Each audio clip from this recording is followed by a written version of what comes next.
I officially call to order today's meeting of the Arizona Game and Fish Department. I want to start the meeting by saying good morning and Happy New Year to everybody. And we found out in 2025 that our wild game and everything that we do doesn't work on the clock. It doesn't have a watch to look at. It doesn't have a schedule. So I just want to take this moment to thank all of our people, our department, our constituents, everyone that helps us conserve and protect all of the game and everything that we do within the department and within the commission. So I thank you from the bottom of my heart. With that, will you please stand and join me in the Pledge of Allegiance? Clay Hernandez, Commissioner Hernandez. I pledge allegiance to the flag of the United States of America and to the republic for which it stands, one nation, under God, indivisible, with liberty and justice for all. Please stay standing.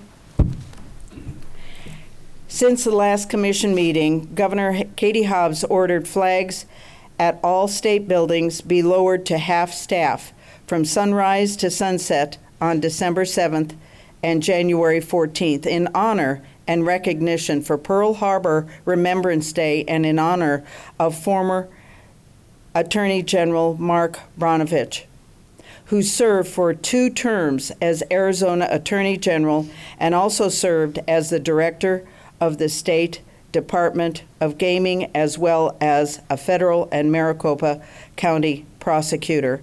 A moment of silence, please.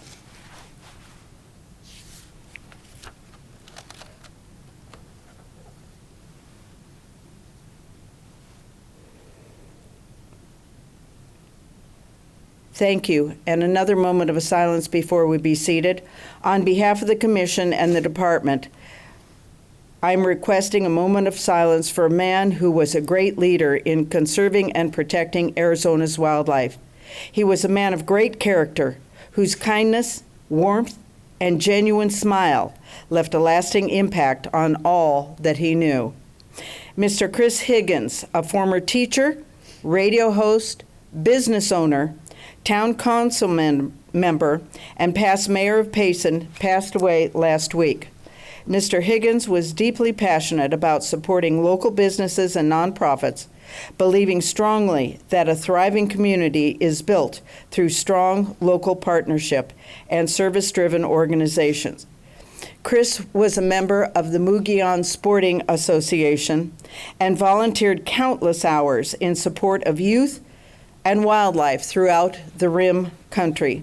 He gave much of his time to serving the Payson community, and his love for it was evident in all that he did. We are grateful for his lasting legacy of service, compassion, and civil pride. His impact will be felt for years to come, and he will be deeply missed. Please, another moment of silence.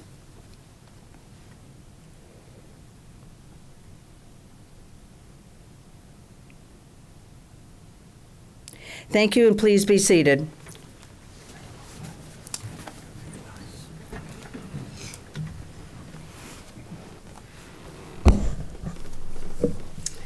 I'd like to begin by introducing our commissioners, and Commissioner Kerr, if you would begin, please.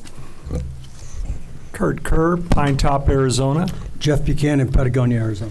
Marcia Petrie-Sue, Scottsdale, Arizona. James Guggenauer, Payson, Arizona. Good morning, Clay Hernandez, Tucson, Arizona. And our executive staff. Tony, will you please start? Sure. Good morning. I'm Tony Giles. I'm the Assistant Director, Information Education Recreation Division. Good morning. Clay Crowder, Assistant Director for the Wildlife Management Division. Good morning. Jared McFarland, Field Operations Assistant Director. Good morning. Scott Sprague, acting for Jen Stewart, Support Services Assistant Director. Good morning. Tom Finley, Director. Good morning. Joshua Hurst, Deputy Director. Good morning. Jim Odenkirk, General Counsel. Good morning, everyone. Luke Thompson, Special Assistant to the Director.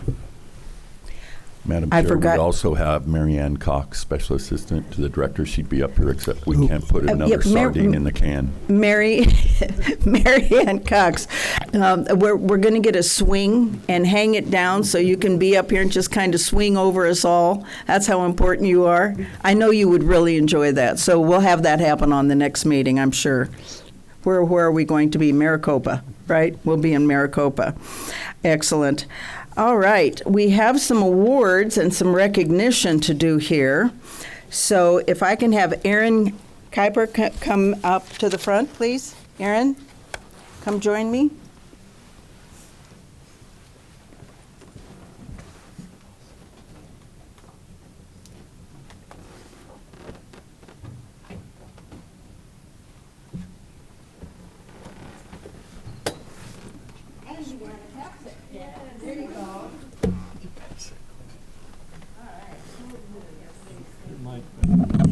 Move this around. Okay. Somebody wants to take a picture of them too, and we will get that when we get their awards too.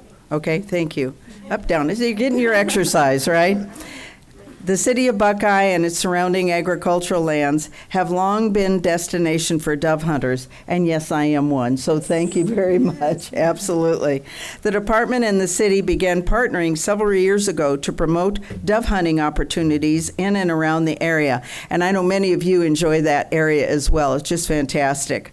These efforts turned into an annual stakeholders group, which now comprises about a dozen partners. Wow. And coordinated events and incentives that support a welcoming atmosphere for dove hunters. Last year, the Buckeye Valley Chamber of Commerce eagerly, I wonder how eagerly they would say it after the fact, right? Oh, you were eager, right? Took the reins of this effort and coordinated another successful dove hunting campaign this past September. They led the team through planning meetings and rounded up key stakeholders. Those stakeholders, I know that many of you are involved with this kind of work, and getting the stakeholders is probably hard, and your sponsors and everything else. Thank you for doing that. That's great. They work to secure discounts with local hotels, restaurants, and golf courses for visitors, along with swag bags filled with local coupons and information surrounding the area and dove hunting. Several local businesses offered cleaning stations. That is just so cool. Mm-hmm. Had you ever done that before? The cleaning stations? But you really put your effort into it this time. That's excellent. And focused hospitality to hunters. In addition, already established events, the Chamber organized 2 new additional events to get hunters prepared and excited for opening day, like that was an issue. I'm sure that was not a hard part of your job. They also successfully connected the department with the local FFA group and provided volunteers and support for the youth dove hunt at Robbins Butte. I cannot tell you how thrilled I am to hear that we're getting those kids involved and keeping them excited and interested in doing this sort of thing. Not only the volunteerism, but getting into the outdoors. That's fantastic. The Buckeye Valley Chamber of Commerce has been instrumental in keeping the tradition of dove hunting rooted in the community. The partnership with the Buckeye Valley Chamber of Commerce has been invaluable and will continue to serve the community and department constituents into the future. For these efforts, the Commission is proud to present these certificates of appreciation to the Buckeye Valley Chamber of Commerce. Okay, it's time for a picture. Sure.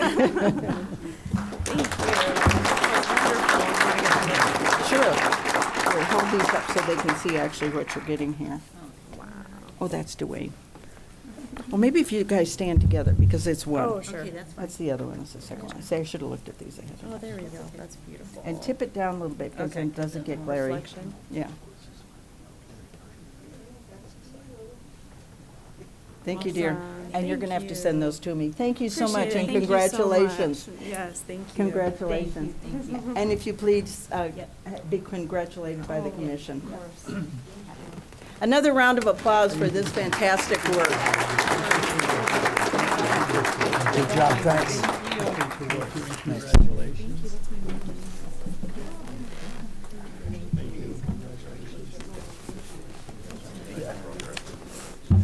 Don't forget those guys over there. They'll feel sad. Must be Senator.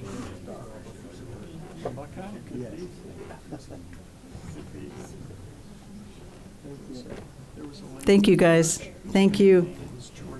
Fabulous. You're welcome. I want your best.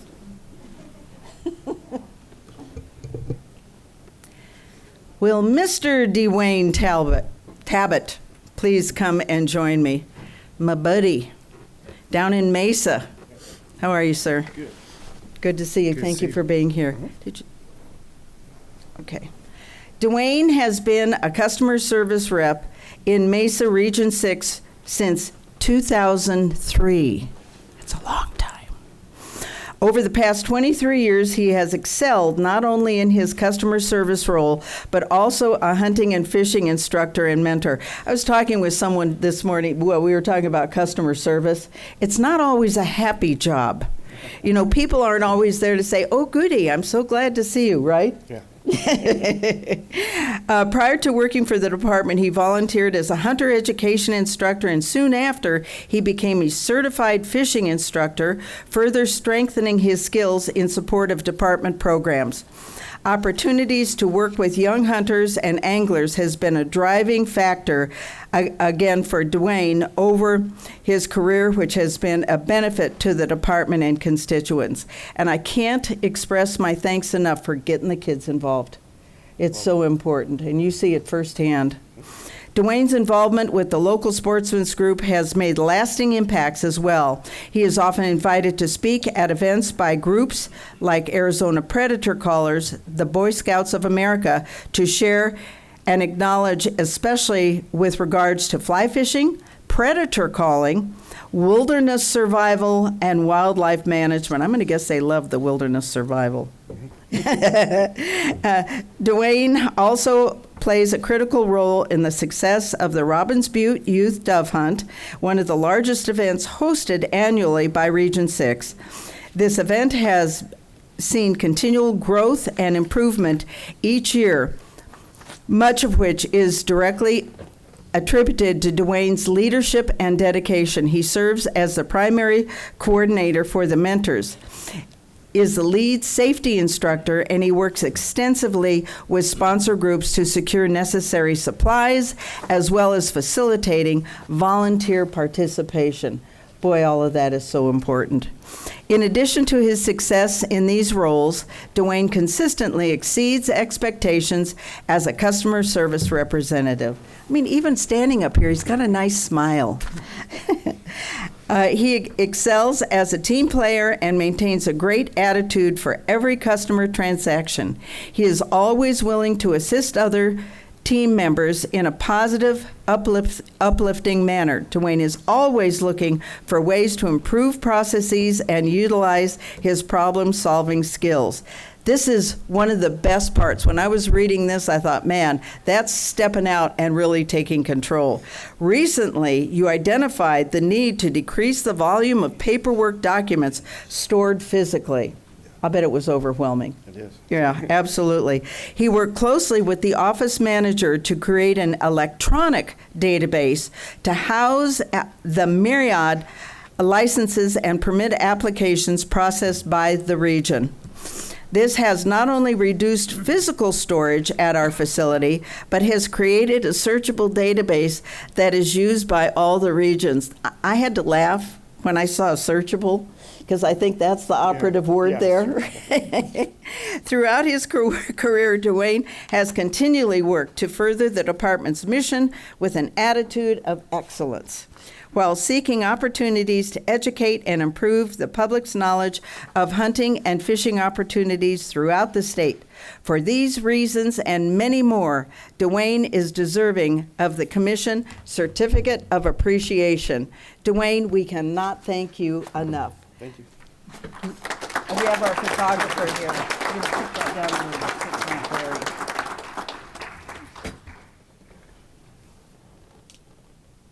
I'll get those pictures and then I'll send them to you. Thank you. Okay, all right, good, thank you.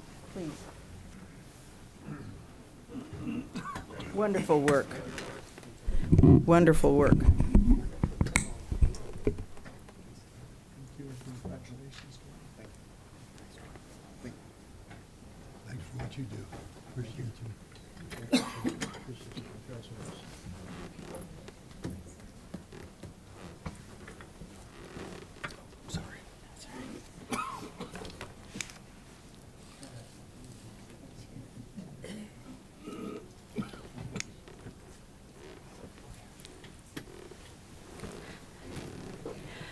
Director Finley, can you share the agenda with us, please?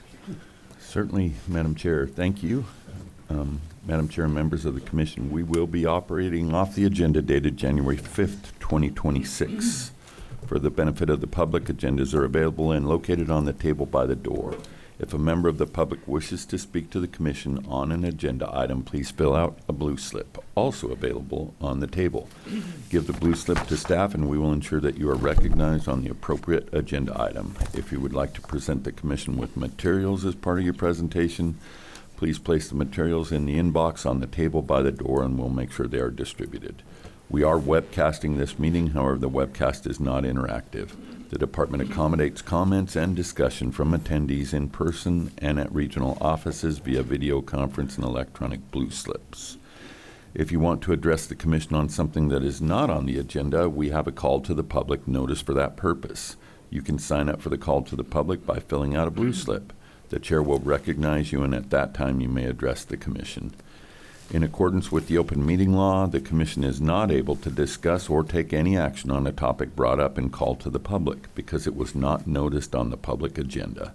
But the Commission may refer to it to a future meeting or ask the department to respond to the comments or meet with you to address the issue. With that, Madam Chair, we'll move on to agenda item 1, which is called to the public. Thank you so much. We have one blue slip, and I think we are going to get that coming in on the video. Am I correct? Madam Chair, that's correct. We actually have two now. We have one from Region 5 and one from Region 6, and I think we'll start from Region 5. Okay, and is this John Lazzaroni? Madam Chair, I believe so, yes. Okay, thank you so much. All right. Good morning, Madam Chair, Commissioners. We have John Lazzaroni here in Region 5. Thank you.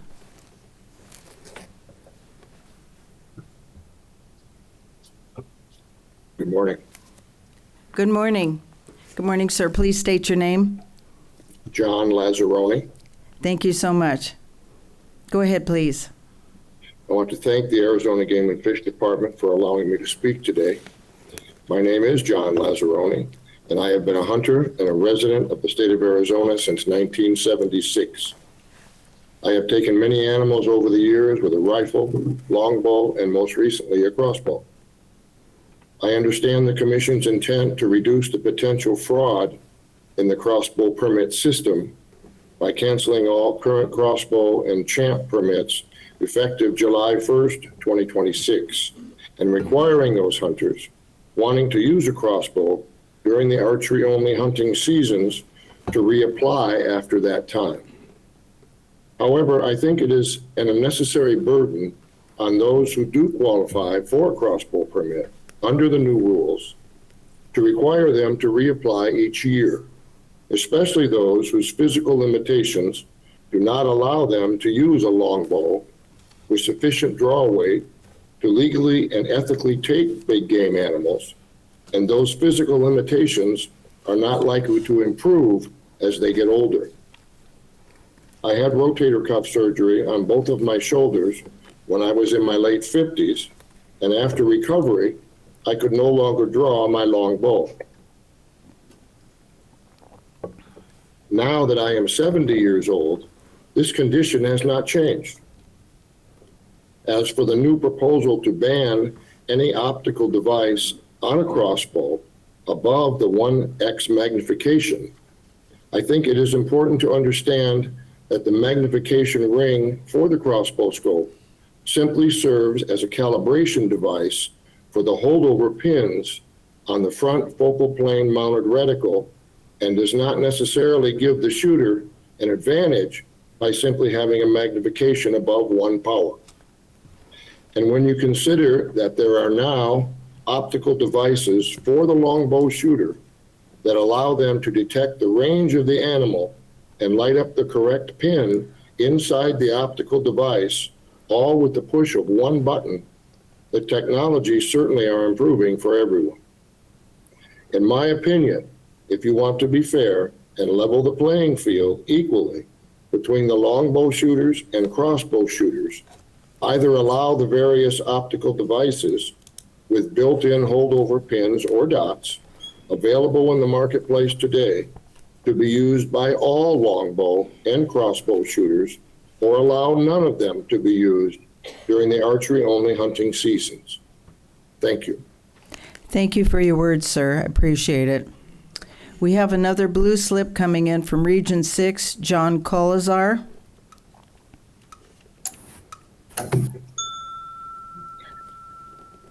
Good morning, Madam Chair, Commissioners. Yeah, John Colazar is here, presenting from Region 6. Thank you so much. Yeah, just have a seat. Yeah. Good morning, sir. Good morning, Madam Chair, members of the Commission, Director Finley, and staff. For the record, my name is John Colazar, and I'm representing myself. Arizona is unique in that we produce some of the largest animals in the deer and elk family. Because of that, we have visitors from other states who regularly come to Arizona to shed hunt. A brief look at Instagram, TikTok, YouTube, and others will show that many instances of what they call content and how-to guides with thousands of views. While other states have restrictive timeframes for gathering sheds, Arizona allows anyone at any time to gather sheds throughout the year. This has enabled shed hunters from far more restrictive states to come to Arizona and collect sheds. Commercial sale of antlers is even more unregulated, and there is a lucrative market for them both domestically and internationally. Part of the problem that is generated from this demand is that some folks utilize OHVs to cover the most miles possible to find sheds. The highest activity oftentimes has them traveling off trails, which in turn damages sensitive snowmelt habitat areas. It also worries wildlife. Each year, the Game and Fish Department has what is termed asset sales of sheds, deadheads, recovered animals, poached heads, etc., in order for their value to be collected and returned to the public trust. Since it is a quote-unquote asset as defined by the department, it begs the question why there is not one, a license to collect sheds, e.g. wildlife assets, and two, being in possession of an Arizona hunting license to possess or take these assets. ARS 17101 generously defines the take of wildlife to include more than just the harvest. It includes pursuit, capture, etc. Likewise, this statute defines wildlife to include eggs and even nests of birds and fish. Could this, sheds, one day be included part of wildlife? It is also notable that while the Commission and the Department have been reluctant to put any constraints on shed hunters, other states are seeing the damage created by shed hunters, the revenue generated by these individuals, and responding both through regulation and or required ethics courses. Other states are moving in a direction to protect habitat and the resources. I would encourage the Commission to direct the Department to take a long look at providing more protection to both habitat and wildlife through a somewhat more equitable process for any individual to go on shed hunts.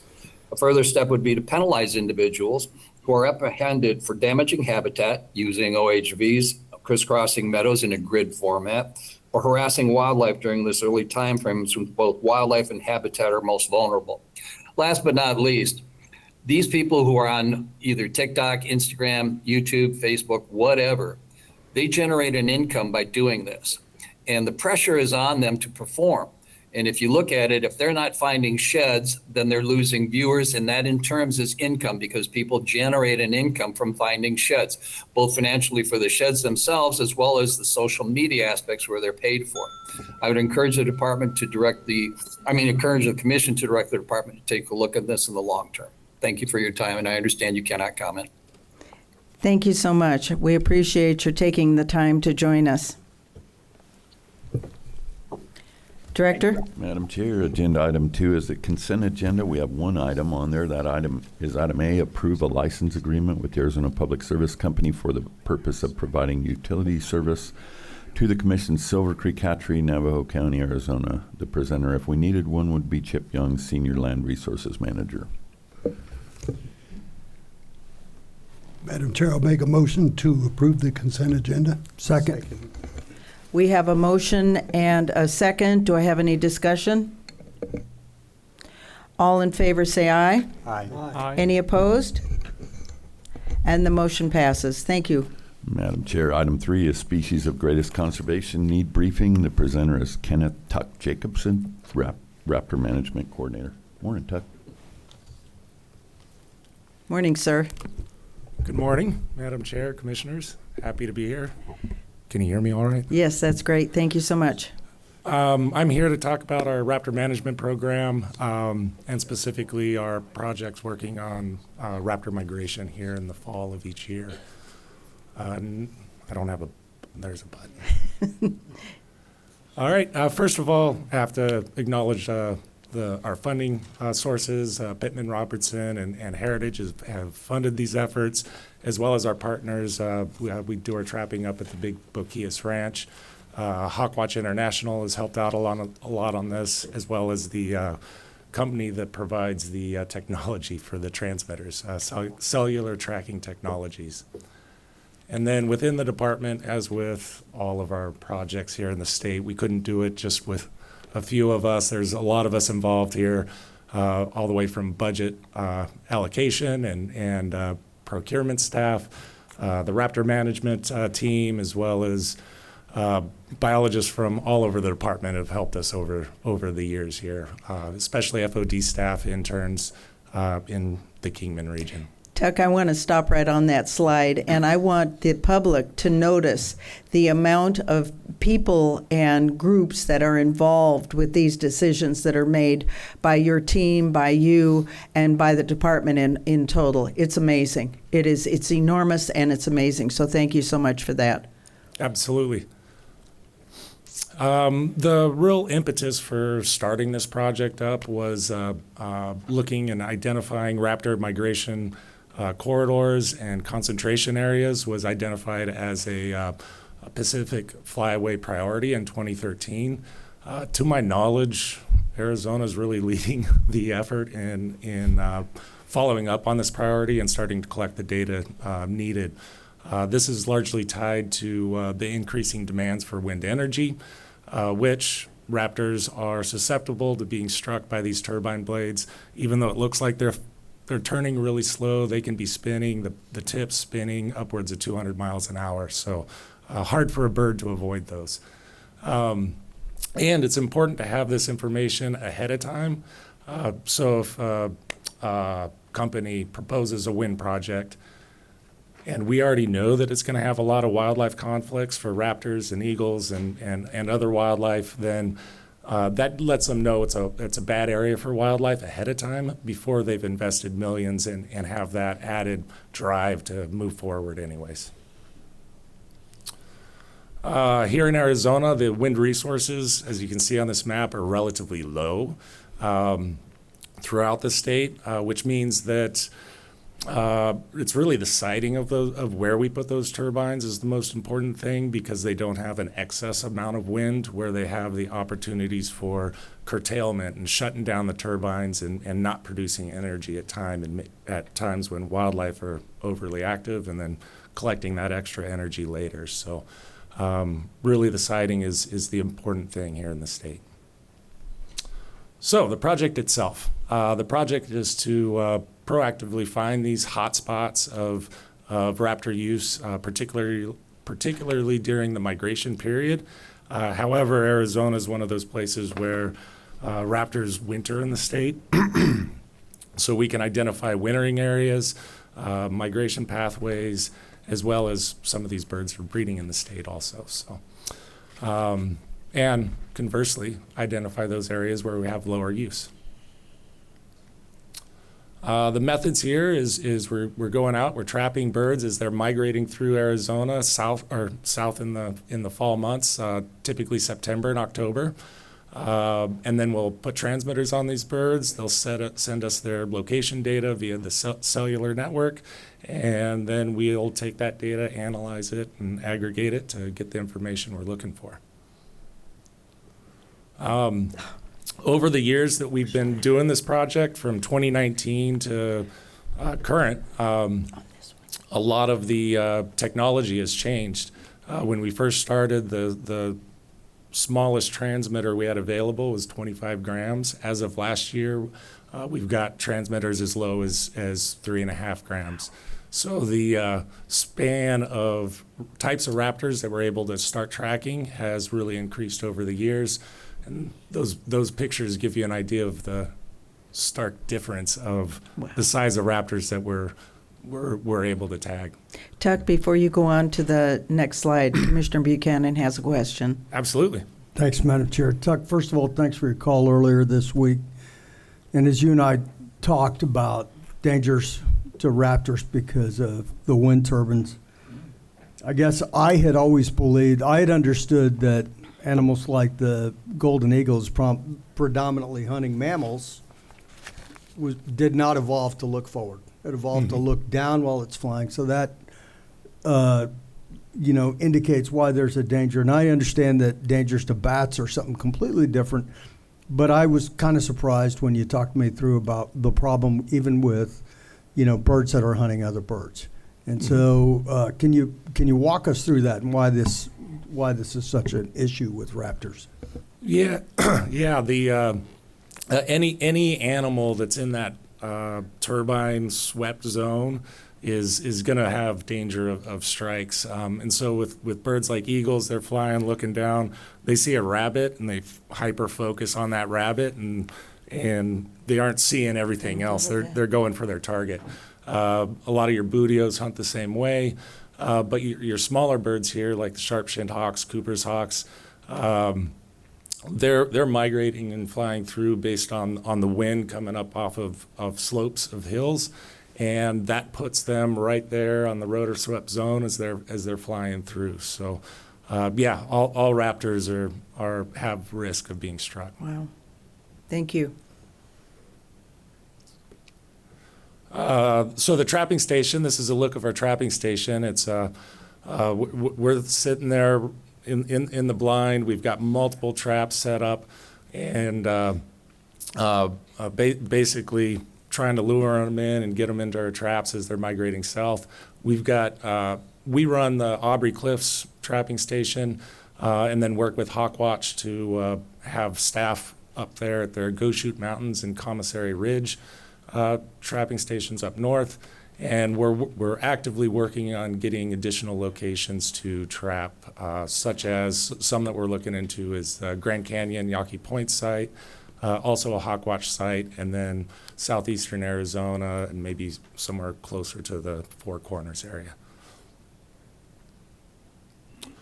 There's kind of a look geographically of where those trapping sites are. The green dots are the ones that are currently being utilized, and yellow are the ones that we're looking into adding in the future. So I'd mentioned we started this in 2019 through this last season. In total, 12 species, different raptor species have been captured. We also caught a roadrunner, but over 456 raptors have been banded, and that's just at the Aubrey site.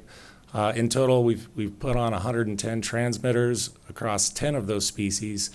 And as far as the data that's coming in, we've got a little over 500,000 locations that have been collected, ranging from Alaska all the way down into the southern part of South America. Specifically in Arizona, we've got about 150,000 records in the state from those transmitters. And that this is including all of the raw data, the stopover, the spring and fall migrations, and any wintering areas that they're using in the state. But in general, you can see the most concentration of raptor usage during migration is from the northwestern part of the state on through to southeastern Arizona. I will say, I'm going to go back 2 slides here. As far as those transmitters and trapping there, this last season kept us on our toes. It was by far our best season with 83 raptors trapped in 2025. And with those smaller transmitters, we were able to get transmitters on 40 of those birds. That's amazing.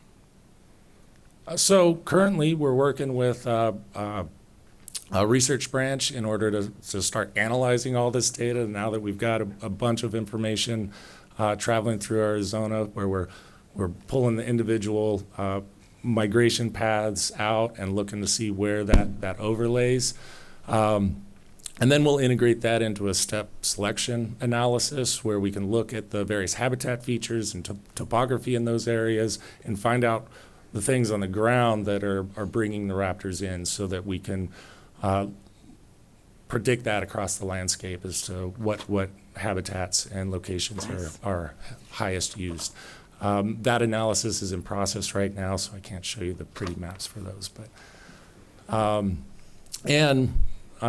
this is preliminarily a map where some of that has been done, where you see some of those hot spots of where we're getting a lot of different species and repeated migration travel through the state.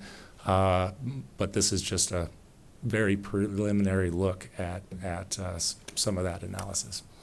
Ultimately, we're going to integrate this into the Game and Fish's environmental review tool, so we can use this information to inform projects when they're getting their environmental review, particularly wind energy, but it can be used for any project that's proposed.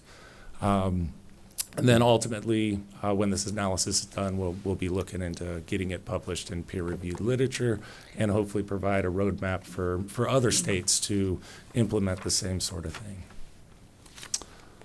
Some of the highlights from the data, it's pretty amazing that we've got points ranging from Point Hope, Alaska, all the way down to Rosario, Argentina. The straight line distance is about 8,000 miles between those points. But if you went by land, it would be thousands more.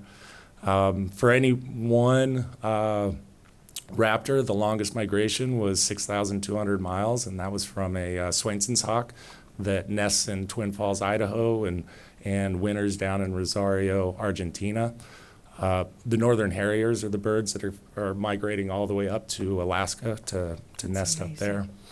And then beyond just the migration pathway and movement data that we're looking at, we're able to collect a lot more information from these birds because they're being tracked year-round. So we're able to get wintering areas and breeding areas.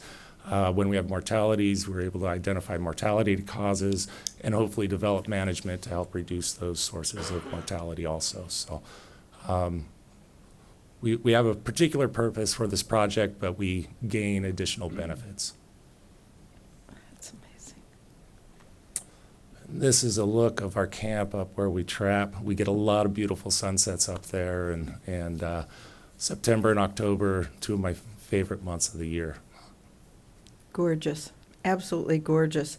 Amazing work. And the one thing that you said that I think is really neat is that taking a lot of the data that you capture and having other issues looked at through that data and having other departments being able to use that, that's just fantastic. So it's not just a single lane. So I love that. That's really terrific. Any questions or comments? Yes, Commissioner Buchanan. Thanks, Madam Chair. Hey, first of all, Tuck, thanks for this work. Critical. We, a couple of months ago, we asked Callie Cavalcant to go into detail on the department's input to energy development, and having this kind of data is absolutely essential to helping companies make informed decisions. So we appreciate that. The second comment is more of a suggestion, and that is, I know you talked about a potential site down in southeastern Arizona. My suggestion, though it might be limited timeline, I'm not sure if you're looking for diversity or density or both, but if you just go and you can probably Google results from Christmas bird count across southeastern Arizona and find what you're looking for to guide you in on that. My instinct is you're going to be looking at the west side of the Huachucas or the west side of the Chiricahuas for great sites. So anyway, that's it. Did you have a comment on that? Yeah, Madam Chair, Commissioner. Yeah, those are exactly some of the areas where it looks like they'd be good spots. Great. Commissioner Guggenauer. Thank you, Madam Chair. Thanks, Tuck. I appreciate the information. Can you talk a little bit about when there is an incident, when one of these raptors gets hit? Do the companies notify you? How does that process work, and how's the cooperation? Yeah, it depends on the species. If anytime an eagle is hit or injured, we get calls immediately. They contact us in Fish and Wildlife Service. They report it immediately. If it's an injury, we facilitate getting it down to a rehab facilities so that it can hopefully be released again. For the other raptor species, we don't have that immediate notification, but they'll in the initial years of build out, they'll have fatality monitoring, standardized fatality monitoring, and create a report and get fatality estimates. So we've got an idea of the impact of that particular facility. And so we do get those reports once a year. Beyond that, it's the staff maintaining the facility that document any mortalities that they have. Those reports we don't necessarily get, but we're starting to request those. Good. Thank you. Thank you, Madam Chair. Yes. Commissioner Kerr. Thank you, Madam Chair. Tuck, thank you for being here today. The data points that you have for the migration routes, is the reason that the raptors choose these routes is because these are also routes that other birds would use, and therefore this data could be used to track some of, especially with like the accipiters that are, bird-to-bird predators. Is that the reason that the raptors choose these routes? Madam Chair, Commissioner, yeah, there's a lot of these routes, it's tied to the topography and the wind direction. So in this particular site, the cliffs are facing towards the west. So anytime the wind's coming from the west, that's creating an updraft. And so the raptors are using that updraft to be able to fly without flapping their wings and expending a lot of energy. And the smaller birds often are migrating in those same areas. So yeah, where the raptors are using these landscapes, you very well may have higher levels of small bird migration too. Thank you. Fabulous. Thank you so much, Tuck. We really appreciate you and your team. Please give them a hearty congratulations from us all. Thank you. Will do. Thank you. Nice work, Tuck. Thank you. Director? Madam Chair, item number 4 is approve the notice of final rulemaking and economic impact statement amending Article 10 off-highway vehicles. The presenter is Micah White, off-highway vehicle law enforcement program manager. Morning, Micah. Thank you, Micah. Good morning. Good morning. All right, I don't need to repeat what Tom just said. My name is Micah White, and I will be talking about the notice of final rulemaking for Article 10. Quick look at the team members. So Jared McFarland's our sponsor. I'm the team lead. We have Christopher Dean and Kim Jackson, Jake Jager, and Jason Dennerline. Quick overview of the process. So the permission to begin rulemaking from the governor's office was given in December. The rule review was completed on March 25th with G.R.R.C. September 5th, the commission approved the notice of proposed rulemaking, and we ran the public comment period from October 3rd through November 2nd. And then today, hopefully, the commission will approve the final rulemaking. From there, we'll go on to receive permission from the governor's office to file that rulemaking in the end of this month, and then hopefully file with G.R.R.C. in March.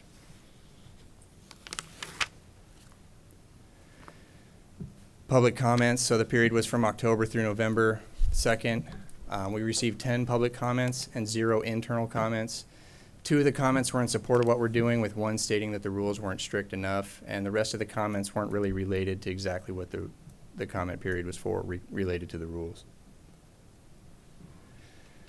All right, looking at R12.4.1001, this is the minimum standards for an approved OHV educational course. Again, I wanted to point out, too, that nothing has changed since the September commission meeting. We didn't recommend any changes based on the public comments. Good. But this rule is in place because ARS 281175 requires us to conduct and approve an OHV educational course. This rule is a rule that describes the minimum standards that an OHV course must have in order to be approved by the department. We had to modify it because of the session law that passed. So that's Laws 24, Chapter 240, Section 6. And that requires the department to amend the rules related to OHV education courses, and we have to bring them into compliance with the new legislation. So the recommended changes are to allow the course to be offered online. That's one of the things that that session law requires. And then proof of completion for the safety course in order to purchase an OHV decal. And then the rule is going to be amended to require proof of completion to be shared with ADOT or Game and Fish back and forth as required.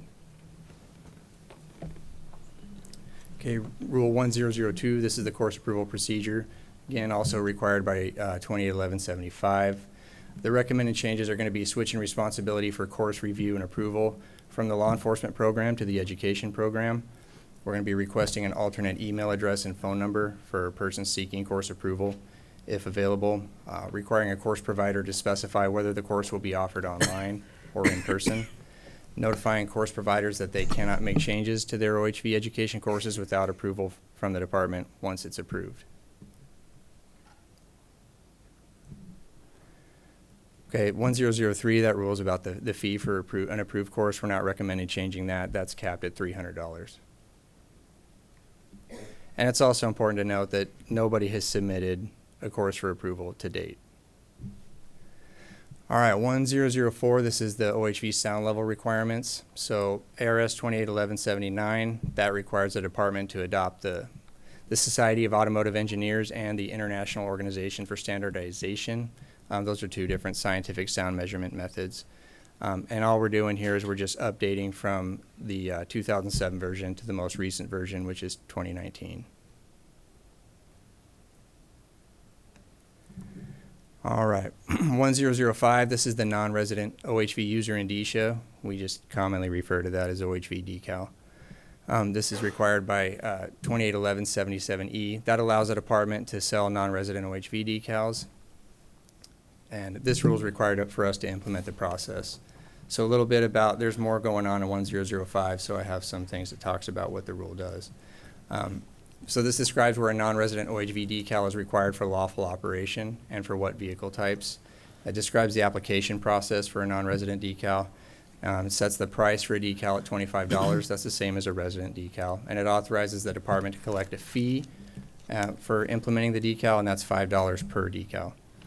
And it prescribes where the non-resident decals must be placed for different OHV types. And it lists exemptions or exceptions for when OHV decals are required. And that just mirrors the statute. All right, so our recommended changes. Removing the words off-highway from the places where the non-resident decals are required. The language was just kind of incorrect in there how it was stated, so we're taking that out of there because a decal is required if it meets a certain vehicle type, no matter what type of road that it's driven on. Requires proof of completion for the education course in order to obtain the non-resident decal, and that'll bring the rules into compliance with the session law that went into effect January 1st last year. Changing the placement of the non-resident decal from the driver's side rear quarter panel to the rear of the vehicle. And then changing the placement of the non-resident decal from the front forks of a dirt bike to the rear fender. Any questions? Any questions? Oh, Yes, please. Thank you, Madam Chair. Thank you, Officer White. Appreciate the phone call this week. I know you're a member of the committee that's meeting at the legislators that Senator Kerr started and Senator Dunn is picking up this year. Can you share a flavor of what that committee is focused on and what they might be looking at this session? Madam Chair, Commissioner Guggenauer. So for this year, I'm not aware of any scheduled meeting dates. I don't know if it's going to happen or not this year. Last year, the committee was kind of focused on, I don't know if you passed or if you realized, but last year they passed a bill that allows non-residents to get a temporary registration so that they can drive on maintained roads.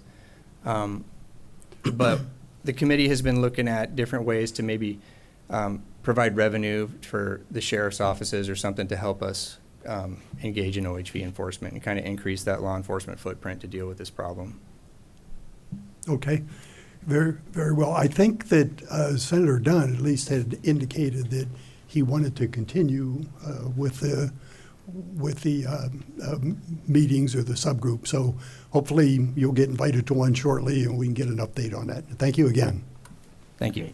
Commissioner Buchanan. Thanks, Madam Chair. And Mike, I know you're going to make a recommendation soon. Let me just start with saying I'm completely good with what you recommend here for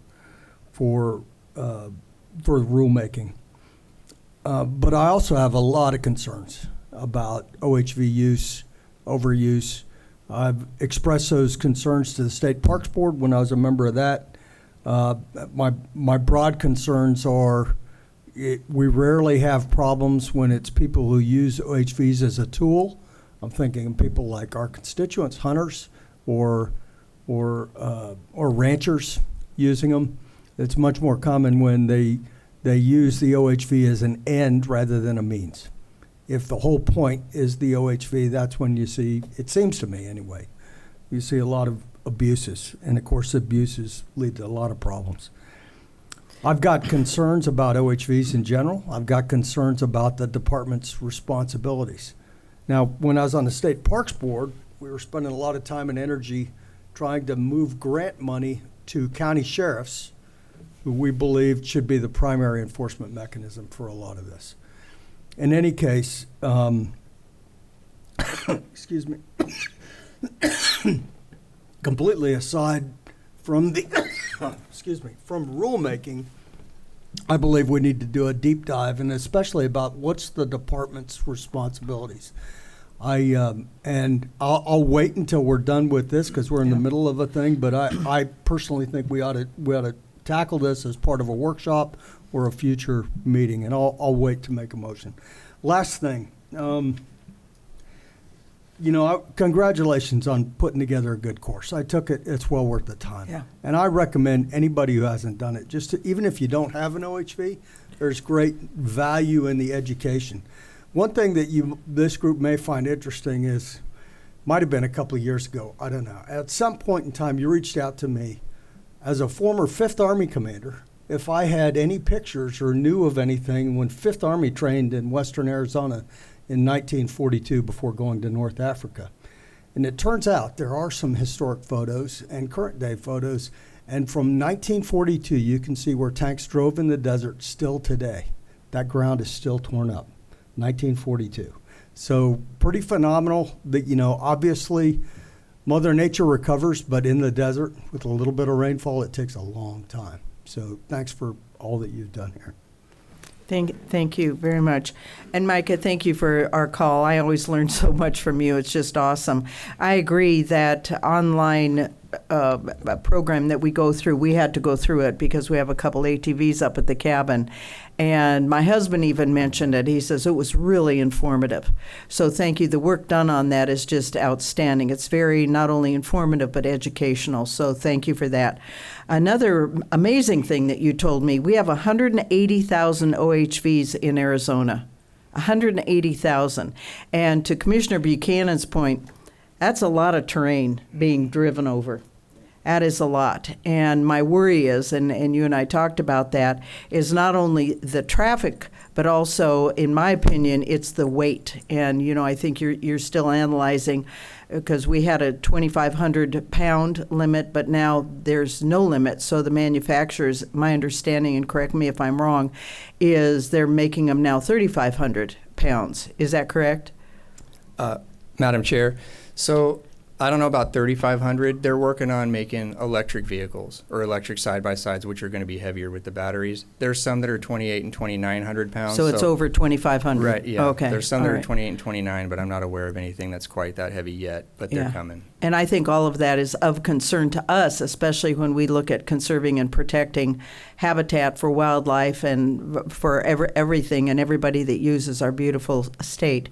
But I just can't thank you enough for everything that you've done and your thinking process. You're always just kind of ahead of everything, and I appreciate that. I am also concerned about our authority with some of this, and how do we capture that, and what do we do about it?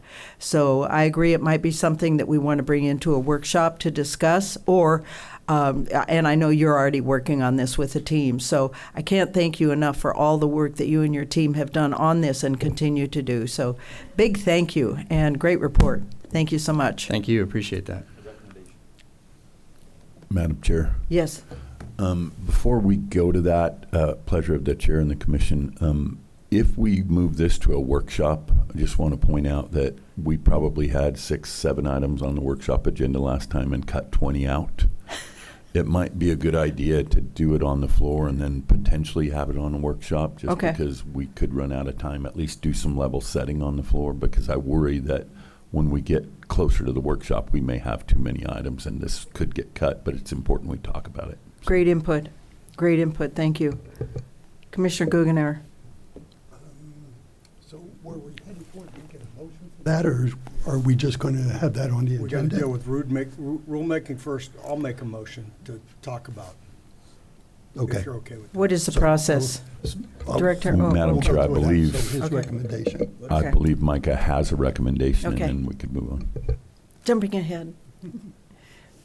All right. The department recommends that the commission vote to approve the notice of final rulemaking and the economic impact statement amending rules within Article 10 off-highway vehicles. So moved. Okay, we have a motion and a second. Any other discussion? All in favor, please say aye. Aye. Aye. All opposed, say nay. And the motion passes. Thank you so much, Micah. Madam Chair, I have another recommended motion. All right, please state. Madam Chair, I move that the department come back to the commission at a time that it pleases the department, that it works out, whether it's an agenda during a regular commission meeting or a workshop, to do a deeper dive in departmental versus other enforcement agencies' responsibilities. Do we vote on that to be an action item? I believe you should take a vote, Madam Chair, on this one. Okay, thank you. I have a motion and a second. Oh, a Madam Chair, comment. just- Yes, please. I know you have a motion and a second, and I agree with it, but if we're going to be doing this, I think we need to talk not just about habitat, but we need to talk about noise with regard to how it affects wildlife. Because you'll see, in fact, I saw it this week driving up to Florence, I saw 13 people with trailers driving down the Florence Highway to go somewhere to go running around. So I think we need to talk about noise, how it affects wildlife, both their presence and the noise, as well as any sort of additional fundraising things we might be able to make. I know we put things on the vehicles, the HOVs, the OHVs, but they're all on trailers. Every one of those things is on trailers. And is there something, and I don't know that we do or not, but I think if we're going to do that deeper dive, we ought to be looking at those additional items when we do it. Maybe all aspects of, because I think dust might be in there as well. Well, I think that's what Commissioner Buchanan said, and I agree with him, but I was just delineating a few more that I think we could consider or talk about. All right. I don't know how to proceed. Madam Chair, if we move to the vote on this, on just the motion from Commissioner Buchanan, we're Okay, good. catching this as an action item right now. Excellent, thank you. I have a motion and a second. All in favor, say aye. Aye. Aye. Any opposed? And the motion passes. Thank you. Director?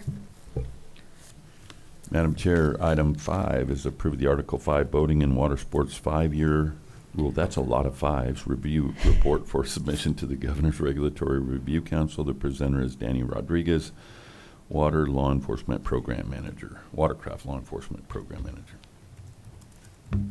How are you? Good morning, Madam Chair, members of the Commission, Director Finley and staff. Thank you.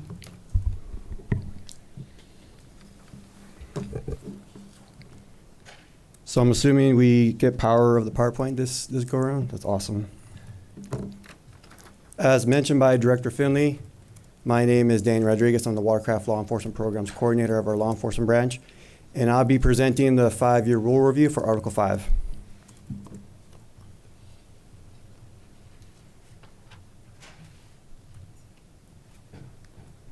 Did they turn is it off on the side maybe?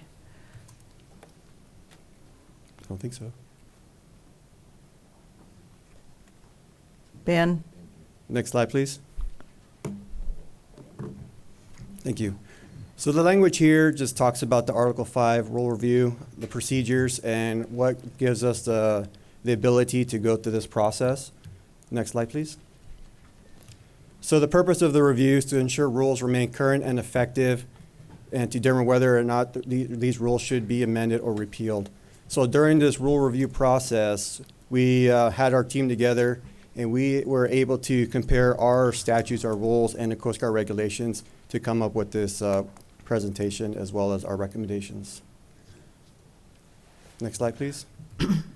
So I want to give credit to my team members here, to our sponsor, Assistant Director McFarland, our AG, Patrick Boyle, Jason Dennerline, Josh Hoffman, April Hughes, myself, Christopher Dean, Jason Scott, Michael Underlin, and Alex Martinez. Each one of these people brought to a different type of expertise. They're all subject matter experts in their own field. So I want to put a lot of kudos into what they've done to help me get to this point. Next slide, please. So for the next 2 slides, there's a total of 28 Article 5 rules that we reviewed, and each one of them was deeply analyzed by the team, and we came up with a list that we're going to be recommending to be changed for rulemaking process. Next slide, please. Next slide, please. During this process, we were analyzing a list of questions, and they fell into different categories. They were, are these rules effective? Are the rules consistent with state and federal statutes? Does the agency have the ability to enforce these properly? Are they concise and understandable? And during this whole process, we did have an open comment period, which we had 3 comments, and they were referring to 517, 502, excuse me, and 503. During this whole process, I also shared this document for expertise input from a total of 9 department employees to help with this whole process. This led to a 23-page document. Next slide, please. So we're going to dive into effectiveness. So for 507, transfer of ownership of an abandoned or released watercraft, our department has been working pretty closely with our customers as far as trying to increase efficiency. So currently it states that we have a 180-day waiting period for the customers before they can get their application processed. We're trying to streamline that, and we're going to shorten that down to 10 days. In addition to that, we're going to be adding electronic communication because emails is the future, and that's what we're going to be striving for, moving into the future for our department. Next slide, please. 515, display of AZ numbers and registration decals. This one has been a challenge, and I had a pretty good conversation with Commissioner Gugnar. So the biggest concern right now is we have these new vessels that are coming into play, the e-foils, jet boards, and we're trying to work with the Coast Guard as well as NASLA, the National Association of State Boating Law Administrators, to determine what's the best approach, what's the best language. But we understand that currently these current vessels are difficult to display their AZ numbers properly because they're approximately 2 inches. They're not quite the 3 inches where we require the block letters and where they can put their current registration on. So we were working with the Coast Guard as far as trying to determine what the best approach is, what the best language is. They are determined to be a personal watercraft, and they are required to have current registration. Next slide, please. So for 501 boating water sports definitions, we've identified that we still have some definitions that say types. We're going away from that per the Coast Guard PFD harmonization, life jacket harmonization. So we want to make sure that we clean that up, that we remove anything that refers to types. We just say wearables or throwables. In addition to that, there is a definition of livery that focuses on the business. We're going to be now include the person or persons, and the reason for that is because we've identified that there's quite a few people that are renting them out, like through Facebook, OfferUp, those type of resources, and we're trying to make sure that if there's an enforcement issue that we can address that. Next slide, please. For 502 application for watercraft registration, this is something that really started gaining some traction during COVID. Everybody was making vessels, watercraft. So the biggest one right now are the kit boats that are coming from Canada. There's basically pieces of aluminum that people are welding together. In addition to that, people are also building their own homemade watercraft. We had a pretty cool one that came in a couple years ago that was built out of 50-gallon drums, and they wanted to create their own pontoon. And they asked us if it can be seaworthy. We can't determine that, but we did register it because he did everything he was supposed to get it on the water.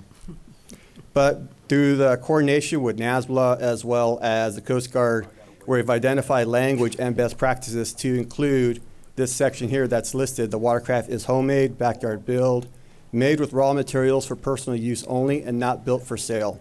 So that's the key part right there. We want to make sure that these people that are making these vessels are not selling them for commercial use. If that's the case, then they're going to have to go through a different source for the manufacturer requirements to the Coast Guard.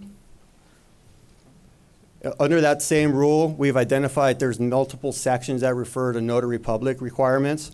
We're going away from that because the department doesn't have that many notary publics, and it's just easier for them to handle it there internally at the regional office or the headquarters. So we're going away from that notary requirement, and we're going to identify a better language to suit that. Next slide, please. This one's pretty self-explanatory. We have identified one rule that still just uses the acronym HIN. We just want to spell it out to hold identification number. Next slide, please. For 511 personal flotation devices, we've identified that it's not consistent with statute. The wording is slightly off, so we want to make sure that this rule is consistent with statute. Under 512, fire extinguishers required for watercraft. This is a new requirement per the Coast Guard. Each fire extinguisher will now require a date stamp for expiration, and we're going to be incorporating that within that specific rule. Next slide, please. Watercraft motor and engine restrictions. This one was a tricky one. This has been an ongoing review for the last couple cycles. We've identified through comments that Goldwater Lake is specifically divided, but it's not mentioned within the fishing regulations properly. So we want to make sure that Upper Goldwater Lake and Lower Goldwater Lake are identified and that there's no watercraft allowed on the Lower Goldwater Lake. So the regional office out of Kingman has been working with the Prescott area to identify that. In addition to that, there's also a lake within 517, Willow Springs or Willow Valley Lake, that's not accurate. So you want to make sure that reflects within the rule and our fishing regulations.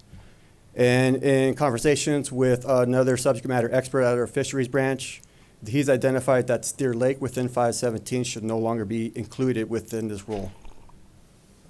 Next slide, please. For third-party providers and agents under 530, this is something that we've incorporated. We've started adding more third-party vendors across the state, and they've been huge in helping us out with our CSRs and just being able to handle different processes. So this would just allow them to do inspections for homemade boats and start doing their statement of facts. They could pretty much do everything else except for the inspection part of it. Next slide, please. 504, watercraft registrations, fees, penalty for late registration, staggered schedule. So this one was an interesting one. I'm not sure how we'd missed this before, but there was an error within the rule that outlines a diagram when we do our registrations, and we want to clean that up because it's missing a month. November to be exact. So we want to make sure that because when you start doing that, it throws off the whole cycle when they're doing the registration renewals. For 505, hold identification numbers. This one has also been a challenge specifically for our marine theft investigator. We do get quite a few John boats that are coming in that they don't have the HIN number. Oh, thank you. Ben's a rock star. He is. So we've been trying to clean this up. We want to start addressing vessels that are older than 1972 if we can determine that. But we also want to make sure that they are conforming to the requirements per the department's request and per Coast Guard to permanently fix their HIN numbers to the transom, rear of the vessel. So we'll be working with the Coast Guard to determine what the best language and the approach for this one would be. We've also identified that there's a section within the rule that allows us to potentially incorporate a penalty such as a revocation of registration for not complying with this permanent affixture to this HIN. The problem with that also is when they don't adhere to that, they don't affix the HIN, then if they don't comply with that, then they start selling it off and now becomes another person's problem. So a person could potentially be out a couple grand, a couple $100 for these John boats.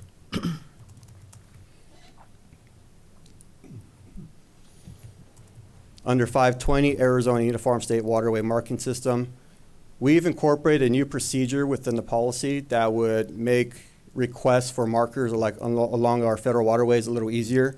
So we currently go through the regions for any type of recommendation. So if the general public from a private entity would want to put something on the waterway, now it filters through the regions up to the assistant director of field operations. Currently the process for 520, everything has to filter to the commission. And those also include the director's office. We're just trying to streamline this, and we've worked with our legal to incorporate this policy. We're gonna revise the language to make it easier for everybody, including the customers that are requesting these markers. And for 524, towed water sports, We want to clarify when the observer shall display a ski flag during towed water sports. Currently, this is an enforcement issue. When somebody falls into the water, the observer is supposed to immediately raise that flag, but there's been numerous times where they don't lower that flag, so people in the surrounding areas, they're not aware of like what's going on. The purpose of that is to just inform the public that someone's in the water. When they don't do that, it just creates caution. People slow down. They're not having as much of a good time. It starts impacting the safety part of it, so they're like constantly looking around. So if there's someone in the water and they forget to put the flag, it could potentially lead to an injury. So we're looking at potentially adding language that would basically say for them to immediately lower it. Currently, the way it works, whenever we see this with people raising their flags, it is not a violation when they don't lower it. So this would allow our officers across the state and deputies to have probable cause to make these stops, educate them, hey, as soon as your skier's back on the tube or up and going, you have to lower that flag. By the way, I need to see your life jacket for everybody on board, fire extinguisher, I'll say your Type 4 throwable, but throwable. So for the following rules, these are recommended to have no changes.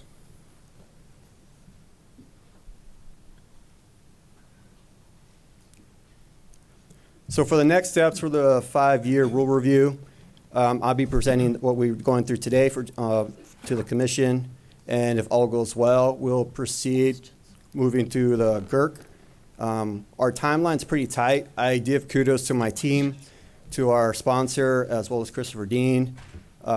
We were about 2 to 3 months behind schedule, and we got together. We met quite a bit. We were able to make a lot of things happen. I was really happy with the results. But pending further approval, our next step would be to get G.R.R.C. approval this February. And if all goes well, we'll start rulemaking process in summer 2026. Great.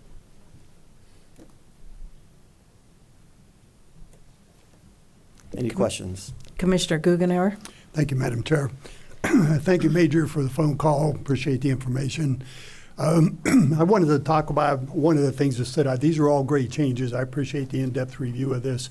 But for all of us have seen abandoned boats on the side of the highway. We saw one on a trailer on I-17, but the worst was at one of the rest stops coming down the Beeline Highway, someone decided to abandon a boat in the middle of the parking lot.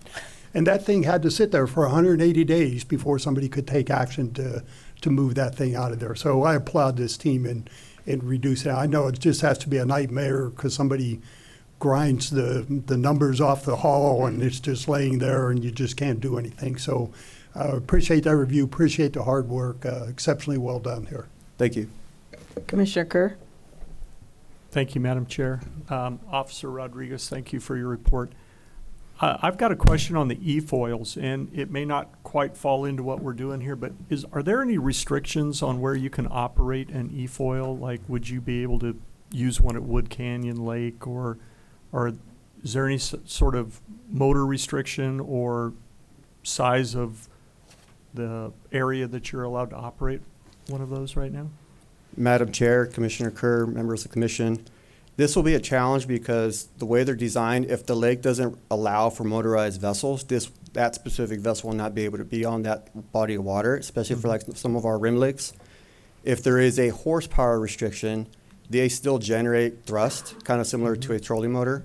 So they would still have to comply with that. So we would just have to address it through language to make sure that we capture that. These specific vessels can go up to 35 miles per hour. It is amazing how fast they can go while creating zero to no wake, or very little to zero wake. And I've seen them in action, and they do zip around quite a bit in the marinas. And with that speed, within the slow proximity of everyone else on the waterway, it can be a safety concern. So we do have that 5 mile per hour restriction for vessels in a no wake zone. However, if these vessels are underway at full throttle, we'll never be able to determine that 5 miles per hour because they don't have a speedometer. The only way to do that would be with a radar. But we don't have the tools for that. We don't have the training, and that's just general. We don't generally practice that way. But these vessels are coming. We actually had a request for a livery to have it here in Lake Pleasant, and I don't remember the result of that. But they're not cheap, but people love to play with them. They can be a concern for those bodies of water. My biggest concern would be in the marinas where they're zipping around, because at that speed, I don't know how they control very well. It's basically a surfboard with a motor, and there's very limited restrictions on how you can move on that. They just crash into the water. As I mentioned before, they are defined as a personal watercraft, so there's also the equipment that's required on that vessel, which conflicts with personal watercraft, jet skis and whatnot. But I hope I answered your question. It's a challenge because they're new watercraft that have been around for the last few years. COVID really kicked off this whole following. They do have specific names within the Coast Guard, which we would adopt. They're technically going to be referred to as, if you give me a minute here. Oh boy, a title. There it is. The Coast Guard likes to make things a little, I won't say complicated, but they like to add their flavor.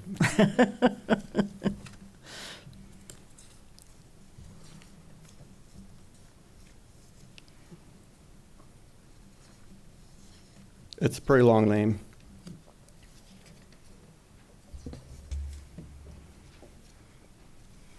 Hopefully it has a good acronym. It doesn't. No? That's why they just say e-foils and jet boards. Okay. But yeah, we would be using their language that's pretty consistent Sure. with other states when we do our benchmarking. All right. Thank you very much. Yep, thank you. Commissioner Buchanan. Thanks, Madam Chair. So Danny, you mentioned something and that causes me to have a question. I know that on the land, even if we don't have a posted speed limit, officers, any sworn officer has the ability to pull somebody over if they're, in their judgment, the speed is excessive of safe conditions. You know, and obviously that could change if it's at night, if it's raining, whatever. Don't you have that same capability in the water? If you, I mean, you don't have to have a radar gun, but if somebody's going too fast for what you think the conditions are, don't you have authority to stop them at that point in time? Madam Chair, Commissioner Buchanan, members of the commission, yes. So we look for what's called the wake when they're in the wake zone. So if they're creating a bunch of water splashing behind their vessel, we will initiate the stop, just depending on where they're located. If they're in open water outside the wake zone, that becomes more complicated. Speed is of no concern. This past week, I was at a conference that I hosted, and we had this discussion with the other members of the other states and other agencies. And speed is of no concern to the people on the waterway. We don't have restrictions on how fast they can go. In Lake Havasu, they were racing up to 200 miles per hour through their boat races and I just guess their qualifying specifically, I runs. was talking about, you said we had a 5 mile an hour limit in a no wake zone. You also said these things don't create a wake. So obviously, you're not going to be able to look at a wake and see if there's a problem. But if Correct. you look at somebody and you think they're going too fast, whatever that is, you can look at them and just say they're going too fast. I would think you should have the authority to stop them. Unfortunately, that'll be a challenge because if you do issue any citations for, if they don't have a life jacket, you see them zipping by and they don't have anything accessible, then that could potentially cause an issue with the courts. But that's something we could look into. I can benchmark with other states if needed, but that hasn't come up too much with that specific question. But is it a concern? Yes, because these are new vessels that are on our waterways. They're coming and they're going to keep coming, especially as they advance. Great. Recommendation?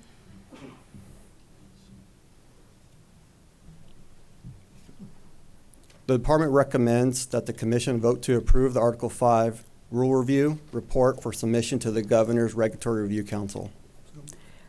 We have a recommendation and a second. All in favor, please say aye. Aye. Aye. Any opposed? And it passes. Thank you so much. Appreciate your time. Thank you, Good Madam Chair, work. members of the commission, director, and staff. Thank you. Thank you. We are going to take a 10-minute break, and so let's Madam- be back at 9:30. Madam Chair, Yes. we're going to have to move into executive session, so maybe we will be back at our time certain at 10. We need to cover some things in executive Oh, session. okay. All right, great. 10 o'clock then, everyone. We'll be back at 10 o'clock. Oh, I need a motion to adjourn? A motion to go into executive session. Motion to go in. All approved, say aye. Aye. Any opposed? And we are in executive session. Thank you so much. Thank you, Jim.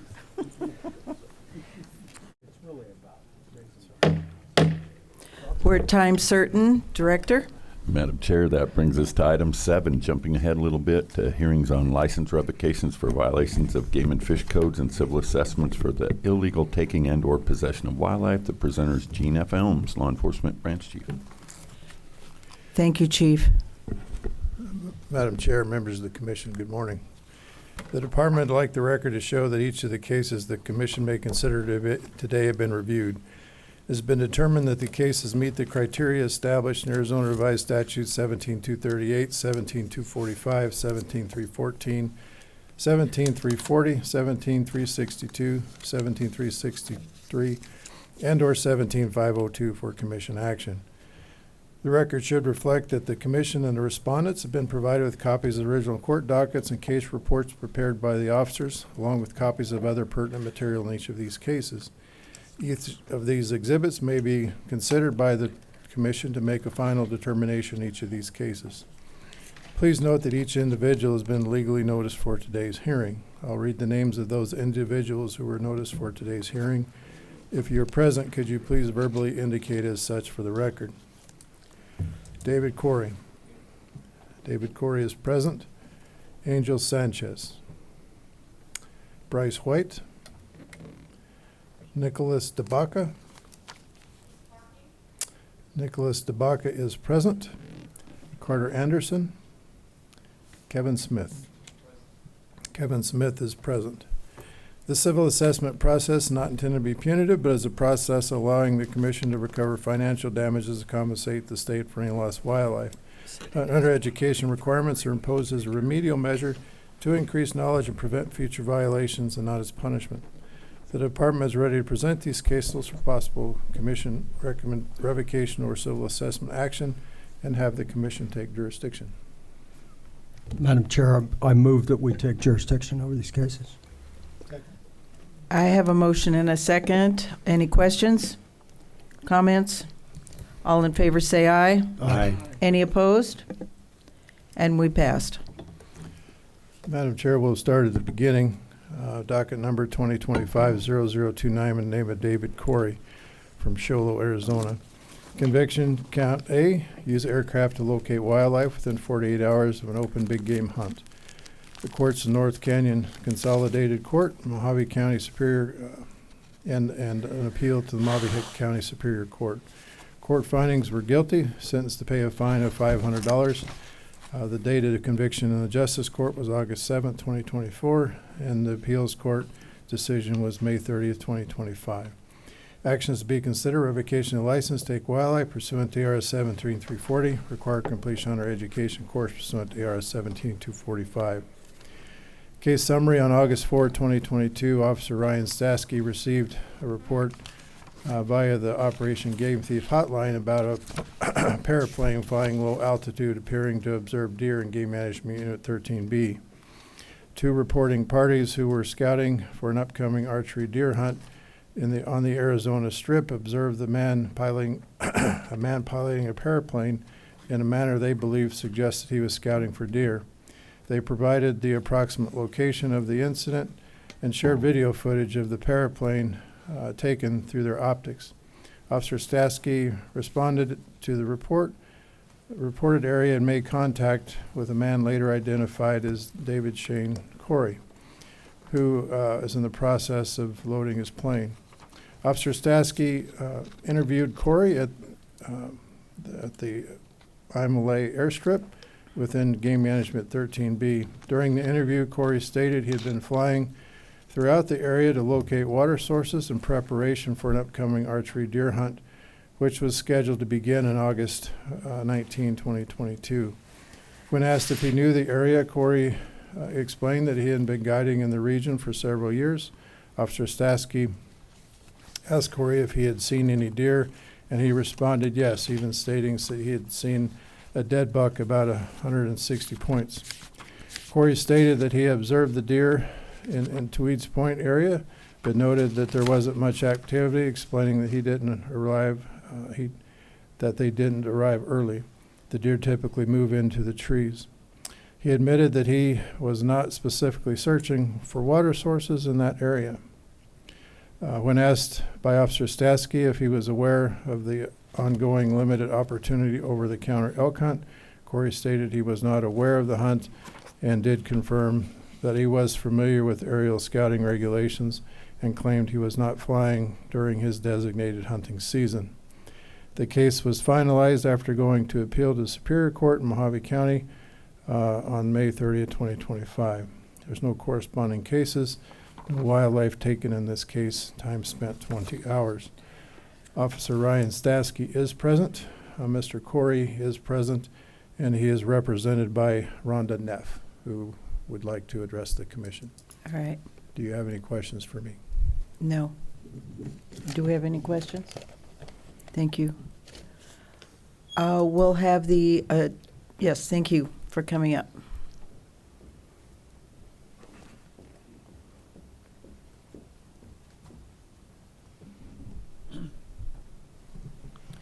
Good morning, Madam Chairwoman and members of the board. My name is Rhonda Neff. I'm here representing David Shane Corey, who is present with me and would also like to make a statement to the commission. I want to address just a couple of things. First off, I want to let the commission know that I'm not here to fight over facts. Both of the individuals who I'm representing today have the utmost respect for our judicial system and for this commission, and we understand this commission's role and why we're here. I do want to address just a couple of facts that were just recently brought up because they are, quite frankly, kind of new to us. Mr. Curry had actually acknowledged that he was looking for water as well as landscape, but that he had specifically indicated he was not looking for game. Now, I'm going to talk a little bit about what I think some of the gray area is here and why I think that revocation or suspension is not an appropriate sanction based on what occurred here. I assume that the commission has received and reviewed our memo, which talks a lot about the underlying offense of what happened here and why we're before the commission today. But I want you guys to know and understand who Mr. Curry is as an individual. He is somebody who has been a hunter for 45-ish years, 30 of which he has been a guide. He has been a mentor to young hunters. He has been somebody who has never had a violation in 45 years of being a hunter. And I think that is critical because this is the first time that he stands here before the commission. And again, he stands here as somebody who was convicted of an offense. And with full acknowledgement that while there may be factual disputes with whether or not we believe that that conviction should be in place, it's with full respect for the process and for full respect for the judicial decision made by the court and with full respect for what this commission's purpose is today. So I want to talk about the penalty and why we don't feel that a suspension is an appropriate penalty. First, I think it's important to acknowledge that Mr. Curry was fully cooperative with officers. He never tried to mitigate, he never tried to avoid them, he never tried to divert them in different directions. He fully cooperated with this investigation, and I think that's important. Oftentimes, having been a lifelong criminal defense attorney, oftentimes I see two different and distinct people. I see one that does something intentionally or knowingly in order to subvert laws and takes no responsibility for it. And on the other hand, I see those who have made mistakes, who may have violated something, but who take that as a learning process forward to ensure that it doesn't happen again, but also takes the opportunity to then take that knowledge of that mistake that they've made and assist to ensure that other people also don't make that same mistake. And Mr. Curry is the second group of that. He has never shown any disrespect for the officers here or for this commission. And I think that also shows with 45 years of no violations. And, you know, as with any law, a lot of our fish and game laws, there are gray areas. There are many shades of gray. In this particular case, I've directed you guys to two cases that were previously before this commission in Metz and Cooper. Similar cases, some distinguishing factors, though, that I think are important. In the Metz and Cooper outcomes, that was a request or a requirement by this commission that the individuals complete a hunter's safety course, and I think there may have also been an ethical hunter's course that they completed.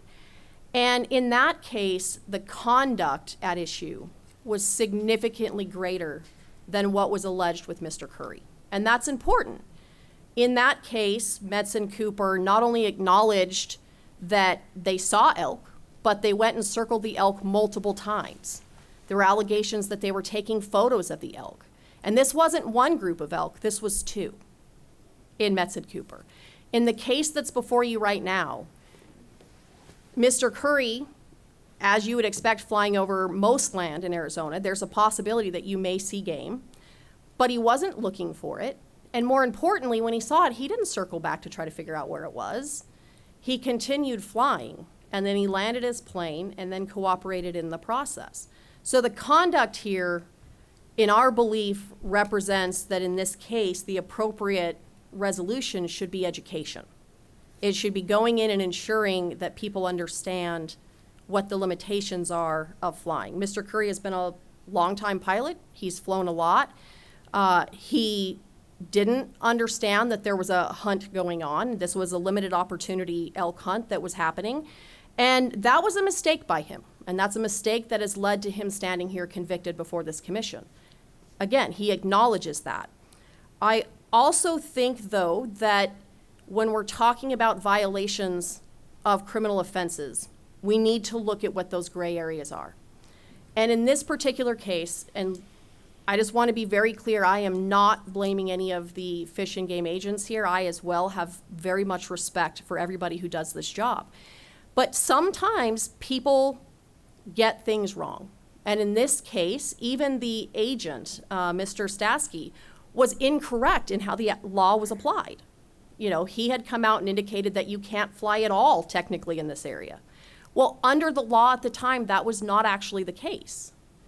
Hamberlin had come out indicating that you cannot fly if your intent is to look for game, not that you couldn't fly at all. And so even law enforcement sometimes falls in the gray area where they don't acknowledge and fully understand what laws are.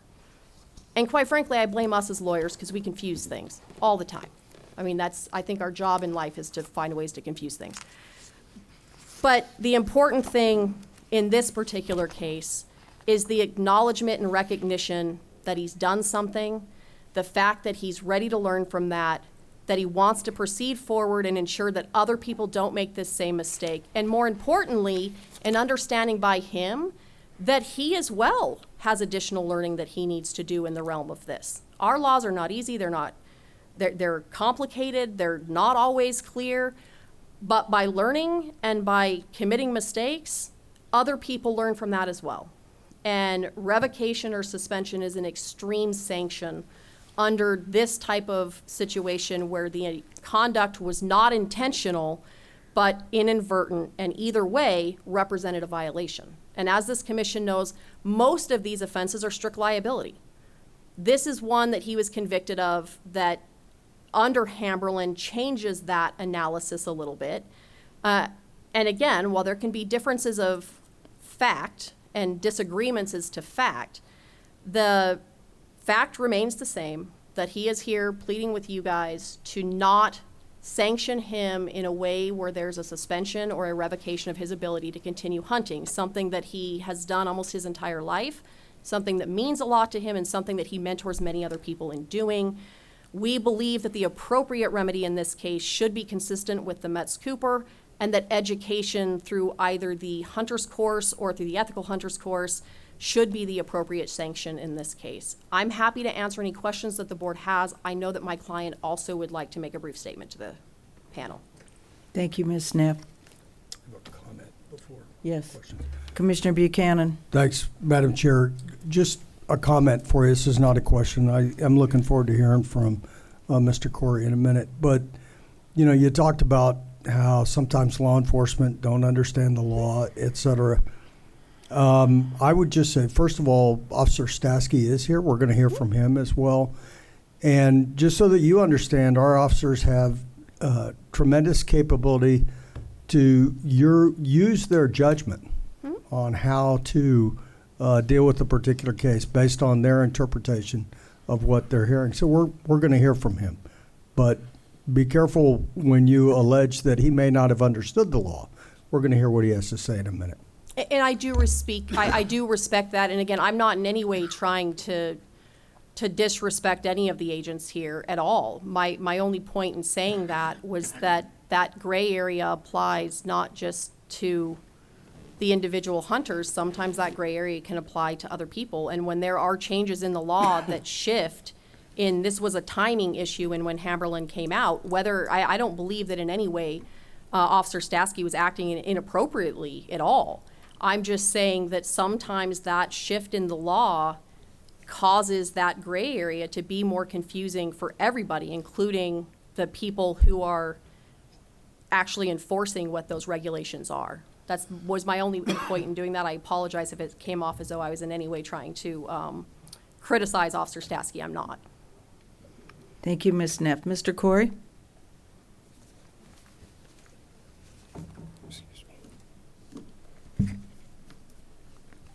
Hello, Madam Chair and members of the board. I'm here to give you a little synopsis of what happened through my eyes. So I personally drew a 13B archery elk tag in 2022. I scouted probably 10 to 15 days prior to me and the game warden getting to have a little talk. So after I drew the tag, I went back into the regs because I did know that there was a elk hunt at that present time that was a draw tag that had 750 tags for the last 4 years prior to that. I researched the regs. That was no longer there. So then I researched the stats of why. From 2018 to 2021, there had been 0 elk killed in that. So I'm like, okay, they just deleted the hunt. So I move forward, I scout, I do 10 to 15 days prior to that. So then on the day that me and the game warden here get to talk, I took off from Inlay Air Gap, Inlay Airstrip, flew to a drinker that I knew what deer were already there from scouting prior. And I'm looking for a water source around that drinker of some sort because the monsoons had started now. And when the monsoons start on the Arizona Strip, the deer move off the drinkers to other sources. So I fly a big loop around the whole drinker and then straight line back to my truck and land. And at that point, I'm loading my paraplane and the game warden shows up. So we get to have a talk. And he asked me, just like it was said, he asked me if I knew that there was an elk hunt going on, and I said, no, there's not an elk hunt going on. And he says, no, there is. It's a limited opportunity over-the-counter elk tag. And so I was unaware of that. It was not the draw tag that it had been the 4 years prior that I tried to look up. And so at that, I was wrong. I was wrong in that. It was 100% over the counter. It was an elk hunt that was going. I should have looked farther down the regs because once it went to limited opportunity over the counter, it moves all the way to the bottom of the regs, and I just looked in the draw section of where it was the last 4 years prior. So that is my fault completely.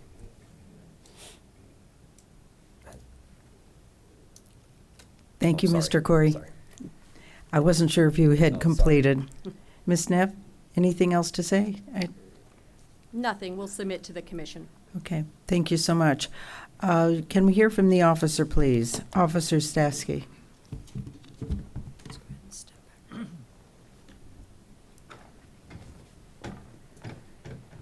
Thank you, officer. Thank you, Madam Chair, members of the commission. Happy to be here. I know there's been a lot of discussion about this case. I'm happy to give an overview if you guys want, or I can answer any questions you guys may have, because I know there's been quite a bit already. If you can go ahead and give us a description of your perception of what happened. Sure. That would be great. Thank you. No problem. On August 4th, 2022, I received a phone call from the reporting party stating that Mr. Corey was flying a parachute plane in Game Management Unit 13B on that day. The reporting party stated Mr. Corey was flying low to the ground, slow speed, grid-like pattern, which is pretty consistent on how we fly our big game surveys. He also stated that Mr. Corey was at the Imlay Airstrip. That's where he parked his vehicle and the trailer. At that same time, I knew there was a minimal occurrence elk hunt ongoing within Game Management Unit 13B, which was within the regulations, and it was considered an open big game season per the regulations as well. So I made my way up to the Imlay airstrip, made contact with Mr. Corey as he was vacating the area. He did in fact have that parachute plane on his trailer. Per the interview, when I talked to Mr. Corey, he stated he's been flying in that area for the past 2 days. Has been flying all over the unit when I talked with him. That's what he was saying. Said he found various amounts of deer in a few of the areas that he was flying, and he was also able to locate that dead mule deer buck that was about 160 inches or so. So he was flying pretty low off the ground. Mr. Corey did also state that he was a guide and the owner of Corey Guide Service, and he's been guiding on the Arizona Strip for multiple years. So, and he's also been guiding in the state of Arizona for over 15 years too. Mr. Corey did mention to me that he did have that permit, that archery permit, over there in 13B in about 2 weeks or so as well. So, when I asked Mr. Corey if he's familiar with the rule, can't fly within 48 hours of open big game hunt, he did state that he was aware of that rule. When I asked him about the minimal occurrence elk hunt, that's when he stated he was not aware of that minimal occurrence elk hunt ongoing. And he continued to state that he wasn't looking for wildlife within the area. He was just looking for a specific water source in the area as well. So, and that pretty much concluded our interview with him. Thank you. Yep. Any questions to the officer? Commissioner Buchanan? Thanks, Madam Chair. So earlier we heard from Ms. Neff and Mr. Corey, and in particular she talked about the law and how it was applied and intent. Mm-hmm. And you know, I mentioned just a little bit on your ability to use discretion enforcing the law. So I'd like to understand your logic behind why you cited him as opposed to not citing him for what happened, and you know, what was your determination of intent? Sure, yeah, that's the big reason why we kind of delayed on citing right away. You know, I could have written a citation right there when I talked to him, but we waited at least 4 or 5 months so we can really look into this more and get all the facts that we needed to on this case. The big determination for me as far as issuing this citation, really what it comes down to is he's a very seasoned guide, and he's been guiding on the Arizona Strip for multiple years. So we should be aware of that minimal occurrence elk hunt. That's the first thing. Guides should be held to a higher standard as well, and so that's something I really kind of took in mind when I issued that citation. The other thing that I noticed as well is he stated in the interview he was looking for one specific water source, but based off the information I got from the interview, he was flying in multiple areas within Game Management Unit 13B, and he stated he was looking at one specific water source. Why not just go there? Because the areas I mentioned where he was flying, it was all over the place in northern 13B as well. So, and the last one, usually for us, if we're looking for waters or just looking at a water catchment to see if it's full, we're generally flying at a very high elevation. There's no need for us to fly that low if we're looking just for a water source. We're usually a lot higher because it just makes more logical sense. So. Okay, so when you say higher elevation, like 2,000 feet? I mean, help me Yeah, probably understand 2,000 exactly. feet or more is where you can see it. Yeah, Okay, we don't and use a plane for that. other than the reporting party who said he was flying low, what evidence did you have that he was flying low and not at 2,000 feet? Yeah, so it's mainly that footage, right? And then also in that footage you can see the horizon while he's flying. You can see the ground, so you can tell there's a pretty low distance as well. And those parachute planes don't go that high as well. So. Thank you. Commissioner Buchanan. Guggenheim. Thank you, Madam Chair. Thank you, Officer Stasky. You kind of touched on what my question was. You were able to verify that Mr. Corey had a valid guide license during this time? Yes, he did. He did. And then you mentioned about holding guides to a higher standard. That's not just an opinion. That's an actual question that's on the guide exam. Yes, sir. That everyone takes. Was he aware of that higher standard when you spoke with him? I didn't specifically ask him about that question on the guide examination, but he did. When I asked him, he said he was a guide and he was aware of that statute. Right. So hypothetically, I mean, if he had a client at this time and was there, he would be incriminating that client as well as himself. Certainly. Yes, Commissioner. Thank you, Madam Chair. Any other questions or comments? I need a recommended motion, please. Madam Chair, before we make a motion, I would just like to acknowledge that I am aware of the Corey business that is in Star Valley. I've actually been in the business there. I don't know Mr. Corey personally, but I just want to acknowledge that I know where that business is. I've been there, but I don't think it would affect my decision here. Thank you. Thank you for that clarification. Madam Chair, I'll make a motion. I move that the license and/or license privileges of David S. Corey to hunt, fish, and trap in the state of Arizona be revoked, and that he be denied another for a period of 5 years. That the current license be suspended as of the date of this hearing, and that it be revoked as of the date of the order, in this case as signed by the director. That he be required to complete the hunter education course and provide proof to the department before applying for any other license to hunt in the state. And I further move that the director, as secretary to the commission, be directed to sign and issue a finding of fact, conclusion of law, and an order in this matter pursuant to this motion. I have a motion. Do I have a second? I have a second. I have a second from Commissioner Hernandez. Any other comments or questions, please? All in favor, please say aye. Aye. Any opposed, nay, say nay. And we are passed for a 5-year revocation to Mr. David Corey. Thank you. Chief Helms? Madam Chair, if it's okay, Nicholas DeBaca is also present, so I would like, since he's represented by counsel, I would like to take him out of order and do him next. Great, thank you. Present his case next. Thank you. Next case is docket number 2025-0044 in the name of Nicholas DeBaca from Tucson, Arizona. Convictions, summary charges, count A, possession unlawfully taken deer. The court's a Nogales Justice Court. Plea on count A is guilty. Court findings are guilty, sentenced to pay a fine of $374.13 on September 19, 2024. Actions to be considered: revocation of license, take wildlife pursuant to AR 17340, required completion of our education course pursuant to AR 17245, civil damages no less than $3,245.87 for the loss of one white-tailed deer pursuant to AR 17314. Case summary: on January 17, 2022, Arizona Game and Fish Department officers Freeberg and Alex Smallwood responded to an Operation Game Thief report of a hunter who had just shot a deer with a rifle in an archery season. The reporting party also reported that the hunter shot the deer from a maintained roadway in Game Management Unit 34A. During the investigation, the commission determined that David Best had drawn the Southern Arizona Limited Entry Whitetail Tag, which allowed him to use a rifle during that particular time of the year. Best admitted to unlawfully shooting the deer from a maintained road while with his rifle.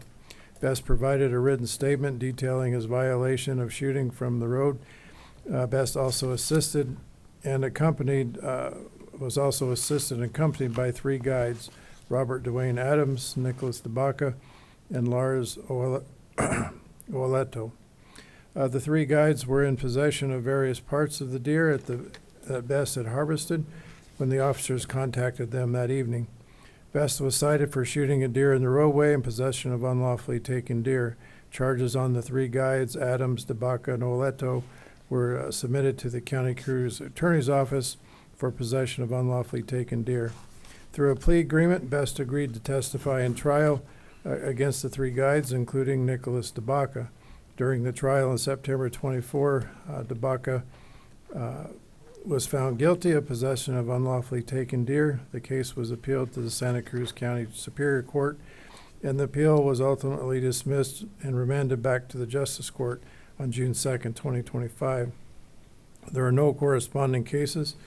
The whitetail buck was seized and placed into evidence, and time spent 75 hours.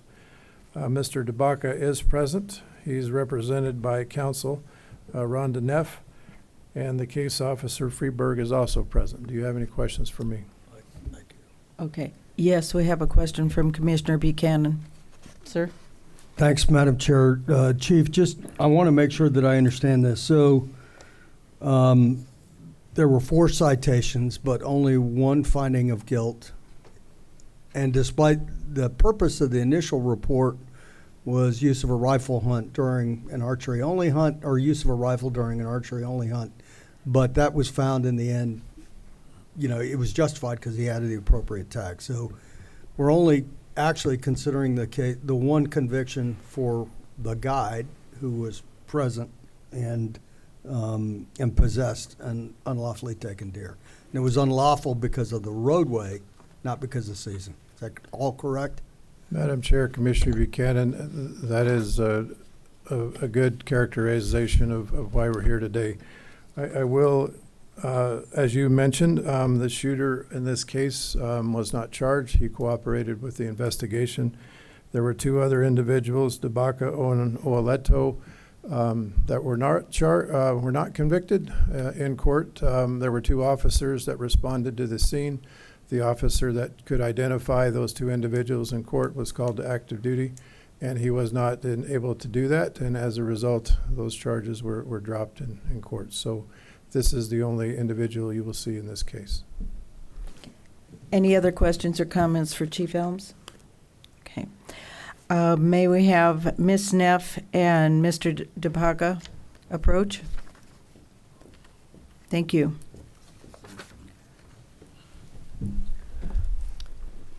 Madam Chair, members of the board, again, I'm Rhonda Neff. I'm here representing Nicholas DeBaca, who is present with me.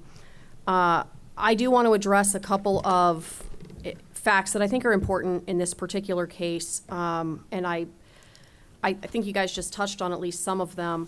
In this particular case, there were actually 4 people that were charged. There is 1 person before the commission today. Mr. Best, the shooter, was in fact charged in this case. He ended up entering into a diversion agreement at the request of his counsel, and then as part of that diversion agreement, then also testified in the case against Mr. DeBaca. I think that testimony is important and needs to be highlighted here because while most of the time when you hear that somebody was offered something in order to testify in a case, that usually means that that testimony implicated Mr. DeBaca, and in this case it didn't. The testimony by Mr. Best was that nobody told him where to shoot from, that he wasn't sure if his feet were in the road, the way that the berm hangs over and the angle at which the shot was fired at through investigation that was done through defense counsel, which was not me, had indicated that it actually would have been almost impossible to have actually had his feet in the roadway. Again, I'm going to talk about a gray area here in a second. But none of the testimony by Mr. Best in the trial against Mr. DeBaca actually implicated him in any way in encouraging, being involved in, seeing, or even knowing that the game was shot with feet technically touching the roadway. And why I think that's important in this particular case is I think we can all stand here and acknowledge that a hunter standing in the middle of a roadway or even largely into a roadway is unlawful. That's not a proper way to shoot, and that affects every other hunter with unlawfully taken game. I don't want the commission to see this case in the same way because we're not talking about a major roadway. What we're talking about here is how you define roadway. And in the fish and game statutes, it's not defined. In some of the MVD statutes, it actually is. And it's defined as exclusive of the berm.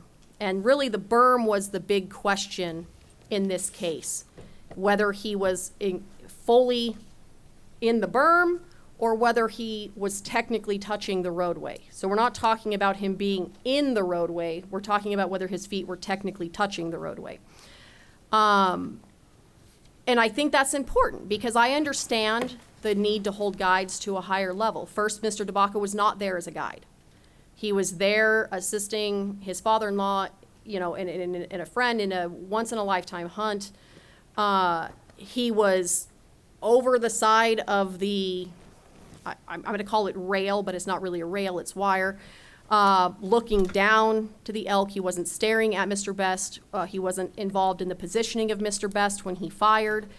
And again, in the unlawfully taken game statutes, these are strict liability. So whether he knew or had reason to know or whether he was involved is irrelevant to whether or not you're convicted. If ultimately Mr. Best, who had accepted a plea in this case, albeit to a diversion, by accepting that, he had admitted that he had done something wrong, in this case putting his feet into the roadway.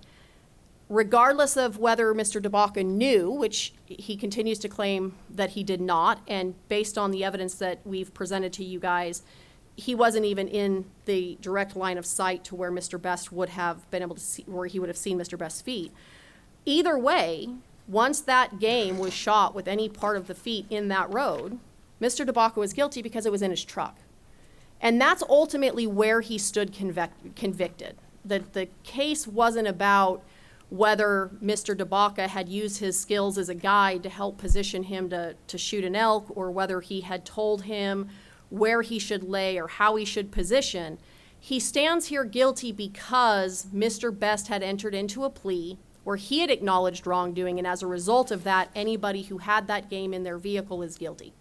And that's ultimately what the court found here. It wasn't about knowledge, it wasn't about intent, because this is a strict liability offense. That being said, Mr. DeBaca, as with what I had indicated with Mr. Curry, like, he respects the judicial system. There is an issue in this particular case which, as a lawyer, I would not be doing my job if I failed to raise. As this commission may very well know, we had challenged whether or not the commission could issue a notice to appear before the commission after the 188 day timeline in the statute. And ultimately, the Superior Court had indicated that it's a directory statute, so the defendant or the respondent in this case would have to prove prejudice. And in this particular case, with respect to Mr. DeBaca, there was actual prejudice, because while he disputed the conviction at the time, he also was exercising a right to appeal. And he ultimately had made the determination after the 180 days had passed that he didn't want to continue this fight. He wanted to just accept the conviction, dismiss the appeal voluntarily. This is not something where the appeal was upheld or his conviction was upheld through appeal. He voluntarily dismissed it. And he did so because he wanted there to be finality in this case. He had recognized that irrespective in a strict liability offense, he stands convicted. But the 188 timeline had passed, and that was the basis by which he decided to withdraw his appeal. So, he had given up the opportunity to further his appeal. So we believe in that case that this is prejudice, in the court, and this commission should actually consider whether or not this notice of hearing should have been issued. But irrespective of that, again, we believe that the appropriate thing here is education. This is not a scenario where he went into a roadway or on an ATV or shot from a window or was in any way trying to take illegal game. This is a case where strict liability put him in a position where, by the nature of somebody else admitting guilt to something, he is found guilty. I could understand a suspension if Mr. Best had indicated that he had in any way assisted him or advised him where to lay or to put his feet in the roadway. That's just not the facts that we have in this particular case. Based on that, we're asking that this commission consider this to be an opportunity for education, and that he be allowed to complete the ethical hunters course or hunter safety course in lieu of some form of suspension in this case. Thank you, Ms. Neff. Yes, please. I have a question for Ms. Neff. Yes. You indicate that he was prejudiced by the exceeding the 180 days, but I'm not sure I'm clear on what you believe that prejudice to be. Can you tell me what that is? How he was actually prejudiced? Yes, Commissioner Hernandez. The right to appeal is a constitutional issue in criminal law. You have a constitutional right to challenge that conviction through appeal, and there are oftentimes multiple levels of appeal. And by the nature of that timeline having passed, he gave up a constitutional right that he could have maintained, but for his belief that 180-day timeline had passed and that this commission was no longer accepting jurisdiction. So the understanding was that if the commission hadn't issued the notice within 180 days, that was the commission's way of indicating that it did not intend to take jurisdiction in this case. And prior to this, at least with Mr. Green, it was not uncommon for this commission to take jurisdiction during an appeal. So there was no indication that because of the appeal, that 180-day timeline in some way stayed, or that the commission was waiting for that for that appeal to have resolved prior to issuing it.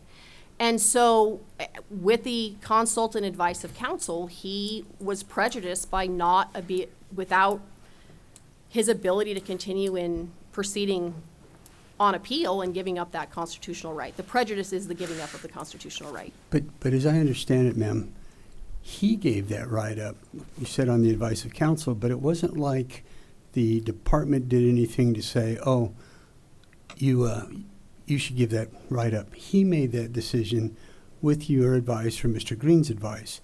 The department had nothing to do with that. And so I'm failing to see prejudice as you're claiming because he gave that up. It's like one of those things where you have a drug case and they could have arrested him, but they went ahead and did 4 more loads. It's like, well, why didn't you arrest him after the first load? He kept doing it. He could have done whatever he wanted to do. He could have kept the appeal. The department had nothing to do with that, and I don't believe that the department prejudiced him in any way on that. That was his doing with the advice of counsel. So that's why I asked a question. I'm just not seeing it, ma'am. And I appreciate that, Commissioner. Again, reasonable minds can disagree on things, and Correct. I think that is where a lot of this stems from. The big concern, and again, I mean this with all due respect to all of you and everyone in this room, for most of the people who appear before this commission, the misdemeanor conviction is the least of their concern. Like the fact that they have a misdemeanor, they're kind of a dime a dozen. A lot of people have them. But what's at stake before this commission is internal to the person's being. Hunting and fishing and involving in nature is part of their person. It goes into their soul. It's who they are. It's who they're raised to be, right? You can overcome a misdemeanor. You can set it aside. You can seal it. But what you can't do is, if you're relying on hunting as your primary source of food or even a substantial source of food, the consequences of this commission are far more significant to many of these hunters than the actual conviction itself. The penalty is so much greater than a fine or the fact that you have a misdemeanor. And in this case, once that 180-day timeline passed, Mr. DeBacco was understanding and accepting of the misdemeanor because of the nature that he thought that the Fish and Game Commission had acknowledged it wasn't taking jurisdiction of this case. But for that, he would have continued in that appeal. But you'll agree with me that he could have continued in that appeal, and he made that decision with your guidance, Mr. Green's guidance, or without it. But he made that decision. Nobody else made that decision, right? Yes. All right. Thank you, ma'am. Okay, Commissioner Buchanan. Thanks, Madam Chair. Just 2 comments. Number 1, facts do matter. There are no elk in Unit 34A. It was a white-tailed deer. Oh, I'm so sorry. So, second comment is, I want to ensure that you understand that we take this very seriously. Mm-hmm. First of all, hunting is a privilege. It's not a right. We understand, with all due seriousness, that when we take away somebody's privilege to hunt, fish, or trap in this state, it's a very serious thing. It's not, of course, just in this state. It's also, if we do so, because of a interstate compact agreement with 48 other states. It's in most of the United States. We understand the seriousness of that. So I assure you that we take all this in a very serious manner, and we're not putting it aside. I don't know what your implication was when you suggested that maybe we don't consider that. it's a part of their being and who they are. And certainly, that is not my intent to say that you guys don't take that seriously. I understand that you guys take that seriously. I understand that you guys are on this commission for a reason, and my role here is not in any way to try to suggest that you don't. The only reason that I brought that up is so that it's clear that and it's only with respect to the prejudice argument. That's the only one that matters with respect to that argument, because the prejudice is so much greater as to why he would give up his appeal rights for this. Has nothing to do with my, view of this commission and its role. Everyone understands that this commission takes this seriously. You guys have a very, very difficult job to do. And, Mr. DeBaca respects what this commission does. He respects what the fish and game laws are. He respects that, it is a privilege to hunt. It's a privilege that he likes, that he loves, that it is part of him, that he wants to be able to continue doing. Again, no disrespect to this commission or anybody in this room. It's simply a matter of making you guys understand why we believe that there was prejudice in his desire or decision to give up the appeal in lieu of continuing that fight, knowing that that 180-day timeline had passed. Mr. DeBaca?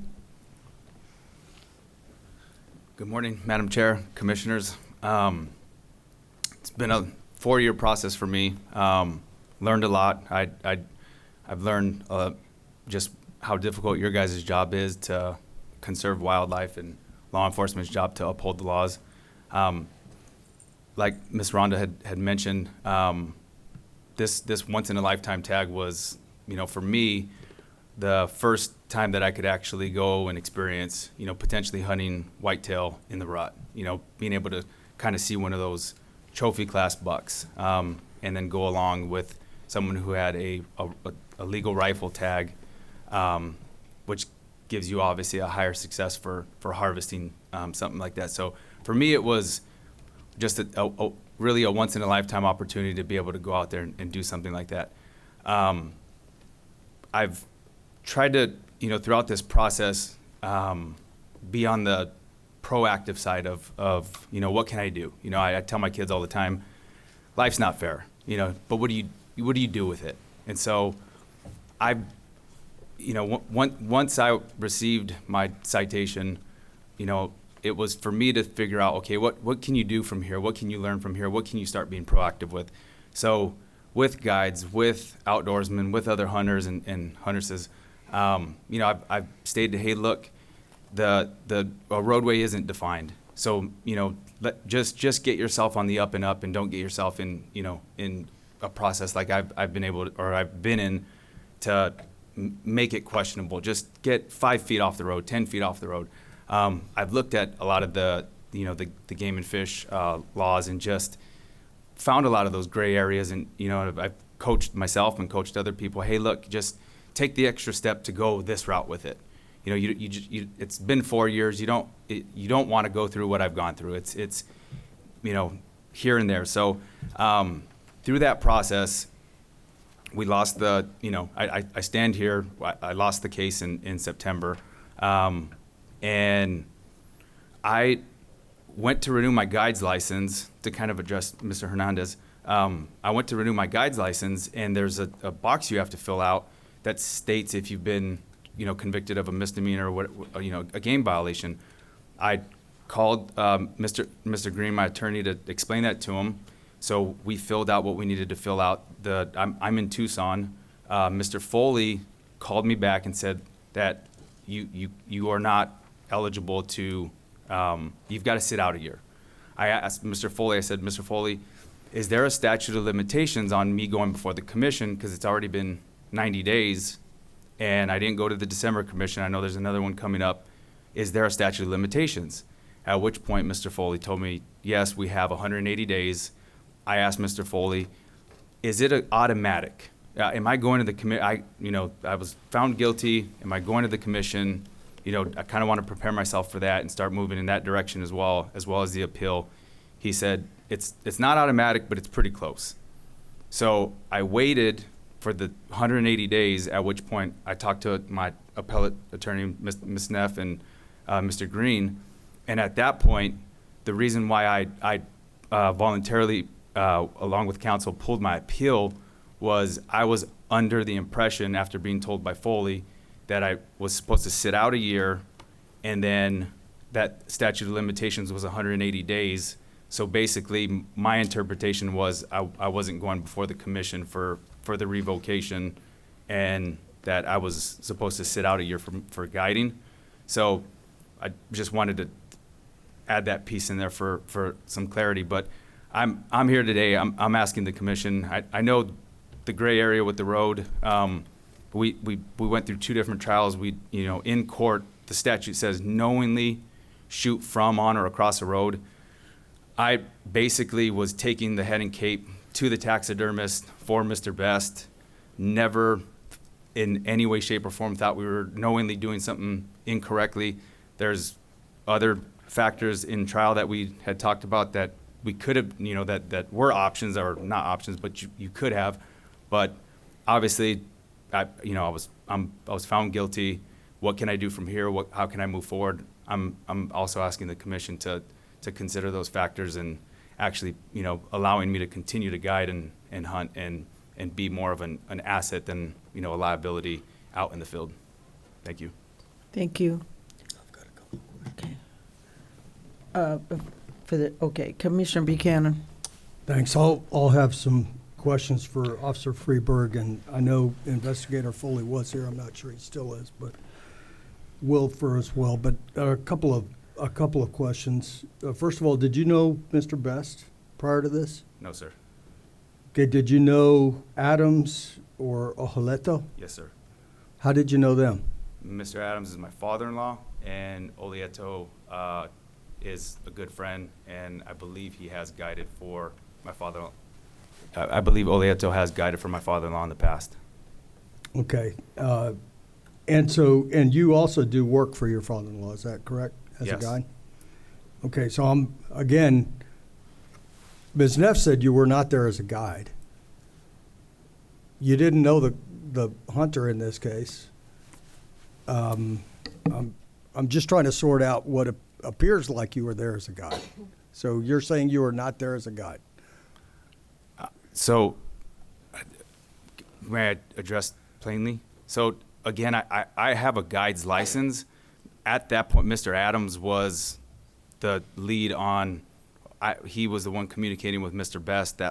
For me, it was the opportunity, again, to be out in the field with a legal rifle tag to be able to try and find a trophy, a world-class trophy Coues deer. That was where I came in. Okay, and then just one more question. Do you hunt with a bow? Yes, sir. Okay. You know that in that area, you're a resident of this state, correct? Yes, sir. And you know you can purchase an over-the-counter deer tag, and you can hunt in 34A. Yes. During the rut. Yes. With your bow. Yes. So when you said this is a once-in-a-lifetime opportunity and you've never done it, I'm just suggesting there's opportunities for you to do it right now. May I address? Yes. So with a rifle, we all know that archery hunting is extremely difficult. So when someone has a rifle tag, I guess it's arguable that there's a higher degree of success, probability for success. So that was, you hear about the Mexico hunts, you hear about people being able to use a rifle hunt during a true rut whitetail. That's where I felt like I had a once-in-a-lifetime opportunity. Okay, I understand now. I didn't earlier. Thank you, sir. Any other questions, comments? Can we hear from the officer, please? Thank you.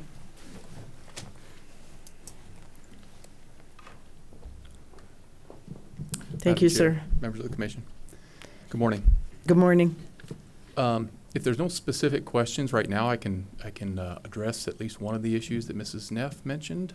Yes, address that, and then if you could give us a brief overview, that would be terrific. Okay. Thank you. Maybe I might do both, but that's great. Thank you. In general, when we got the call that evening, January of 22, there was myself and another officer that went out. We made contact with the individuals. The report was there was a deer shot with a rifle, and we knew it was archery season. We found out that the tag was justified for using a rifle.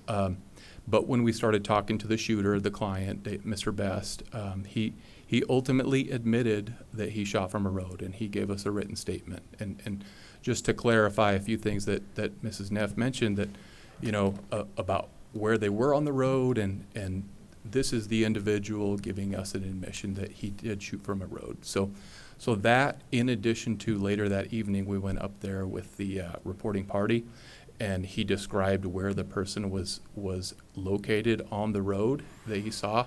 So those two pieces of corroborating evidence was enough for us to verify that the individual did shoot from a road. So wanted to clarify that. This was and has been a long case in court, but any other questions specific on what happened and some of the issues? Commissioner Guggenauer.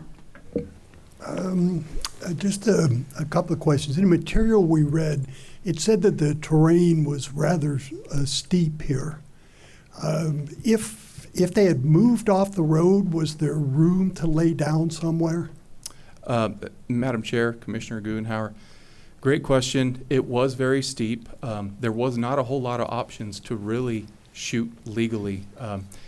They could have tried to get off the road. They would have been in a very steep position. It was just tough to do. Okay. And then my other question was related to a guide license. He had a current guide license during this time. Madam Chair, Commissioner Guggenauer, yes. I believe all three of the guides did have current guide licenses at that time. Okay. Thank you. Any other questions, comments? All right. Did you want a brief description from this officer, or? If there's anything we miss, I'd also like to hear from Officer Foley, since he's present. No. Name was mentioned. Oh, yeah, for sure, we will. I just want to make sure that any questions. Anything? Okay, let's hear from Officer Foley. Thank you so much.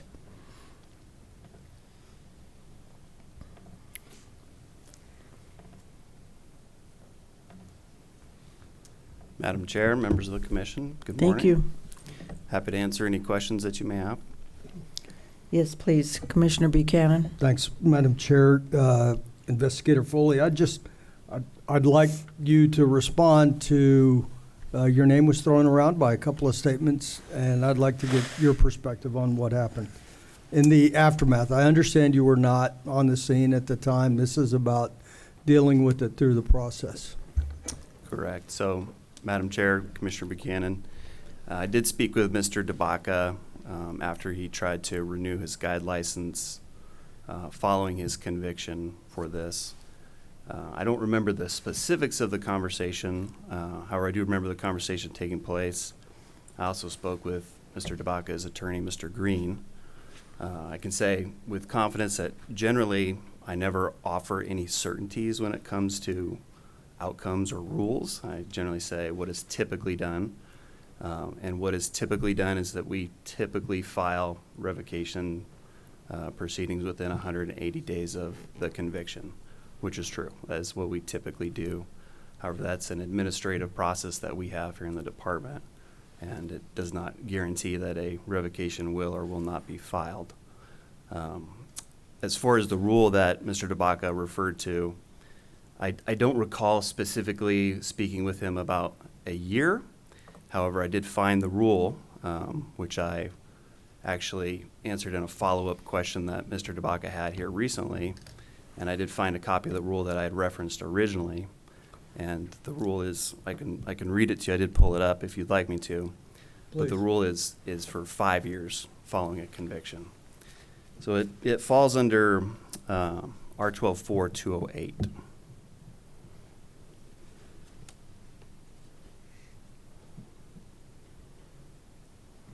So R12-4-208, and this is going to be 208D, says a person is not eligible to apply for an original or renewal guide license when any of the following conditions apply. And number 3 says the applicant was convicted of a violation of federal or state wildlife law for which a license to take wildlife may be revoked or suspended within 5 years immediately preceding the date of application. So that is the specific rule that applies in this case. So if I understood that properly, I know we do have a lawyer on the commission, and he will tighten me up if I'm wrong here. But if I understood that properly, that's based on, I know that you can only get a guide license for 1 year at a time. Correct. But what that rule says is that you can't apply, you're not eligible if you were convicted of a take violation, regardless of whether or not the commission has acted on this. Is that correct? And Correct. revoked a license. Correct. So Don't the let Fisher conviction for a revocable offense effectively creates a inability to reapply or obtain an original guide license for a period of 5 years. Any other questions or comments? Yes, please. Oh, I thought you wanted to say something. Okay. All right. Thank you so much, sir. Appreciate your time. Madam Chair, members of the commission, thank you. Thank you. Thank you. Any other comments? I need a motion then. Madam Chair, I have a motion. Please. I move that the license or license privileges of Nicholas T. DeBaca to hunt, fish, and trap in the state of Arizona be revoked and he be denied another for a period of 5 years, that the current license be suspended as of the date of this hearing, and that it be revoked as of the date the order in this case is signed by the director, that he be required to complete a hunter education course and provide proof to the department before applying for any other license to hunt in this state, that the department be directed to collect civil damages or bring civil action against Nicholas T. DeBaca to collect the amount of $3,245.87 for the loss of one white-tailed deer. And I further move that the director, as secretary to the commission, be directed to sign and issue a finding of fact, conclusion of law, and an order in this matter pursuant to the motion. I have a motion. Do I have a second, please? Second. I have a second from Chairman Hernandez. Any other discussion or comments? All in favor, please say aye. Aye. Any opposed? Nay. Okay. The motion passes. You've been revoked for 5 years. Chief Helms? Madam Chair, the next person that is that identified themselves as present is Kevin Smith, docket number 2025-0046 from Surprise, Arizona.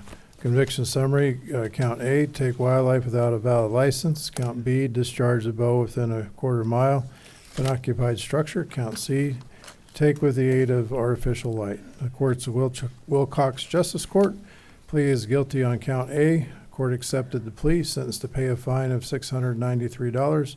Date of conviction September 11, 2025. Actions to be considered: revocation of the license to take wildlife pursuant to ARS 17340. Require completion of our education course pursuant to ARS 17245. Case summary: on January 9, 2025, Officer Jeremiah Fountain was notified of an Operation Game Thief call from a landowner in Game Management Unit 30B. The landowner observed two men using artificial light to attempt to take a mule deer after dark within a quarter mile of their home. The landowner confronted the two men, one of the men who was later identified as Kevin Smith, who admitted to trying to take a mule deer with a bow and arrow. Following the contact, the landowner found an arrow in the road and on the hillside where the mule deer were. Officer Fountain conducted multiple interviews with Smith, whose version of events changed numerous times. Eventually, after being confronted with the evidence from the scene, Mr. Smith admitted to taking 3 shots at the mule deer, with the last being after dark in the location that was within a quarter mile of the reporting party's home. Officer Fountain found no evidence that Mr. Smith had harvested or wounded a deer. However, he did discover that Mr. Smith's hunting license had expired on December 31st, 2024. No corresponding cases, no wildlife taken, time spent 25 hours. Officer Fountain is present, as is Mr. Smith. Do you have any questions for me? Do we have any questions for the chief? All right. Can we hear from Mr. Smith, please?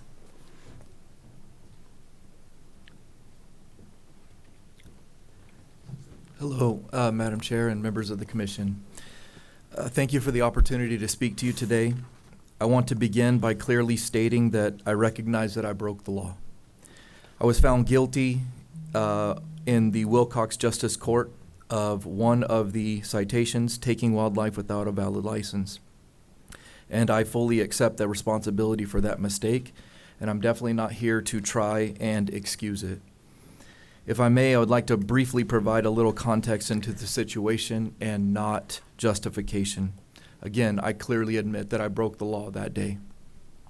Prior to this incident, my daughter had been hospitalized for over 20 days. My wife and I were living day to day with uncertainty and stress, and when she was finally released, my oldest son suggested that we take our bows and go out hunting together. With a mountain of stress still weighing on me, I didn't give much thought to it. We packed up our RV and we headed out to the Wilcox area. As a result of my mistake and infraction of the law, I acknowledge that this incident caused a considerable use of valuable state resources that could have been used elsewhere. And I'm truly sorry for the mistake that I made, and I want you to know that this was an isolated lapse of judgment on my part. The outdoors and the privilege to hunt and fish are extremely important to me. This is something that I share with my 2 sons and my now 9-year-old grandson. It's a part of how we connect, how we teach responsibility, and how we learn respect for wildlife. Losing that privilege would have a lasting impact not just on me, but on those relationships. This incident has already carried significant consequences to me. I have experienced personal embarrassment with my family, friends, and coworkers. I've experienced financial loss. I've lost work time. And as far as a significant professional impact, this includes a temporary revocation of my top secret Department of Defense security clearance, resulting in job assignment complications. I have incurred substantial attorney fees, received and paid a fine from the courts, and as mentioned earlier, someone said that having a misdemeanor on your record is a dime a dozen. For me, this is heavy. I will now have a criminal record where there had not been one before, and this means a lot to me in my professional life. I can assure the Commission that I've learned a serious and lasting lesson. I will never place myself or anyone who hunts with me in this position again, and I respectfully ask for your mercy and leniency and the opportunity to retain my hunting and fishing privileges. Thank you for your time and consideration. Thank you so much. Can we hear from the officer, please? I was going to ask him a question. Oh, okay. It's all right. I'll wait. Okay, sorry. Madam Chair, members of the Commission, thank you for having me. Thank you, sir. Is there specific questions you have for me, or would you like a brief overview? Commissioner Buchanan. Yes, sir. Thank you, Madam Chair. So I know what Mr. Smith was convicted of. He just admitted to that. That was hunting without a license. But that really wasn't what brought you to there. So I'd like to get the kind of the overview from your perspective. But also, I will have a couple of questions for Mr. Smith as well. So please. Absolutely. Madam Chair, Commissioner Buchanan. So a brief overview of my interaction with this case. I was called with the OGT regarding quarter-mile violation and take with the use of light. This is in that area. It is an occurrence that happens quite frequently. The landowner that lives adjacent to the Forest Service property down there, he and I are on a first name basis because he's calling so much to report these types of violations. I went out to the scene to kind of put together what had happened. He had already collected those arrows discussed in the overview. There was an arrow up on the hill and one in the road. When I called Mr. Smith and interviewed him, there was some things about his story that didn't make sense based on where the arrow was located. And that's how I kind of had a feeling that there was something more that he wasn't telling me. In a very short period of time after that initial phone call, he called back, said that he had lied and needed to clear some things up. At that time, there were still holes in the story that didn't make sense based on the evidence that I had collected on the scene. Through all of that, I ended up meeting Mr. Smith in person, and it was only once confronted with the evidence that I got the whole story about shooting 3 arrows, potentially wounding 3 different animals during this hunt, being within a quarter mile, and also using artificial light to make sure that it was the animal that he wanted to kill. Throughout the whole investigation, there was definitely Mr. Smith was cooperative. He wasn't aggressive in any manner. He was willing to meet with me and talk with me, which helped the investigation. But there was a lot of mistruths throughout that. Are there any other specific questions that you had? Yes, please. Commissioner Kerr. Thank you, Madam Chair. Officer, you said there was an arrow in the road and that he was using artificial light. Does this suggest that the deer he was shooting at was standing in the road, in the headlights of his vehicle, and that he shot down the roadway? Commissioner Kerr, I don't believe that he was shooting in the road. The arrow was dropped where the landowner confronted them.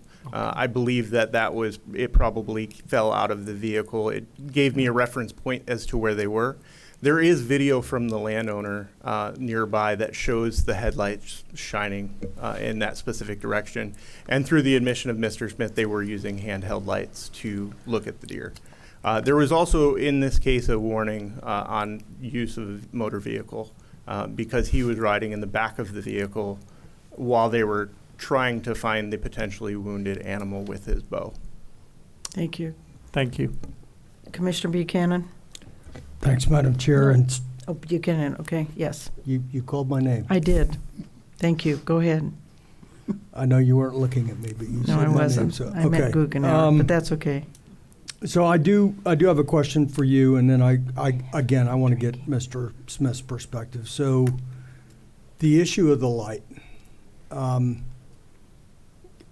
I guess when I read through this, my belief was that he had thought he had wounded a deer and he was trying to shoot the deer that he had already wounded.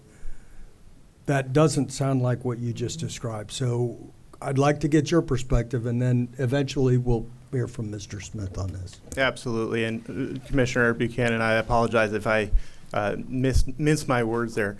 When he admitted to taking the first shot, he had seen a deer. He took that first shot. That shot would have been within legal light at a distance appropriately away from residences. He then, according to his admission, jumped in the back of the truck, drove over the hill to try and locate that same deer.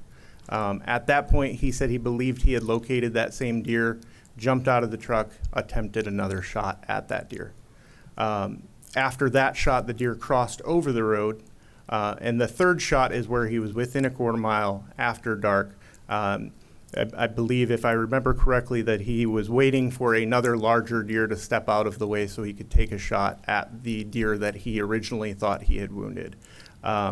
Throughout the interview with him, it did not seem to me that he really thought that deer was wounded and thought maybe he had missed both of those times. Another issue that I had with some of that was the arrows that he was using were different than the ones that were the expensive arrows in his quiver. Thank you. And I believe he referred to them as junk arrows or something similar to that in my report. So I don't know that he was taking good shots at those deer as opposed to just jumping out and taking the first available shot. Thank you. Commissioner Guggenauer. Thank you, Madam Chair. So as I read through here, I was like Commissioner Buchanan, I was questioning that too. I never heard of arrows in the back of the truck and just grabbing arrows like that when you have one right on your quiver. So two questions there. Were you able to account for all the said shots? I know the RP collected some arrows, but your investigation first. And then the second is to possibly wounding an animal. Did you try to find a blood trail or any evidence that an animal was wounded? Yes, Commissioner, I appreciate the question. I was only able to recover the one arrow that had appeared to be fired that was up the hill. The one on the road I don't believe had been fired because of where it was positioned. It was just laying on the road where they had been parked. The other two arrows I was not able to find. Those arrows, I did a walk around of that area, was not able to find a blood trail either. So while it is possible there were wounded deer, I was not able to find any evidence of that. And assuming then there was no blood on the arrow you found? On the arrow I found there was not. Thank you. Thank you so much. If there's no more, oh, I'm sorry, please, Commissioner. I understand that Mr. Smith's license had expired shortly before this, but did he have a tag or an over-the-counter tag or anything for this hunt? Commissioner Hernandez, yes, he did have an over-the-counter tag. Is a carbon copy tag not issued by one of our offices, but probably a retail store that was selling them. So he did have a valid tag. And you said that you gave us a synopsis of that the first shot he took was during legal light and more than a quarter mile. Is that something you confirm with the reporting party, or is that something you got from Mr. Smith? I'm unclear how you determine that. That was just through the interviews with Mr. Smith. For the first shot, he would have been out of the sight line of the house where the landowner lives. They wouldn't have been able to see them. With a archery hunt, obviously, he wouldn't have been able to hear them shooting either. Okay. All right. Thank you, sir. Yes. Madam Chair, if I could just follow up. So if he's out of sight of the house where the RP was, can we assume that he's more than a quarter mile away? For that first shot, yes. Yes, For sir. the third shot, he was within the quarter mile. Got you. Thank you. Any other questions for our officer? Otherwise, we have a question for Mr. Smith from Commissioner Buchanan. Okay. Would you please join us again? Thank you, Mr. Smith. Yes, Madam Commissioner. Thanks. So we've heard comments. First of all, I'd like you to respond to what our officer said. Yeah, thank you for that, Commissioner. So yes, as mentioned, the first shot was within legal light, and on our on-X point for the second shot, we were 6 yards from being a quarter mile away. So we were, a couple steps from actually being outside of that quarter mile. As far as the light, yes, we did have our headlights. As we were moving forward, we saw the deer. I jumped off of the back of the truck. I honestly had no idea that was a law, and I freely admitted that to Officer Fountain. And upon taking that second shot, the deer wasn't directly in the lights. It was off to the side, but my son was driving, and he didn't think to even turn off the vehicle. Those lights were being cast. As far as it was the single animal that we were chasing, the one that we thought, my son and I were sitting there, we waited about 15 minutes, so we knew we were losing light. But we waited because we didn't want to go chase something and have it run, we couldn't find it. But upon coming over the hill, we saw that there were the deer that we were looking for right there. So I hopped out, jumped and sat on the tailgate of the vehicle, crept forward a little bit more. I got off of the tailgate and walked around to hide behind a bush and get a clear shot and take the shot at the animal. So yes, as mentioned here, I clearly and openly confess to you that I broke the law in this instance. So how far was your first shot? The first shot, I'm really going by memory here, but I would say I wouldn't shoot over 50. I think it was about 40-ish yards. And how far was the second one? The second one, probably, it was closing in on 50. Okay. Yes. So I've got a comment for you. Please. And, I know you mentioned your daughter's hospitalization, but the question is, or the comment is, how much did you practice before you decided kind of late minute to get into a vehicle? I know you had a valid tag and go hunting. Yeah, my son and I, my one son has now since moved, but my other son and I, we consistently go and shoot our bows. This was not something that we just decided we would go. This is something that I use as a bonding moment with my son and a stress relief. So it wasn't just cold going out into nature. I felt that I was accurate and pinpointed it enough that I could harvest the deer. Did you think you had wounded that deer? Yes, Your Honor. Or yes, Commissioner. I did feel that I had a good chance that we hit that deer. Okay. Lastly, I'm not going to ask you about the specifics of your job, but I got a little of experience with clearances. You need to report this from here on out. It has no been matter what. reported. It hasn't, and this is irrelevant of what the commission decides. This is based on the court case. Oh, it has been reported. The day after that I talked to Officer Fountain and received a citation, I went to my FSO, told them the entire full story, which resulted in the temporary suspension of my top secret clearance. Once I received the adjudication of the court, I was able to take that back to my FSO, and my top secret clearance has been reinstated. However, that months in between was definitely volatile for me professionally. And again, I've paid a significant price here. Yeah, you might be 75 years old with the clearance. You still need to report this every single time. Yes, Commissioner. Agreed. Okay. And thank you for that advice. Madam Chair. Yes, please. Mr. Smith, I'm struggling here with, I understand you have accepted responsibility, and I'm trying to decide which way to come down on this as far as revocations go. But I want to go through with you a couple of things. My understanding is you had a hunting license, but it expired a couple days before that, and that may be understandable, except that you had a tag for this unit, right? Yes, Commissioner, I did. Okay, and you were in addition to this tag, you were out there with adult sons, I'm assuming, as well as one grandson, Yes, he is an adult. right? He is over 18. You have a bow, you practice, you know, very much like I, that my limit's about 50 yards. I can't go beyond that. So you Yes, knew that. Commissioner. Yes, Commissioner. And you knew that there was legal shooting light. You knew about that. Yes, Commissioner. And but then I start seeing a series of errors or mistakes on your part for somebody who has more sense. Not sense, I'm sorry, I didn't mean to say that. You More are correct, Commissioner. No, that was a bad choice of words on my part. More experience than what your actions went forward with. And you know, we've all shot at something right at dusk, right before shooting light left. And then you go looking for it, and you look for that blood trail. But you don't go out trying to shoot it again, because there's people out there, there's animals out there, and there's houses out there, right? Yes, you know Commissioner. that. Yes, Commissioner. And you knew that when you took that first shot, there was nothing within a quarter mile. You were okay at that point. But then again, you have Onyx on your phone or whatever your device is. So you had that, as you said, you were about 6 feet within that quarter mile. My concern here, sir, is a series of mistakes. And it wasn't something that we hear sometimes, oh, it was buck fever, something like that.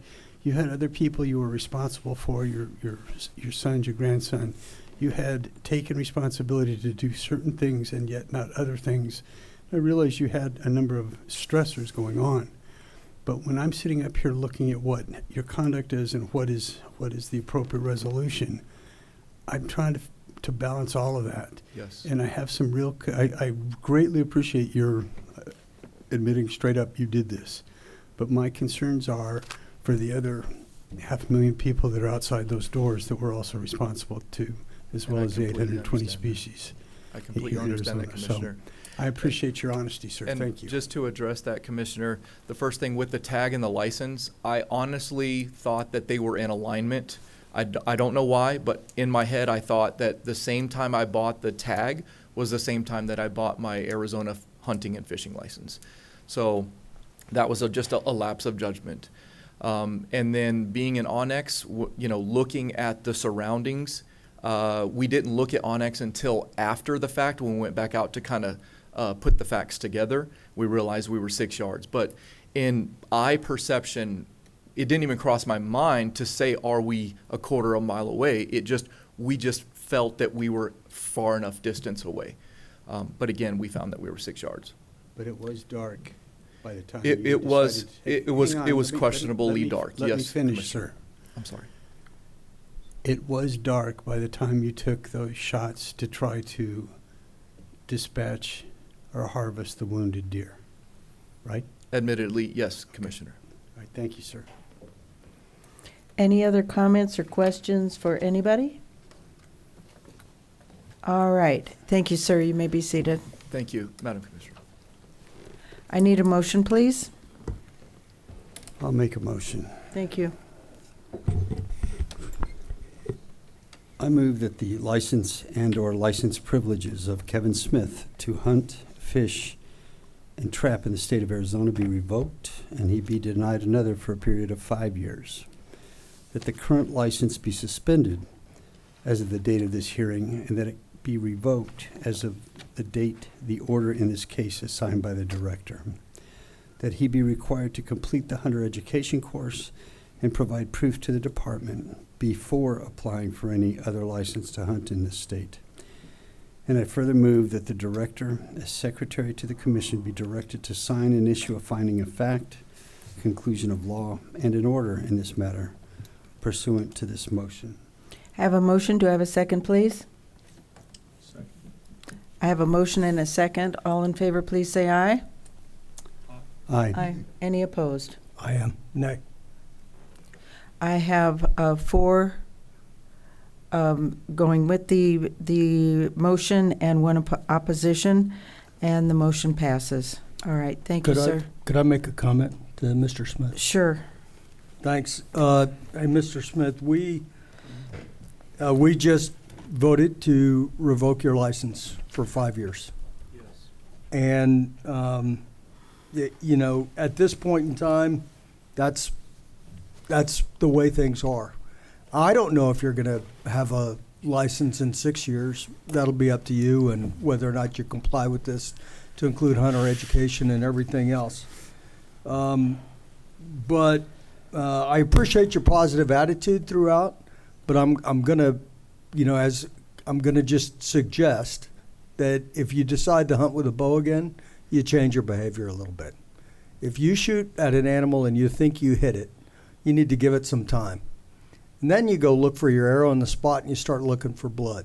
If you're chasing an animal, you know, you're probably never going to catch it, especially if you didn't hit it well. And typically what I would have expected when you made that first shot is legal light, you were beyond a quarter mile.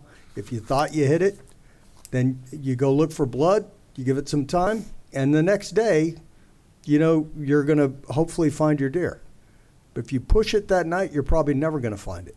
And your behavior was inconsistent with an experienced hunter. If you went and jumped in a vehicle and tried to chase it, you know, chances are you're never going to find that deer. So please consider that in the future. Thank you. Thank you, sir. Chief Helms? Madam Chair, we'll go, excuse me, we'll go back to docket 2025-0040, name of Angel Sanchez. Convicts or summary charge, count A, take wildlife in the wrong unit, count B, shoot from the road, count C, possess unlawfully taken elk. The court's the Round Valley Justice Court. Plea on count A is guilty. Counts B and C were dismissed per plea agreement. Court accepted the plea, sentenced to pay a fine of $200 on June 17, 2025. Actions to be considered: revocation of license, take wildlife pursuant to ARS 17340. Required completion hunter education course pursuant to ARS 17245. Civil damage no less than $9,892.11 for the loss of one elk pursuant to ARS 17314. Angel Sanchez is not present. The case officer is. Do you have any? Excuse me, Tyler McGoy. Do you have any questions for me? Do we have any questions for the chief? No. Would you like to hear from the officer? Yes. Yes, we would like to hear from the officer. Thank you, Chief.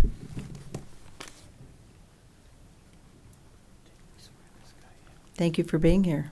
Good morning, Madam Chair, members of the commission. If you guys don't have any immediate questions, I'll just kind of run through this case and give you my perspective if you're okay with that. Yes, that would be great. Thank you so much. Perfect. Yeah, so this happened on October 19th of 2024. Myself and several other officers were working on a special project. On the evening of October 19th, it was reported to myself and Officer McMahon that two other officers had heard a gunshot and witnessed a vehicle that was parked on the Unit 1 side of Unit 1 and 27 boundary. This time, Unit 1 didn't have any open elk hunts. Unit 27 did. Myself and Officer McMahon was responding to that location, at which point that vehicle was then seen driving back towards Alpine. We were able to catch up with that vehicle, conduct a traffic stop, and later identify Angel Sanchez as the hunter and the shooter in this incident. And we determined that that elk was shot in Unit 1 and a Unit 27 tag was placed on the animal. Great. Thank you. Commissioner Buchanan. Thanks, Madam Chair. First of all, can you pronounce your name? McGoy. McGoy. Yes, sir. Okay. I learned something today. When I read through this, I was struck by two things, and I'd like to get your. I mean, this was not what you characterized as a high risk stop, but it was a unknown risk. We conduct an unknown so risk can stop. you talk about, what did that do? How did that affect your behavior? That's question number one. And then the next thing that was really striking to me, when I look at these cases, I always have a question: did somebody really understand they were doing the wrong thing before they did it, or did they make a bad decision and then in the heat of the moment compounded it? On and on. And we just heard a version of that in the last case. Mm-hmm. In this case, what was striking to me is that they loaded a cow elk in the back of the truck without field dressing it, which tells me they're trying to get out of there in a hurry. So can you talk about all of that, please? Yes, Commissioner Buchanan and Madam Chair. So going to explain why we did an unknown risk stop on these individuals is we heard a gunshot, reported to us a gunshot in Unit 1, the wrong unit. The vehicle did seem to leave the scene very quickly. If I remember correctly, it was about 5 minutes from gunshot to the vehicle leaving, which seemed unreasonably fast. We followed the vehicle. The vehicle was in the scene, stopped, and then it was described over the radio to us as the suspects were acting, quote, sketchy. From there, it kind of heightened our officer safety in the situation. We don't know what we're stepping into. So when we went and made this stop, when we stopped the vehicle, we could see at least 4, potentially 5, when there ended up being 5 suspects in the vehicle. So with knowing that a crime was likely committed and there not large number of people being in the vehicle and being described as sketchy, we decided to, for safety of ourselves, pull those individuals out one at a time and make sure everybody was removed of weapons and taken care of appropriately. After that, we began interviewing everybody to try to determine who the hunter was, at which point we identified Angel Sanchez. We asked him, like we do everybody else, to give us a rundown of what happened. He did describe shooting the elk in Unit 27, and he stuck with that story for a fair amount of time until later admitting that he did, in fact, shoot from the road into Unit 1 where the elk was when he first shot at the animals. And then the remaining of the individuals, knowing that that elk was unlawfully shot, quickly loaded it without field dressing it and was returning to camp to process the animal from there.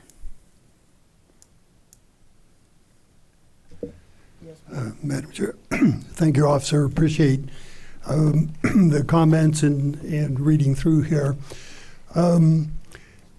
It sounds like the story picks up when the unmarked officers, plainclothes unmarked officers, are sitting on the side of the road behind this vehicle. Mm-hmm. I didn't see the elk loaded into the pickup truck. So was it a response to the gunshot that had them drive up there and station behind the vehicle? Yeah, so they heard the gunshot. They'd actually see the vehicle from where they were parked just when they were patrolling the area. And so they never saw the elk or saw the elk loaded in the vehicle, but they heard a gunshot from that direction and then saw the vehicle parked on the Unit 1 side, is where we later determined that the elk was loaded into the vehicle at that location in Unit 1. Did that answer your question, sir? I think so. Let me, just my perception of it, I probably have this wrong. No. But I'm thinking that if they could see the vehicle from where they were parked, they should have seen it being loaded into the truck, but they didn't. So it sounds like they came up afterwards. Yes, sir. I wasn't there with them at that time. I don't know exactly what they could and couldn't see from their perspective. Okay. And then my second question is, hypothetically, everybody's in a marked vehicle, everybody's in uniform. Would this have been a different stop if everybody was in uniform? Were there enough vehicles in here to respond, or following the people down the road. And by the way, I understand, most of these people had sidearms with them. So you guys acted absolutely appropriately in stopping and making sure you have that. But I'm just thinking, were there enough officers there, if they were in marked units, that they could have just stopped right there on the side of the road? Commissioner Guggenauer, Madam Chair, we had plenty of officers on scene. We were the only marked unit. That doesn't change how we approached the vehicle, though. We could have had more officers behind us. But given the circumstances of this case, we don't know what we're walking up onto in that vehicle. So that's what drove our decisions, not the number of officers, but the behavior of the individuals in the vehicle. Gotcha. And then the officers that were there, and I don't want to get any details here, but were you looking for something different or just on normal patrols out there? No, sir, that was specifically targeting these types of violations on this patrol. Yes, sir. Thank you. Any other questions or comments? Thank you so much. Appreciate it. I will have a motion then. Madam Chair, I'll make it. Thank you. I move that the license and/or license privileges of Angel G. Sanchez to hunt, fish, and trap in the state of Arizona be revoked and he be denied another for a period of 5 years.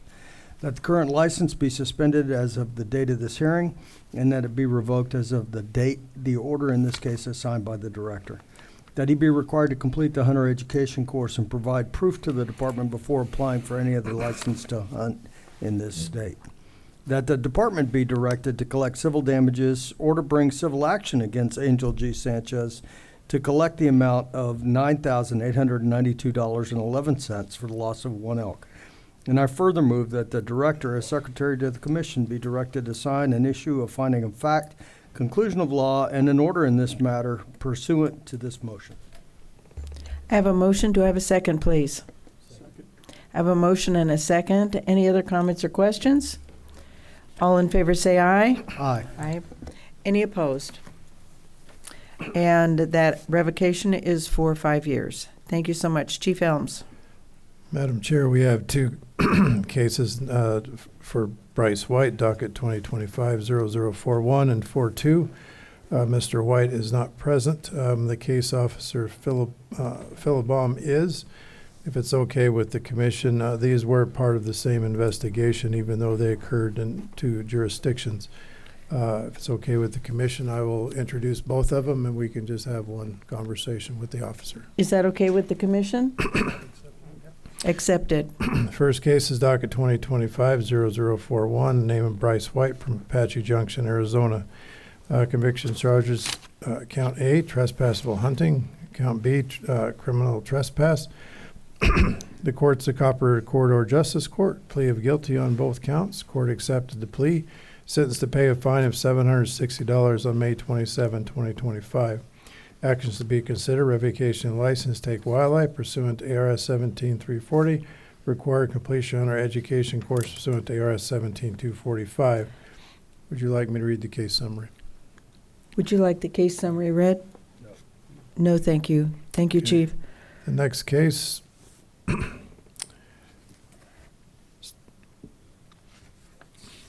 is docket number 2025-0042. Case summary: charges, count A, unlawfully taken mule deer, count B, take mule deer without a valid tag, count C, possess unlawfully taken deer. The court's Apache Junction Justice Court, plea on all counts are guilty. Court findings accepted the guilty plea, sentenced to pay a fine of $1,281 and 2 years of unsupervised probation on June 2nd, 2025. Actions to be considered: revocation of license, take wildlife pursuant to ARS 17340, required completion on our education course pursuant to ARS 17245, civil damages of no less than $3,852.38 for the loss of one mule deer pursuant to ARS 17314. The case summary in this is identical to the previous, and I assume you don't want me to read it either. Wait, do we need a reading of that? No? No, thank you, Okay. Chief. Officer Wyatt Philbaum is present, and this is his first revocation before you. Thank you. Madam Chair, Chief Elms, a question before you now. So We have two different cases here because they're in different jurisdictions. Is that correct? And then how do we logistically handle this? Mr. Chair, Commissioner Guggenauer, good question, and yes, he initially started this investigation on a trespass call, and during that investigation discovered information about the deer, which was in a different jurisdiction. So we have different convictions, different courts, different court dates. And so if we had to do this again, we would have just noticed him one time. We've had direction and legal direction in the past that only one of these is a take violation, the other is a possession. So essentially, they're going to be revocation periods that run at the same time. So if the commission revokes him for the trespassing for 5 years and 5 years for the take of the deer, those revocations run at the same time. So essentially, we could have brought you one of these cases and got a similar result, whatever that may be. But in this case, we have two cases which would take two motions because they are separate items, separate incidents with separate facts to them. Thank you, Chief. You just answered my question, so thank you. Just a follow-up. Do we need to state that in the revocations? These are simultaneous revocations if the commission decides that, or is that in statute or rule somewhere? So the revocation packet we will send, well, assuming the commission chooses to revoke Mr. White, and we send him a notice, the dates of that suspension will be in the notice and they will be the same. Yes, sir. Thank you. Okay. Commissioner Buchanan. Hang on, Chief. I thought I was good. Now I'm confused. So one is clearly a take violation, which is resulted in the loss of one mule deer. The other one is trespass. Is it revocable because it was associated with a take violation or a hunting incident? I'm trying to sort my way through this logic here and why we still have to deal with both of them. Madam Chair, Commissioner Buchanan, both cases, trespass while hunting is revocable, and so is take without a license and without a tag and those kinds of things. So he was investigated originally for trespassing while hunting, and he was convicted of that in southern Arizona. And he was also convicted in Apache Junction on a separate case that involved the unlawful take of a deer. The reason you don't see a 10-year option in your recommended motion is because one is a trespass and there's only one take. So you have to have take violations. In February, you'll see a case with one individual. He has two cases, but your recommended motion will affect 10 years because each of them are take violations. Cool. Thank you for the clarification, Chief. Appreciate it. Okay. Thank you. Officer. Madam Chair, members of the commission, good morning. Good morning. I'm here to answer any questions, and I can give you a brief summary of the case if you guys would like that. Would you like a brief summary of the case? Yes, please. Thank you. So on Christmas Eve 2024, I received an email from a landowner in 37B. She had been having issues with somebody cutting the locks to one of her pastures in which she raises her calves. I told her if it was something hunting related, I could respond to that. She said she was going to put out some trail cameras, and on the 26th, they sent me an email containing videos of a vehicle with two occupants cutting the locks, removing the locks and the chains from the gate, and taking them with them and entering the pasture. The individuals were in camo with a binocular harness and had a bunch of camouflage gear bags in the truck bed. With some help of Pinal County Sheriff's Department and their license plate recognition system, we identified the vehicle, got a license plate, identified my two suspects. The first suspect, or one of the suspects, being Mr. White, and another individual. Throughout the course of the investigation, through multiple interviews, Mr. White admitted to cutting the locks and then entering that pasture to hunt javelina and scout for deer, to scout for deer and scout for javelina. And then additionally, he admitted to taking a mule deer with an archery tag taking it with a rifle and putting his archery tag on that mule deer in 24B. So it's two separate incidents, but throughout the same investigation. Okay, thank you. Thank you. Any questions? Please, Commissioner Hernandez. I don't have any questions for you. Thank you for your presentation. I have to tell you, though, that after all the discussions we've had, and this is for Mr. White if he's listening, at least with this commissioner, if given the opportunity, I would have given him a 10-year revocation. I have a real problem. Commissioner Guggenauer to my right here has worked tirelessly for the last 6.5 years dealing with closed gates. And this kind of behavior, throws all of that out the window.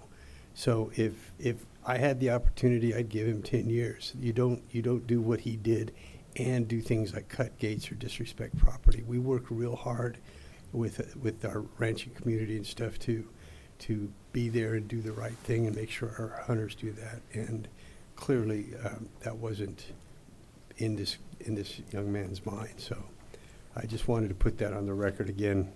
I doubt he's listening, but hopefully he is. Thank you, sir. Commissioner Buchanan. Thanks, Madam Chair. Can you, I'm curious here. I know this is the first time you've appeared before us, so I'd like to understand a little bit about his attitude throughout. Was he compliant? Was he combative? How did you get him, or did he just freely admit that he shot a deer, with a rifle during bow season? I'm trying to sort my way through this. That was never reported, self-admitted. Why don't you fill us in here a little bit? So, Madam Chair, Commissioner Buchanan, so throughout the investigative process, Mr. White was initially dishonest with me and eventually came forward and provided me the information regarding the confession with the deer and everything. It was just throughout the investigative process, the more I pressed him about, is there anything else he needed to tell me, eventually he came forward with this deer. And he provided me with physical evidence of the deer, video evidence of the incident, or photo evidence of the incident, and a confession. You good? Any other questions or comments? Well done. Thank you so much. Thank you, Madam It's Chair. all over now. Thank you so much. I appreciate you. Chief Elms? Madam Chair, would the commission like to make a motion? Oh, yes, please. I need a motion, please.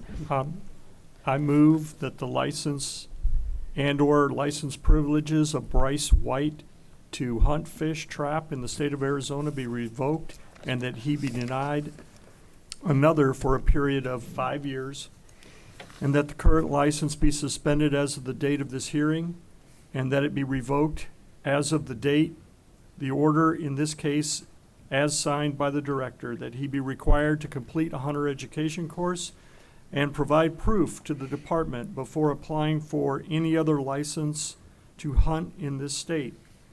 That the department be directed to collect civil damages and to bring civil action against Bryce White to collect the amount of $3,852.38 for one mule deer. I further move that the director, as secretary to the commission, be directed to sign and issue a finding of fact, conclusion of law, and an order in this matter pursuant to the motion. I have a motion. Can I have a second, please? Second. I have a motion and a second. All in favor, say aye, please. Aye. Opposed. And the revocation is for 5 years. Second case. Madam Chair, I move that the license and/or license privileges of Bryce A. White to hunt, fish, and trap in the state of Arizona be revoked, and that he be denied another for a period of 5 years. That the current license be suspended as of the date of this hearing, and that it be revoked as of the date the order in this case is signed by the director. That he be required to complete the hunter education course and provide proof to the department before applying for any other license to hunt in this state. And I further move that the director, as secretary to the commission, be directed to sign and issue a finding of fact, conclusion of law, and an order in this matter pursuant to this motion. I have a motion and a second. Any comments or questions? All in favor say aye. Aye. Aye. Any opposed? And that's another 5 year revocation, which I understand will happen at the same time. Yes, ma'am. Okay, thank you so much. Anything else, Jane? We have one more case. Okay. The next case is docket 2025-0045 in the name of Carter Anderson from Show Low, Arizona. Conviction summary: count A, take elk with a trail camera. Count B, use trail camera to aid in the take of elk. Count C, possess unlawfully taken elk. The court is Payson Justice Court. Plea of no contest on counts A and C. Counts B were dismissed per plea agreement. Court accepted the plea, sentenced to pay a fine of $250, 2 years unsupervised probation, completion of a hunter education course by October 27, 2025, $350 donation to the Wildlife Theft Prevention Fund. Date of conviction, July 22nd, 2025. Actions to be considered: revocation of license, take wildlife pursuant to ARS 17340, required completion hunter education course pursuant to ARS 17245, civil damage no less than $9,892.11 for loss of one elk pursuant to ARS 17314. The case officer, Joe Sayer, is present. Mr. Anderson is not. Would you like me to read the case summary? No, do we want the case summary? No, we don't need that, but I believe we would like to hear from the officer. Is that good? Okay. Happy New Year. Hey, Happy New Year. Thank you. Please. All right, Madam Chair, members of the commission. I can run through a quick kind of summary on my eyes Perfect. of this individual if you'd like. Thank you.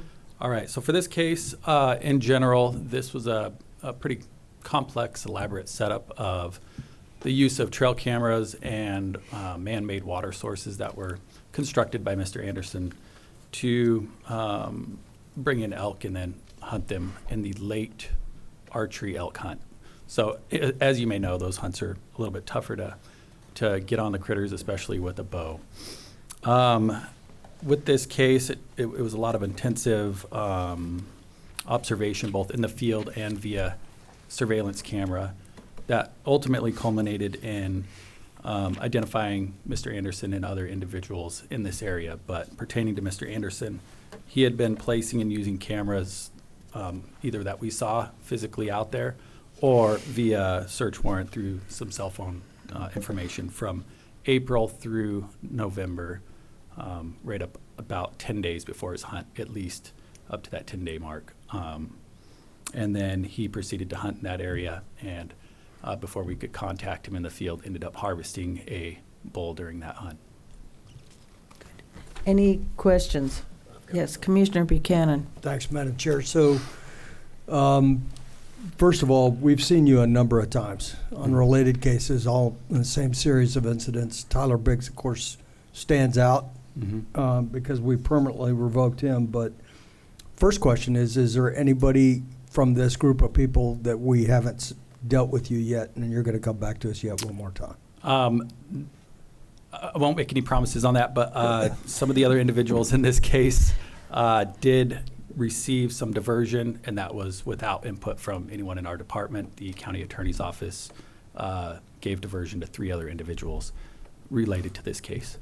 Okay. Thank you. Second thing, you did seize the elk, is that correct? Yes, we did.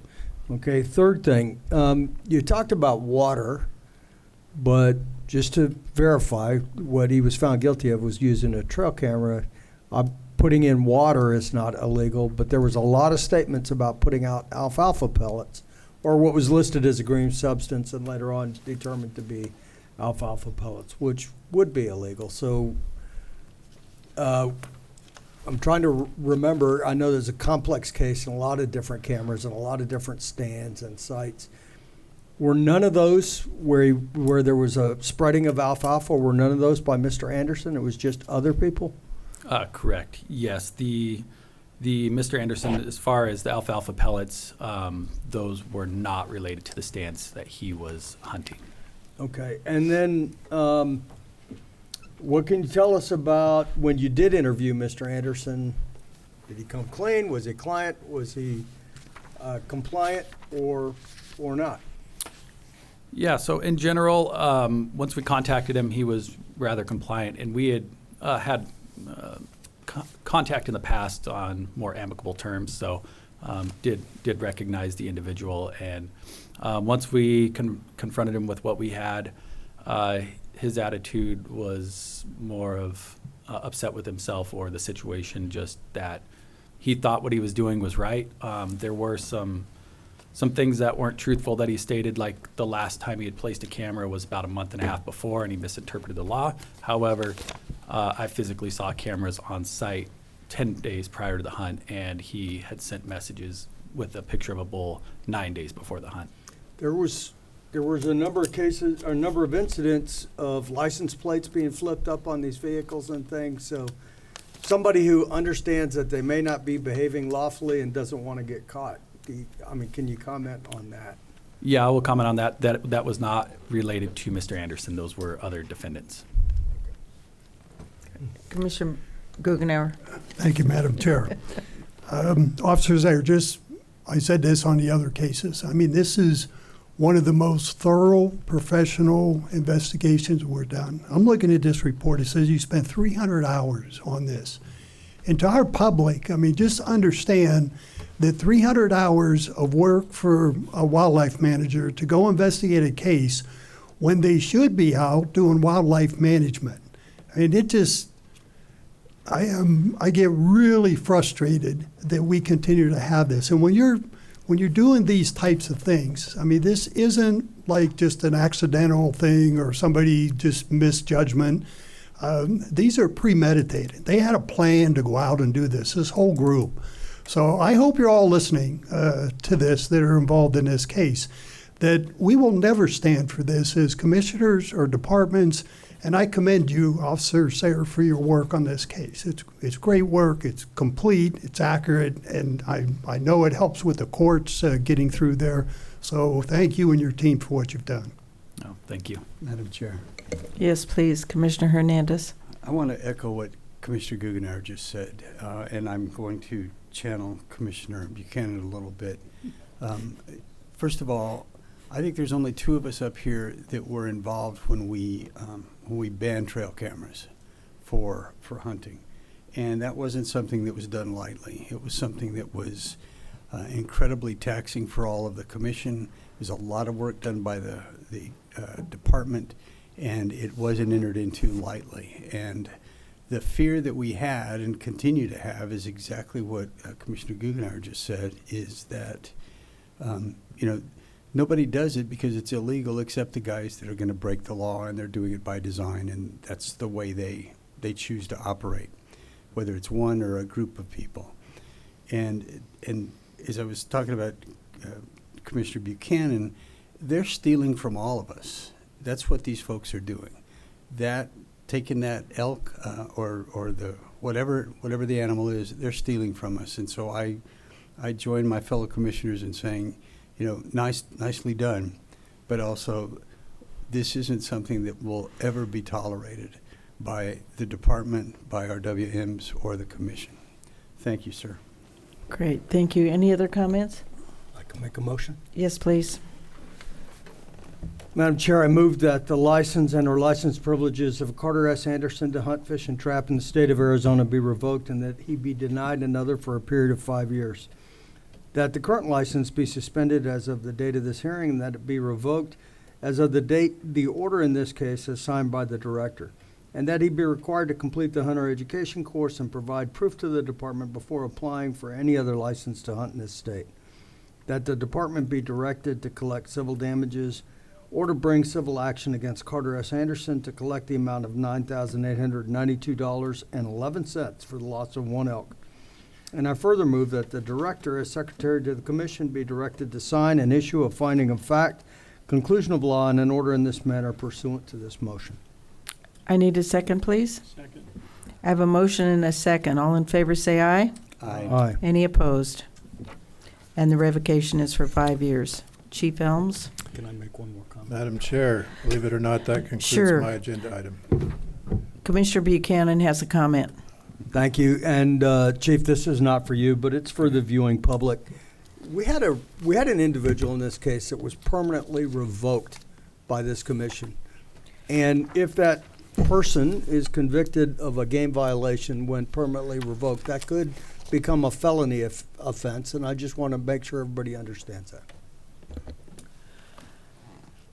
All right, I need a motion to go to lunch. So moved.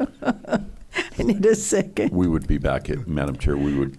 Be back at 1 motion to go o'clock. into executive session, we would be back at 1 o'clock. 1 for the o'clock. regular Motion to go to executive session, return at 1. All right, we'll see you at 1 o'clock.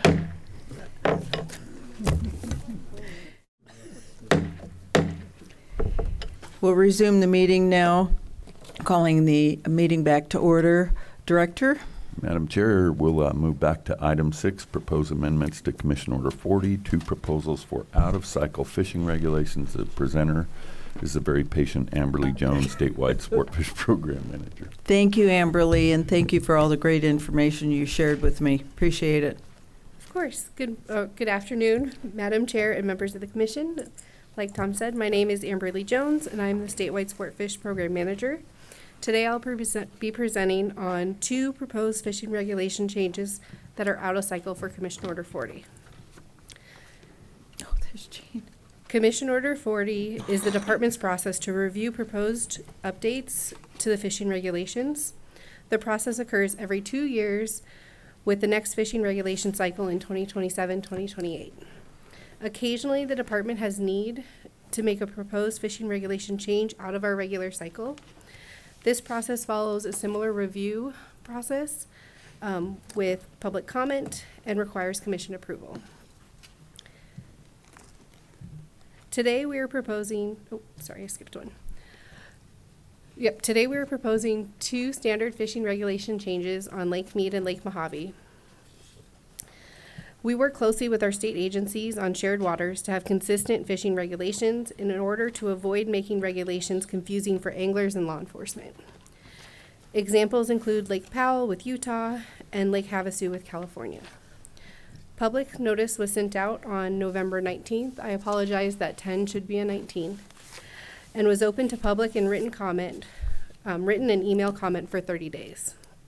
We received 27 comments, 18 in support of the change, 2 suggesting alternatives, and 7 in opposition of the change. The main opposition was concern over the changes negatively impacting the populations. Based on data, biologists do not believe the change will negatively impact the populations, and I'll get into those later in my presentation for each change. Before I get into the proposed changes, I'd like to talk a little bit more about why we propose fishing regulation changes. There are several different reasons. Biological reasons focus on protecting fish populations and ensuring sustainability, while data-driven reasons come from new research or monitoring results that suggest that changes need to be made. Social reasons that aim to improve angler satisfaction, access, and participation. Legal and administrative reasons help to simplify rules and align with other laws, while regulatory reasons may involve adding or updating managed waters. And finally, city or local requests that can drive changes when communities identify local priorities. Together, these factors guide our proposals to maintain healthy fisheries, effective management, and a positive experience for our anglers. So our first proposed fishing regulation change is to standardize regulations on Lake Mead. Right now at Lake Mead, anglers can keep 5 trout, 20 striped bass with a minimum length limit of 20 inches, and then unlimited for striped bass under 20 inches, 15 crappie, and 10 catfish.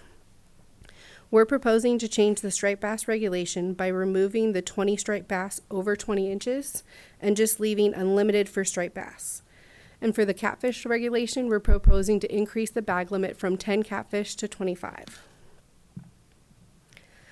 The rationale behind the proposed changes are at Lake Mead are to be consistent with Nevada Department of Wildlife, who changed their striped bass regulations on January 1st, 2026, and have clearer rules for our anglers and law enforcement. Nevada Department of Wildlife made the changes to the striped bass limits, which I'll go over here, and the department agrees with their decision. Firstly, there were no concerns about impacts to the population. Nevada's creel results show that anglers rarely harvest 20 fish over 20 inches. Secondly, striped bass are not growing larger with the removal of smaller individuals. So the goal of that 20 fish bag limit was to actually increase the number of larger individuals. However, the regulation did not work as intended, and the population still made up of a lot of smaller individuals. Nevada's research actually found that growth is more dependent on food availability than it is on harvest rates. So as a result, the restriction appears unnecessary and overly complicated. Thirdly, a majority of anglers do not harvest the previous limit. Nevada Department of Wildlife has over a decade of creel data, and that data shows that anglers rarely harvest more than 20 striped bass in total, independent of size, and almost never harvest 20 or more striped bass over the 20 inches.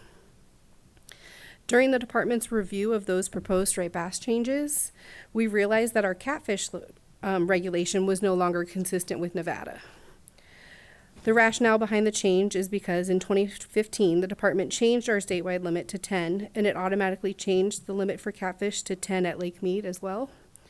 Second, the change made it inconsistent with Nevada. And third, there were no concerns about the population impacts by increasing the bag limit back to 25.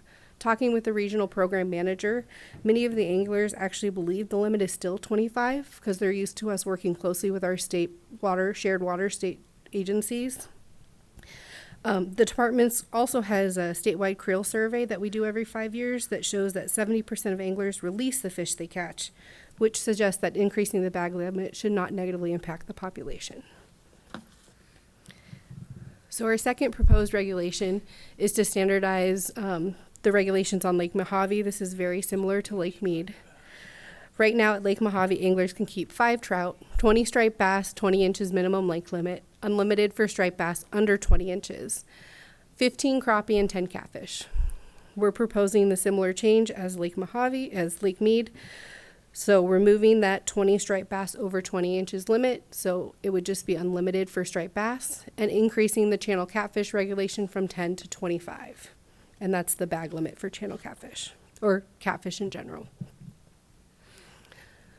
So the rationale is similar to the rationale on Lake Mead. The Nevada Department of Wildlife adopted the new striped bass regulation on Lake Mojave January 1st, 2026. The rationale behind the changes are to align with Nevada's regulations for clearer rules for anglers and law enforcement. For striped bass, Nevada Department of Wildlife had similar creel findings for Lake Mojave, as we just discussed for Lake Mead, with no concerns about impacting the population, growth, or harvest. The department agrees with their findings. For catfish, similar to Lake Mead, the department reviewed the striped bass changes for Lake Mojave. We noticed that the catfish regulation was also not consistent. There are no concerns about impacts to the catfish population, with the increased bag limit for the same reasons discussed as Lake Mead. If the proposed...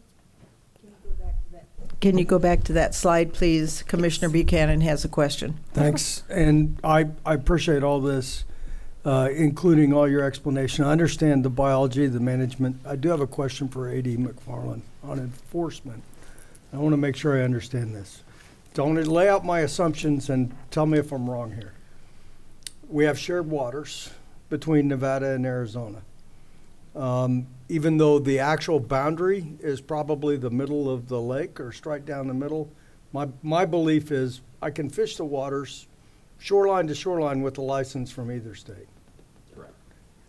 If I have a Nevada license, right now I can keep unlimited striped bass. If I have an Arizona license, I can only keep it in accordance with what it is right now. 20. Correct. So, I mean, okay, this to me seems, no offense, but it seems like a no-brainer. Anyway. If the proposed fishing regulation changes are approved, we make sure the information reaches anglers and the public through multiple outreach efforts. Our law enforcement team will help spread the word directly in the field and during contacts with anglers. We'll issue an official press release to announce the changes. An email notification will be sent out to our fishing constituents, ensuring that anglers receive that information directly. The updates will also be posted on the department's website, included in the online version of the fishing regulations, so that the latest rules are always accessible. And any new printings of that 2025-2026 fishing regulation booklet will include these changes as well. We'll update Fish and Boat to make sure the new regulations are reflected in that map. And finally, we'll highlight the changes in the fishing report for at least 3 months, giving anglers repeated reminders as the new rules take into effect. Altogether, this approach ensures clear, consistent communication so anglers know exactly what changes and when. And with that, I'll take any questions. Yes, please. Thank you, Madam Chair. So Amberly, appreciate the conversation. Thanks for the great information. I agree with Commissioner Buchanan. This is almost a no-brainer. But just to clarify a couple of things, the comments that you got in, I read through those, mostly supportive. The ones that I read that were in opposition, it sounds like they didn't get the word. They didn't understand that there's no biological impact.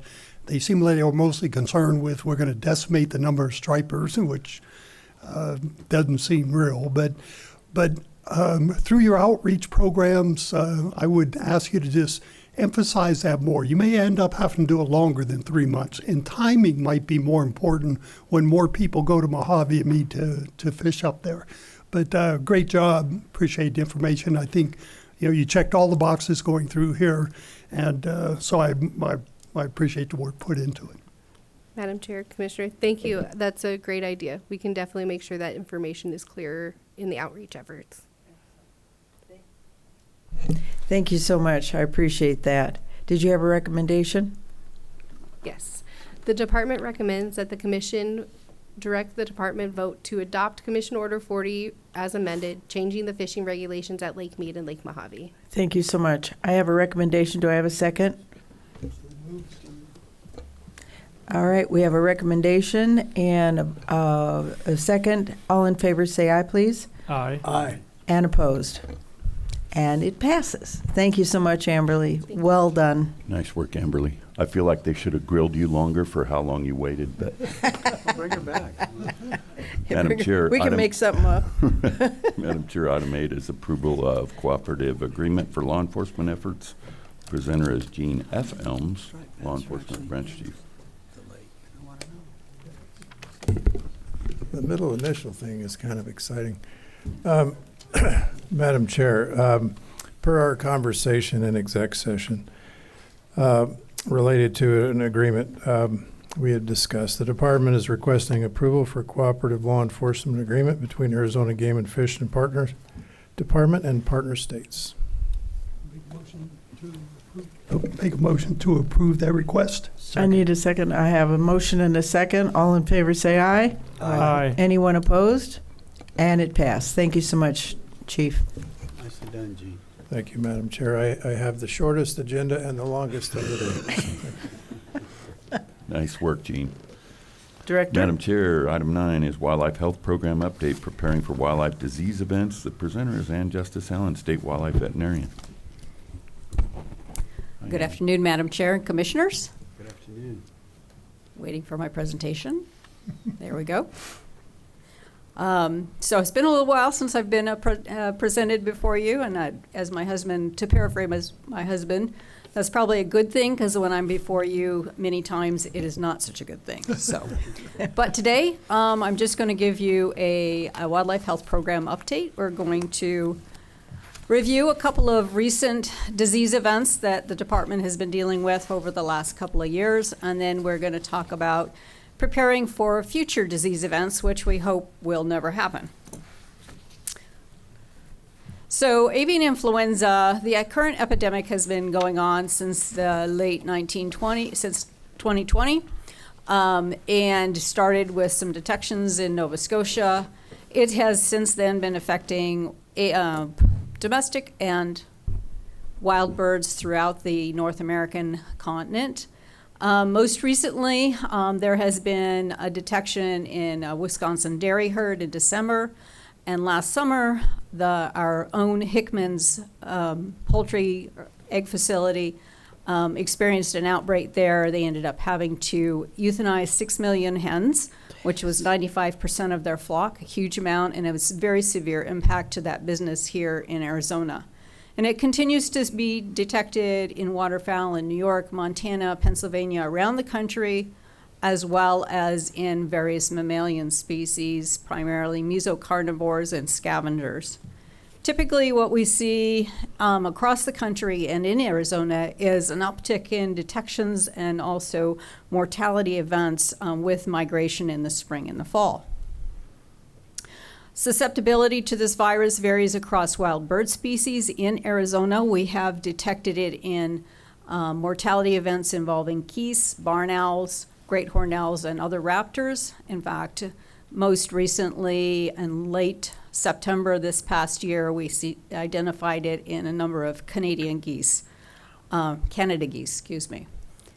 Some waterfowl species are inapparent carriers. In other words, they have the virus, they get infected from the virus, but then they don't show any signs, and they're kind of the reservoirs, they're the source of this virus to other wild birds. In Arizona, we have been conducting some active surveillance of live wildlife. So at one of our turkey captures, we sampled 8 of the birds by oral and cloacal swabs, as well as collected blood from them. We had 8 birds of the 8 birds that we tested, we had 1 turkey that was positive, so it had been exposed to the virus, but no virus was detected in any of the birds. And then on the geese capture that we did this last fall, we tested 34 of the geese for antibodies, and 15 of those were positive, and that's to be expected. Waterfowl are exposed at higher rates. Importantly, none of these birds had virus within their systems that was detectable. So, all this is expected. Turkeys, we don't expect wild turkeys to really be exposed to the virus very much because they don't interact with waterfowl. And it's good news for our agricultural partners as well. And I just want to show you a short video of avian influenza in a snow goose. This was collected from one of the refuges here a couple years ago. So they have neurologic signs, tremoring, incoordination, and that sort of thing. This is important to contrast it with a bird with avian botulism in the next slide or two.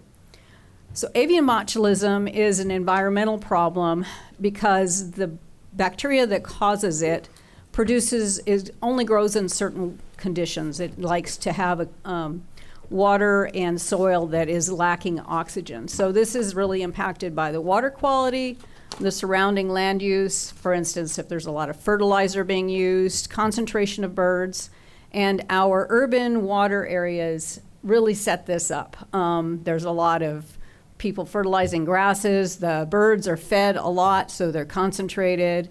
And even though places like the Gilbert Water Park are wonderful to see birds, it kind of sets things up for potential outbreaks of this disease. And actually, we see more problems at our HOAs. Gilbert Water Park is actually very well managed. This disease causes mortality in multiple species, and most importantly, it affects ducks more than anything else.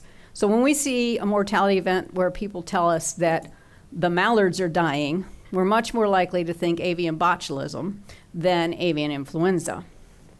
We can have a really rapid onset of a large number of birds dying, so it can almost look like a poisoning because we have 20 or 30 birds dying in a 2 or 3 day period. But we can also have events that kind of smolder along where we have a few birds dying over 30 or 40 days.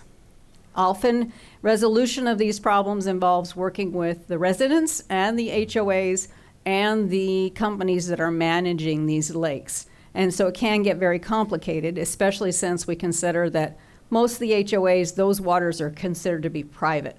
And so we can't directly interact or interfere with private property. And this is what a bird with botulism looks like. This causes a paralysis and a weakness, and many of these birds die from drowning because they can't keep their heads up out of the water. And so you can see that bird was struggling to swim and keep its head up. So chronic wasting disease, I think you're all familiar with chronic wasting disease and what we've been doing here in Arizona, but just to update you, we have been conducting surveillance for this infection since 2004, and we have tested over 35,000 samples with no detections in this state. We developed a response plan should we detect the disease in 2012, and we have updated it in 2023. We are actively working with various academic institutions such as Cornell and Auburn to look at models for optimization of surveillance. So we are as efficient as possible in our surveillance method. We are trying to make sure we are effective in our surveillance so that if it were to arrive into Arizona, we would detect it rapidly so that we would have the best opportunity to manage the disease. And then we're also looking at the potential effects of various management actions. And as an example, this slide was updated since it was given to you. We are working with Cornell on their SOP for CWD project. They have in this data warehouse a number of various models that can be used to determine things such as if CWD were introduced, what's the likelihood that the disease would spread, where would it spread, what we could do to potentially manage that disease. So I used their sandbox, in other words, it's not the real management section, and input some hypothetical data for Arizona. For elk, I said that for Apache County, that our elk population there was 8,000 animals, that the reproductive rate would be 1, so that for every cow there would be a animal that would be born every year, and that the elk density was 5 per square mile. So this is very, very hypothetical. What the results told us with that very hypothetical results is that likely if CWD were introduced into that population, not counting any of the mule deer or whitetail deer or anything else, that first of all, the disease would likely die out, not 100% but likely, and that the population growth rate was 1 1/3, so that 30% of the population would grow by 30% per year. So it's very, like I said, very hypothetical, probably a lot bigger than our current population. And that if we wanted to manage that disease, that natural mortality, which is this maroon colored section of the pie down there, is probably going to have the greatest impact, but the second greatest impact would be indirect mortality, in other words, hunter mortality. We could potentially reduce or impact that. So as I said, this is very hypothetical. It's an example of how these models can potentially be used and how we can change certain variables such as the infection rate, the population size, the animal density, and that sort of thing, and see what kind of impact it would have on the potential for disease spread. And that's just one of about a dozen models they've got in there. So it's pretty cool stuff. And we are currently in the process of having our own surveillance data, as well as our own survey data, population data, and metrics and stuff entered into the system so that we can actually get a realistic idea of what might happen. New World screwworm is a new disease on the horizon. It was identified by the conquistadors when in the early 1500s, and then named by Dr. Cockrell in 1850. This disease did exist in the United States before 1930, and in 1930, the U.S. Department of Agriculture began trying to eliminate the disease. This parasite is a fly larva that lives on, or that feeds on living tissue rather than degrading tissue like most fly larvae. And the females only breed once. So the sterile fly technique was developed in 1950, where they released sterile male flies. Sterile male fly breeds with that female. She doesn't lay any eggs and then dies. So that's the way it stopped. We did eradicate this disease from the United States in 1966, and then the sterile fly technique was used in Mexico and Central America to push this parasite back down into Central America, and Panama was declared free in 2006. Wow.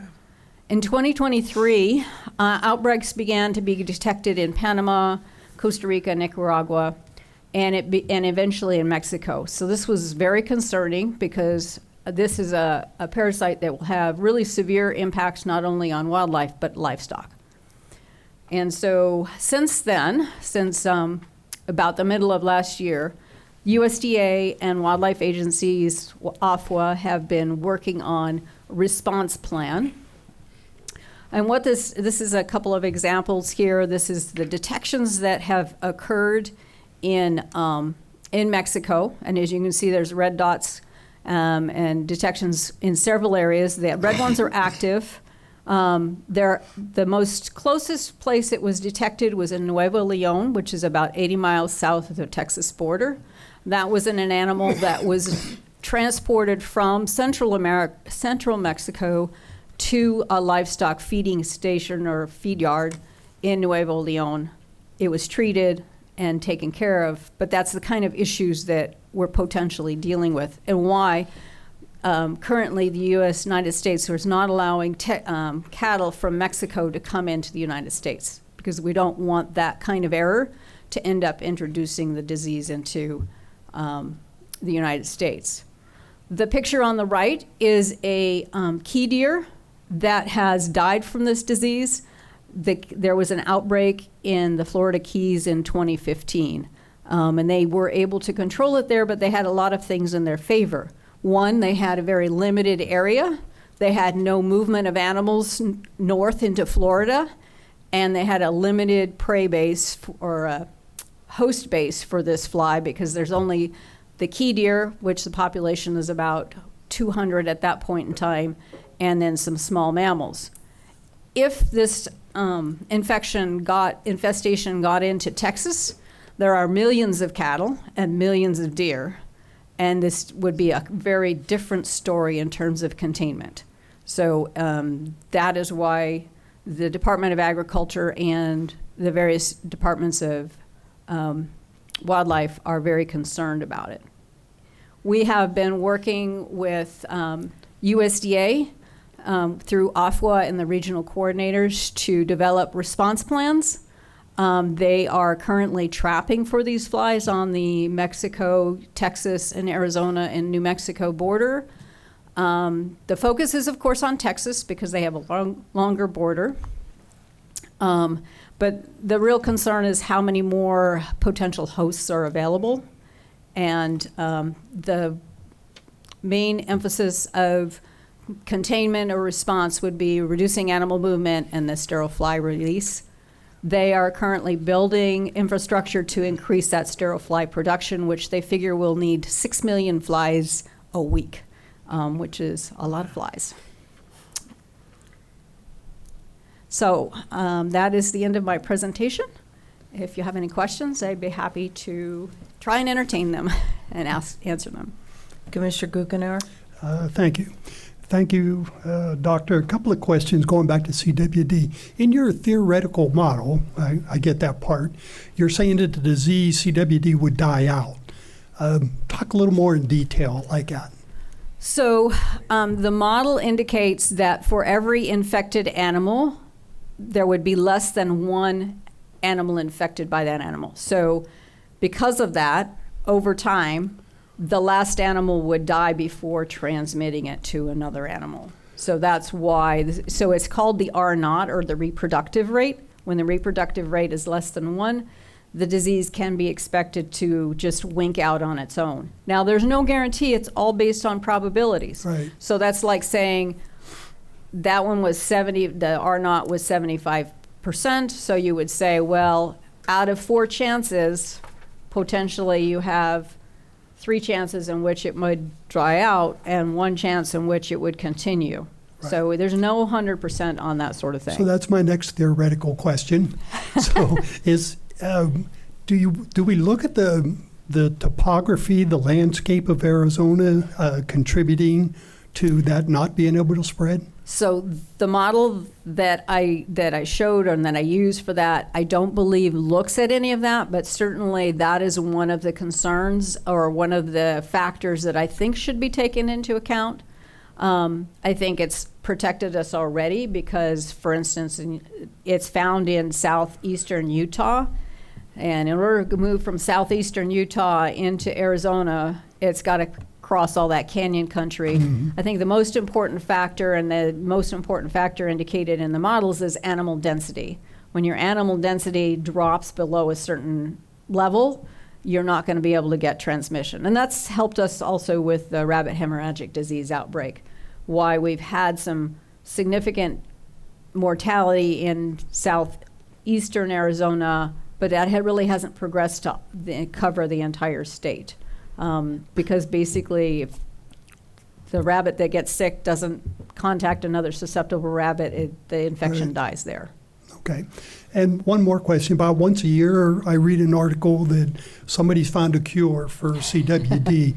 Is there any clinical evidence that somebody's on the cusp of or might have an actual cure? There are a lot of people that are researching things such as vaccines and other potential cures and treatments that you can either give to animals or things like that, but certainly nothing has been found to be effective to date.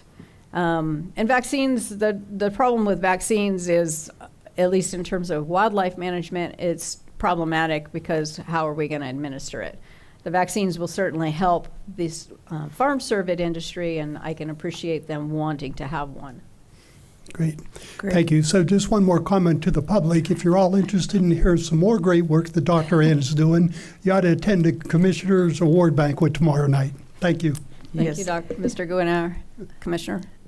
Dr. Ann, I do have a question. I hate to even have these words come from my lips, but if we were to get CWD, how would that affect the take of animals? Madam Chair, Commission, it would not likely significantly impact our hunters' opportunity to have take or have a number of tags. There would be some management action that would probably involve removing animals, especially animals that were near the focus of the detection. So we would try and pinpoint as much as possible the positive animal, the source, and the animals that might be in contact with it. But the main thrust of the response is not to do a significant population reduction. And that's one of the purposes of using these models, is to try and determine how aggressive do we need to be in order to manage this disease and minimize the impact of the outbreak onto our surveyed population locally as well as statewide. And would the animal be edible? Would they be able to take it home? So the Centers for Disease Control do not recommend that hunters or anyone consume an animal that is CWD positive. However, there has not been shown to be any transmission of CWD to people to date. But this is because out of an abundance of caution, because of related disease, bovine spongiform encephalopathy or mad cow does cause disease in people. Okay. And so it's just, if it's a brain disease, you want to be extra careful, especially if there's no treatment. Thank you, Dr. Ann. We'll see you tomorrow night. Commissioner Buchanan. Thanks, Madam Chair. Appreciate your discussion earlier this week, and this is kind of related to Madam Chair's question about edible, what would be edible or not. And of course, I understand that if you shoot something that you think is diseased, we should all exercise a lot of caution and not eat it. My first concern when I read through this, and then you alleviated that, but I'd like you to share with the public, we really had to do with avian influenza. As a regular duck hunter who harvests ducks, I'm concerned that ducks could carry it, but no apparent symptoms. And I'm not in the habit of testing ducks for avian influenza as I'm plucking them. So can you help us understand what we should do and deal with this, and what should the cautions be? Certainly, Madam Chair, Mr. Buchanan, Commissioners. So avian influenza in a duck is not necessarily a need to condemn that duck or not consume it. So as a population, avian influenza, the low pathogenic version of it, as well as the high pathogenic version, is probably present in 5 to 10% of the ducks normally. But good handling practices, good using gloves and things like that when you dress your duck, as well as safe food processing, cooking completely, that sort of thing, will prevent any likelihood of the disease. There have been human cases of avian influenza, but that's been in dairy and poultry farm workers that have been working closely with animals that are excreting the virus into the air and not wearing respiratory protection and that sort of thing. I would not recommend that raw duck or waterfowl be fed to your pets, especially not your cats, because we do know that they are very susceptible to it. Ferrets are as well.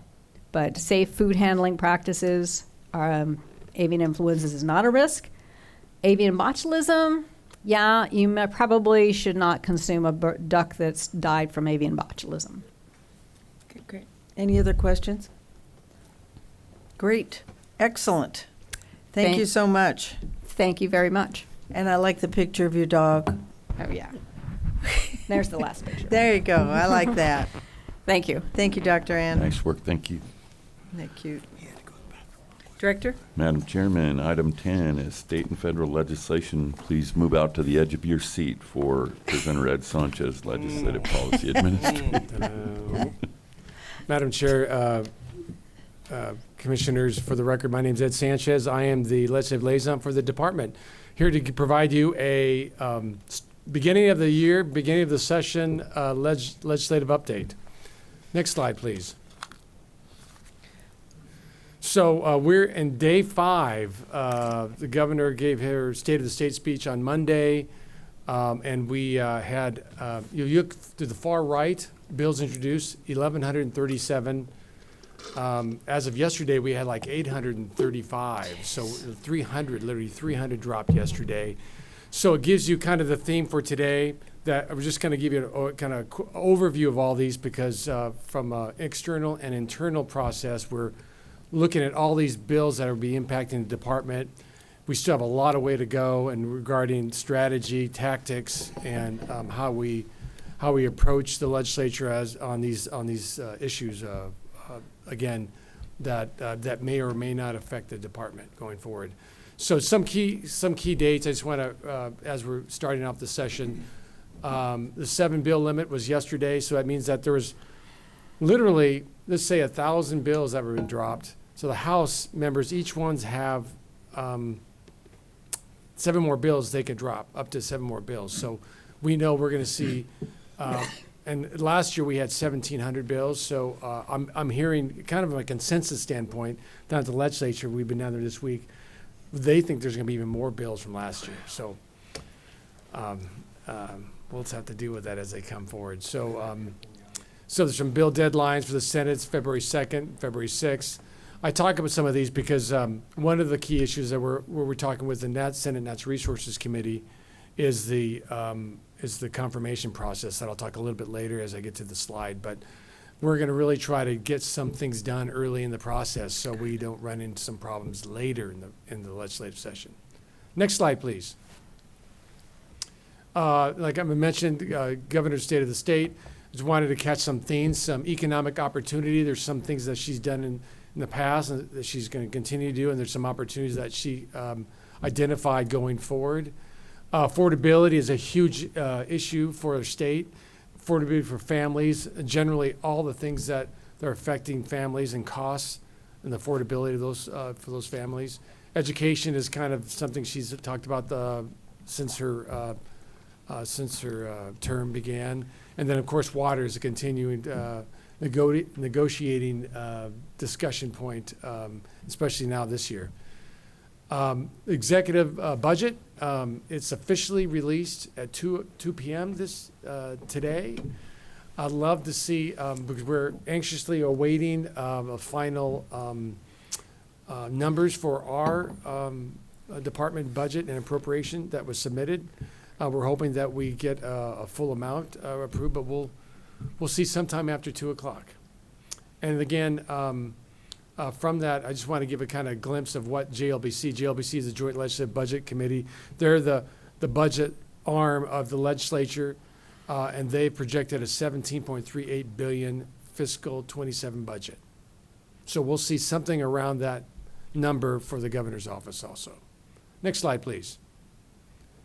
And then some legislation that we're monitoring. This is what I was talking about. We already have, I think, Jess Rady, and I need to introduce Jess too. Just remind me that we have 14 bills that are that may affect the department going forward. The first one you're aware of, HB 2058, the Game and Fish Commission membership bill. 2058 and 2162, both Representative Griffin and Representative Diaz, who actually represent District 19, they both introduced the bill. The likelihood is that they'll select one bill to move forward. But that, again, that requires at least one member of the Game and Fish Commission to be a rancher or a cattleman. I have not met with either Diaz or Griffin. We actually have meetings scheduled for Griffin next week. We're working on Diaz, so more news to come as we get some more details from them. HB 2147, the deer taking landowner permits. This is legislation that was introduced last year. A little bit of tweaking of the language, actually kind of refined it a little bit more. But something that Representative Griffin introduced. And it allows the commission to adopt rules and determine the necessity to issue a landowner permit. This is specifically addressing some constituent concerns and requests in their District 19. We'll, again, like I said, meet with Griffin next week on this and hopefully get some clarity as to kind of what she wants to do moving forward. Next slide, please. HB 2156, the Livestock Compensation Fund appropriation. So I want to let you know that these next couple of slides will be a Mexican wolf theme, Mexican wolf / ESA theme. Again, and I think some of us that were there, and I know the commission was there, Madam Chair, last year in Safford. We heard some of this discussion and concern from ranchers and local constituents there about this issue. And so I think this is a direct response from Representative Diaz to try to maybe get ahead of this issue. So I'm looking forward to meeting with Representative Diaz to get more insight as to kind of what he'd like to see going forward. But again, I'll just summarize some of these things for you. The Livestock Compensation Fund appropriates a unspecified amount of state general funds to the Livestock Compensation Fund. As you know, there was already $250,000 dedicated last year to the fund. So interested to see what that amount may or may not be. HB 2157, the Livestock Inspector appropriation, appropriates one livestock loss inspector from the State General Fund to the Arizona Game and Fish Department. If you may recall, I know they tried to do, I think it was 2 inspectors last year to the Department of Agriculture. They were unsuccessful for that. Now they're trying to do it to the Game and Fish Department, so we'll have that conversation with Representative Diaz going forward. HB 21. Ed, I think Yes, that Madam Commissioner Chair. Buchanan has a question. Yes. I'm just going to ask you to explain this last one. I don't even understand it. Starting with the point, cougars and mountain lions are the same animal, but is he suggesting that we no longer classify mountain lions and bears as big game animals, and we move them into within our category, predators? I mean, there's lots of different ways to describe predators, so I don't understand what the bill proposes. Madam Chair, Commissioner Buchanan, and I don't either. Sometimes we don't talk about things until they're actually introduced. Now they're introduced, but it's really important for us to get the insight and perspective from Representative Diaz. You read it; it's very simple. It's almost as simple as explanation here on the slide. So I hesitate to kind of give you what I think it might be. I kind of have an idea, but I hate to do that without talking to Representative Diaz and getting some specifics. He's been very good, as you know, very approachable, very reasonable. We want to have a good conversation as to kind of where he wants to go with this, and maybe we can be a part of that. Madam Chair. Yes, please. Ed, could you go back, or Ben, could you go back Turn your, one page, please? Is your mic on? Oh, yeah, okay. I'm curious about this landowner permits thing. And I hesitate to give it any validity, but it allows the commission to adopt rules and determine the necessity to issue a landowner permit. Are they giving us power that we didn't already have? Are they making it a rule? Is it going to be a law? I don't understand what they're putting in there. Yeah, Madam Chair, Commissioner Hernandez, I think the intent from similar to last year is to provide a landowner permit to a landowner or a permittee to use to his discretion. I understand what the landowner permit is, but I don't understand the way this is. It's explained here it allows us to do that. Yeah, well, it's like anything else. There's a process on how we go about doing that, and there's rules, and so it allows us the ability to go into rules and to process this to make it permanent. But it's not taking away our ability to do it or not.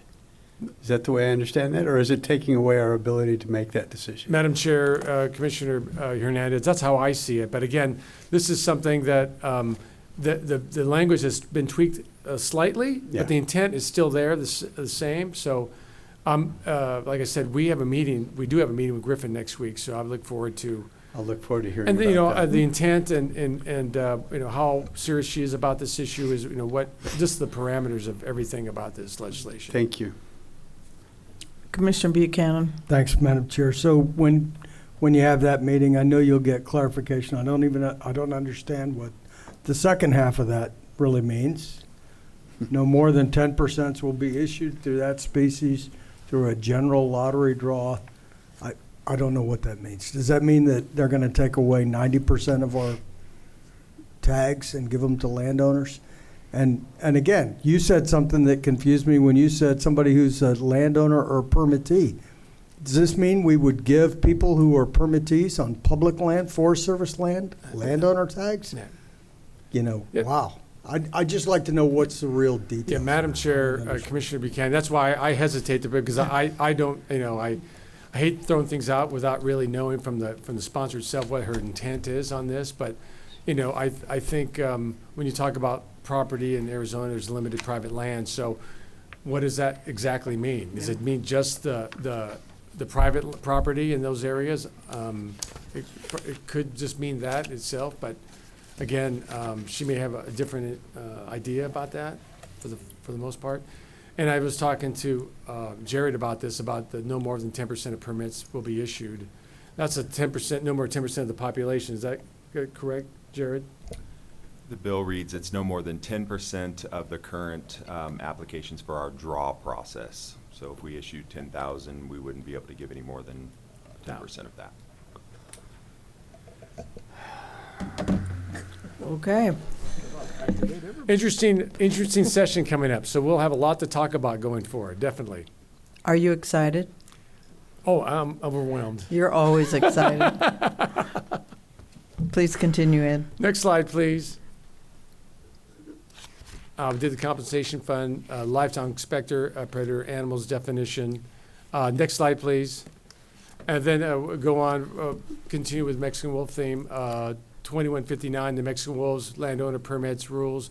Again, Representative Diaz requires the Arizona Game and Fish Department to issue a landowner permit for taking of Mexican wolves on landowner's private land and on public or state trust lands leased to the landowners for grazing. So this provided a little bit more detail, and I think maybe that's why I kind of mentioned the permitted land, because this is kind of mentioned in here. But again, really want to not say too much until I talk to Representative Diaz about the specifics about this legislation. Good. So again, and it also allows the department to adopt rules on this process. Yes, please, go ahead.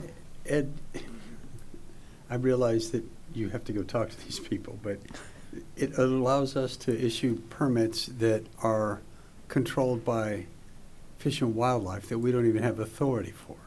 I don't understand what in the world. I'm sorry. I'm confused as to what his thoughts are. Yep.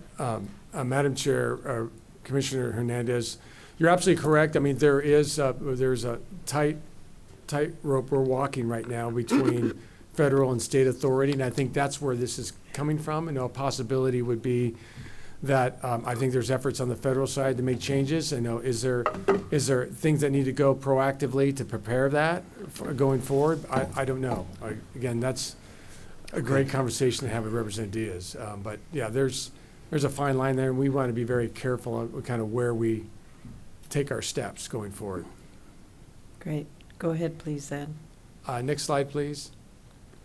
HB 2160, the Mexican Wolf Management Committee appropriation, establishes a Mexican Wolf Management Plan Development Committee, develops a plan for managing Mexican wolves if they were to be delisted from the Endangered Species Act. Just our conversation just recently, I think this may be an anticipation of changes going on in the federal level. Do we need to be prepared? Do we need to have a 9-member committee, again, comprising of an equal level of sportsmen, conservationists, and cattlemen, to help, go through these type of issues and make decisions going forward. So it also includes general funds to be appropriated to support the committee efforts, and there's a time certain process to that they have a report that would be due December 31st, and the committee would conclude on June 30th, 2028. December 31st, 2027? Yes, did I say that correctly? Yes, no.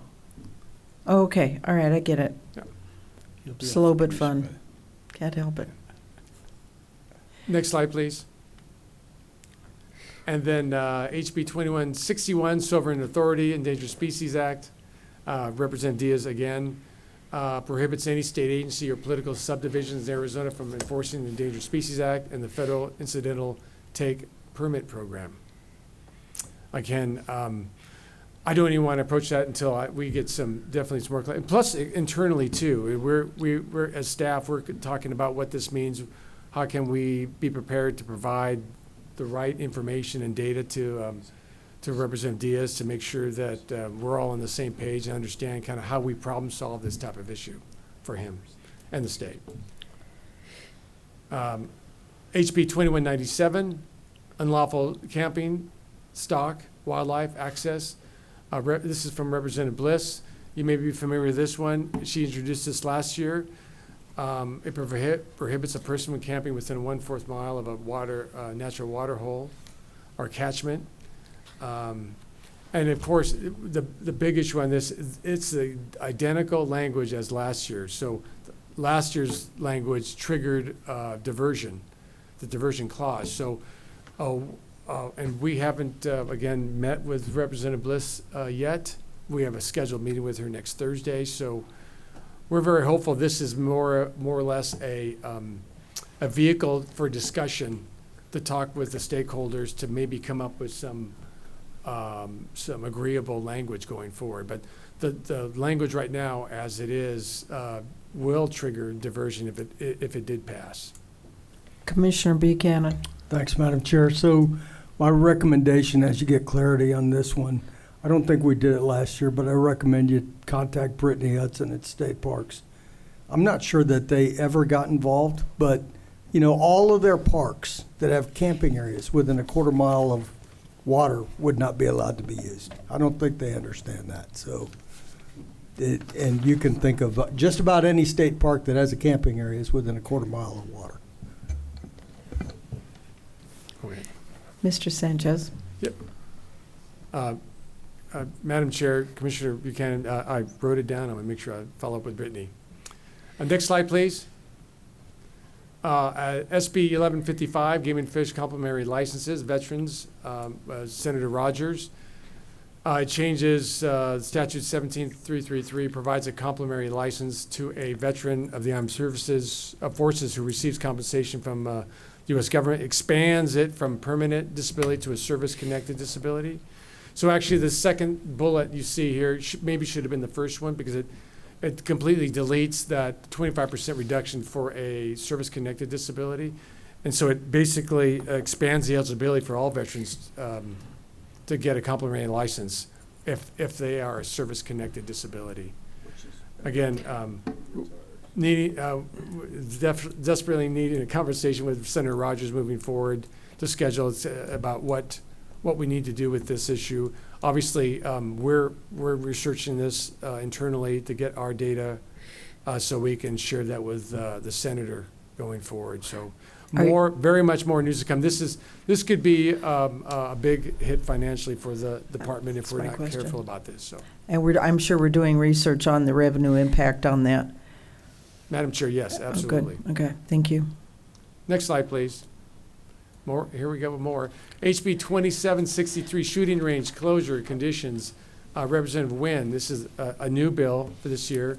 Requires the legislature to adopt a joint resolution approving the closure of a shooting range. So currently in statute, there are 5 steps to, if someone chooses to close a shooting range. This would be at the end. If I can remember it all, it starts at the commission. It starts at the director, and then it goes to the commission, and then the commission has public hearings. Then it goes to the legislature. It goes through the I think JLBC or some of that, but didn't have the legislature itself voting on this. So it creates this joint resolution to pass before any shooting range is closed in Arizona. HB 2497, the right to hunt and fish and harvest. That's from Representative Way. This is the new legislation. It amends Title 17 to establish that citizens of Arizona have a right to lawfully hunt, fish, and harvest wildlife. So this bill was dropped. These 2 bills on this slide were dropped today. Got notice of it, of the first one, the shooting range, yesterday. A little bit of this one, we heard about this, but wasn't sure whether it was going to be dropped or not, but it obviously got dropped. We need to talk to the supporters of this. I think we have some contacts for that to kind of understand the intent. And then also talk to Representative Way about kind of what he wants to do with this. So again, just beginning initiating conversations about this legislation. Next slide. Yes, and so I did in blue, so we make sure we see this because it's been a process, and we know in our past short history we've been having these challenges through the nomination process to confirm a new commissioner. But we have Jessica Manuel, that she has been nominated by the governor. We know that the paperwork is still at the governor's office. We're anticipating that it'll be sent to the Senate majority soon. When that does, that triggers the process that they refer it to a committee. We hope and we expect it to be the Senate Natural Resources Committee. At that time, we'll schedule meetings, and our goal from a legislative standpoint is to get Jessica out of the committee by February, by either like February 3rd, February 10th, February 17th. So our next goal, we're not going to make the January 20th meeting, but we think we can make the February 20th meeting. So she could be heard, although there's one more step in that process. Once it gets to the committee and it's approved, it goes to the Senate floor to be the final confirmation vote. And that usually takes about a week at least. So is there a chance of getting it in the February? We don't know. Maybe slight possibility, but definitely March is clearly a good goal that we can achieve. Commissioner Buchanan, Commissioner Guggenauer. Thank you, Madam Chair. So has the paperwork been transmitted from the governor's office to Natural Resources? Madam Chair, Commissioner Guggenauer, as far as I know, no, it has not. Okay. Today was the deadline for them to drop it, so there could be a possibility, but just having talking to some other folks and Jessica, I don't think they did. Okay. So thank you. We're going to have those conversations. Madam Chair. Yes, please, go ahead. Make it happen, Ed. Yes, and welcome Miss Jessica Manuel. She's sitting in the back row. Raise your hand so everybody knows who you are. Yay. Wonderful. Congratulations. Next slide, please. And then just another update. Legislative Day is February 18th. A great day to have a legislative day. And again, the theme is our the hatcheries and the trout that we produce. So we really want to promote how we invest and modernize our for the next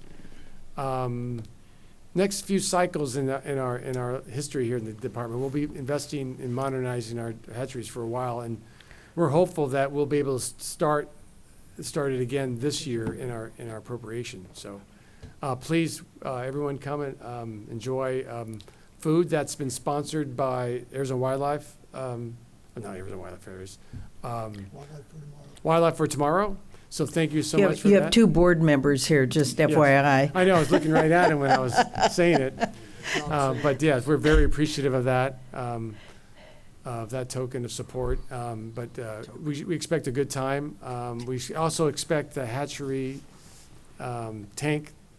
fish tank will be there. Oh, good. That's always cool. There's a big pull in from big draw. last year. Big draw. Fishing derby. Yeah. Next slide, please. A quick federal update. Some good news. Congress has passed a bipartisan minibus budget legislation, 3 more appropriations bill. If you may recall, they passed three earlier. So there's 12 total appropriation bills. They've now passed 6 of them.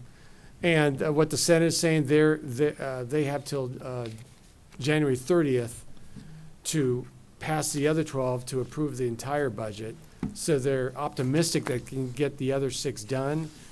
I don't know if that's the case, but if that's not the case, they'll have to do a continuing resolution prior to January 30th to move forward again. Next slide, please.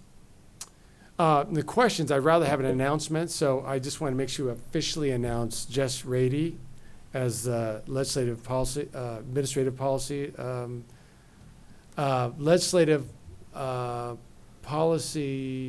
administrator for the department. She'll be working hand in hand with me down to the legislature. As you know, David Fernandez moved on to Arizona Department of Water Resources. He'll be sorely missed, but we literally have been seeing him every day at the legislature. So he's going to be an ally for us going forward. But I'm really excited to have Jess here and to help me and support the department and the commission moving forward. So. And she is here. Raise your hand. Congratulations. So with that, that concludes my presentation. Any questions from the commission? Any questions or comments? Madam Oh, Chair. yes, please. Thank you. So Ed, with the legislation, I'm going to speak for one commissioner. It is frustrating that every year we seem to see the same legislation, re-upped. And I guess my frustration is we don't hear from anybody. We don't see these things until the bill literally gets dropped, and by then the process has already started. And we've seen what can happen if some of these get support and get implemented without getting the proper information out there. So I know I've told you this 15 times, but we as a commission, we are available.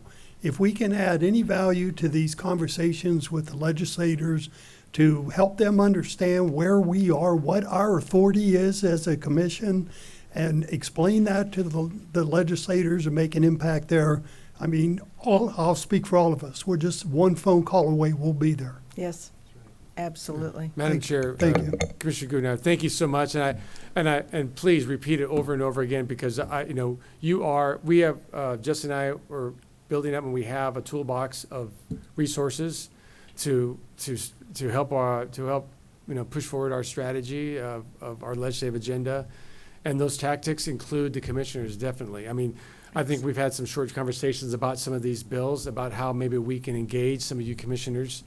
And it's not clear yet, right? But we've kind of made it clear that there may be some opportunities to do that, because a lot of bills this year, more than last year, so we got our work cut out for us this year. So Good. Thank you so much. Thank you so much. Thanks, Ed.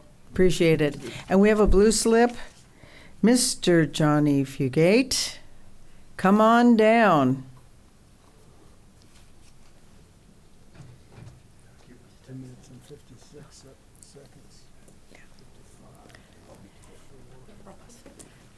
State your name, and you have 3 minutes. Thank you. Yes, ma'am. Madam Chair, members of the commission, Mr. Director, and staff, Johnny Fugate, Rod and Gun Club. I'll make this very brief. I was taking notes, and Ed and I work pretty close every year, especially on those that, like Commissioner Guggenauer commented on, these difficult pieces of legislation that they don't even call you guys first before they drop them. I'll just make it real quick. That first one, 2058, the one commissioner must be a cattleman or a rancher. That's a no, at least from our eyes. That's the way we feel. We would hope the commission would feel that way. The CARB was set up. There is a seat on the CARB where one of those people have to be from this entity. The reason the CARB was set up because the governor used to get to pick whoever they wanted. So there's a good thing in place. It's in statute, and I just don't think that bill's necessary. Landowner permits, that's a definitely no. That was 47. When I say no, that's what I'm going to go back and advocate to the club that we, particularly when we figure out what direction you're sending Ed. Making the particular species of wildlife predators, I'm with Commissioner Buchanan on that. That's I won't say what I think it is. I'll just say it's a no. Game and Fish must have landowner permits for the take of wolves on landowners' private land. That opens up a can of worms. That'd be a no in our eyes. Prohibits the department from enforcing ESA and federal incidental take. I mean, that's a federal deal. We as a club have a little bit of knowledge to that in regards to snore and pronghorn and the way we help the region. And y'all don't enforce it. You basically got to adhere to it. And I mean, it's a federal thing. So be careful what they wish for. Prohibits a person from camping in a quarter of a mile. I assure you, if that same language comes back again, the top of the director's head is going to look like this. And I don't know much about the diversion clause, but I know that it was a big deal and it ain't good. And for that to come back as the exact same language, that's terrible. Confirmation of Jessica.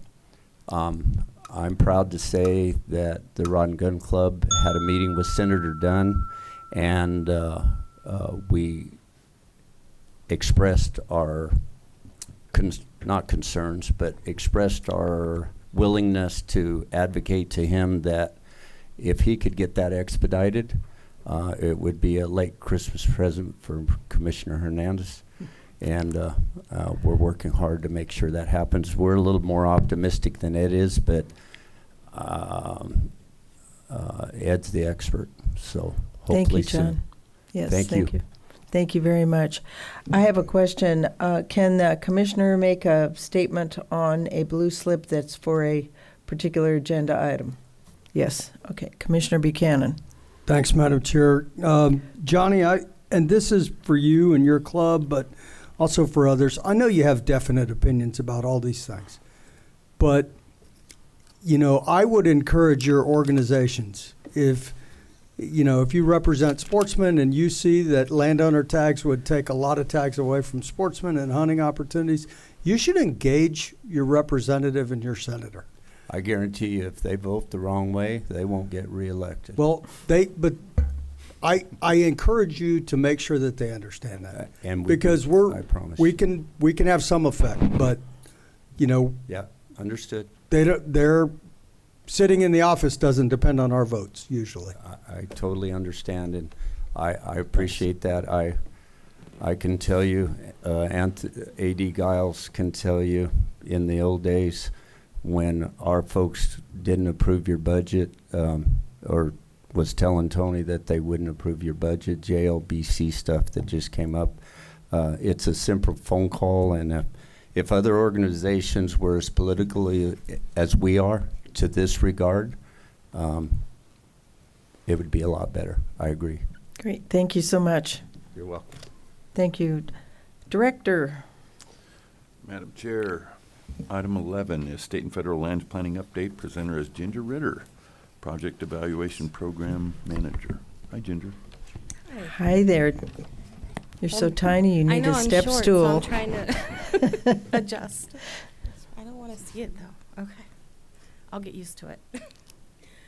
Good afternoon, Madam Chair, Commissioners. So I'm here today to present the State and Federal Lands Planning Update. It should be relatively short, just 2 slides. Next slide, please. So the Clean Water Act. In April of 2025, EPA issued guidance on the 2023 rule for definition of waters of the U.S., or also known as WOTUS. The Army Corps of Engineers and the EPA were instructed to revise the definitions of to specifically address the meaning of continuous surface connection and clarify the scope of adjacent wetlands. The EPA published a revised definition this past November that addressed requirements for the continuous surface connection and adjacent wetlands by including considerations for wet season.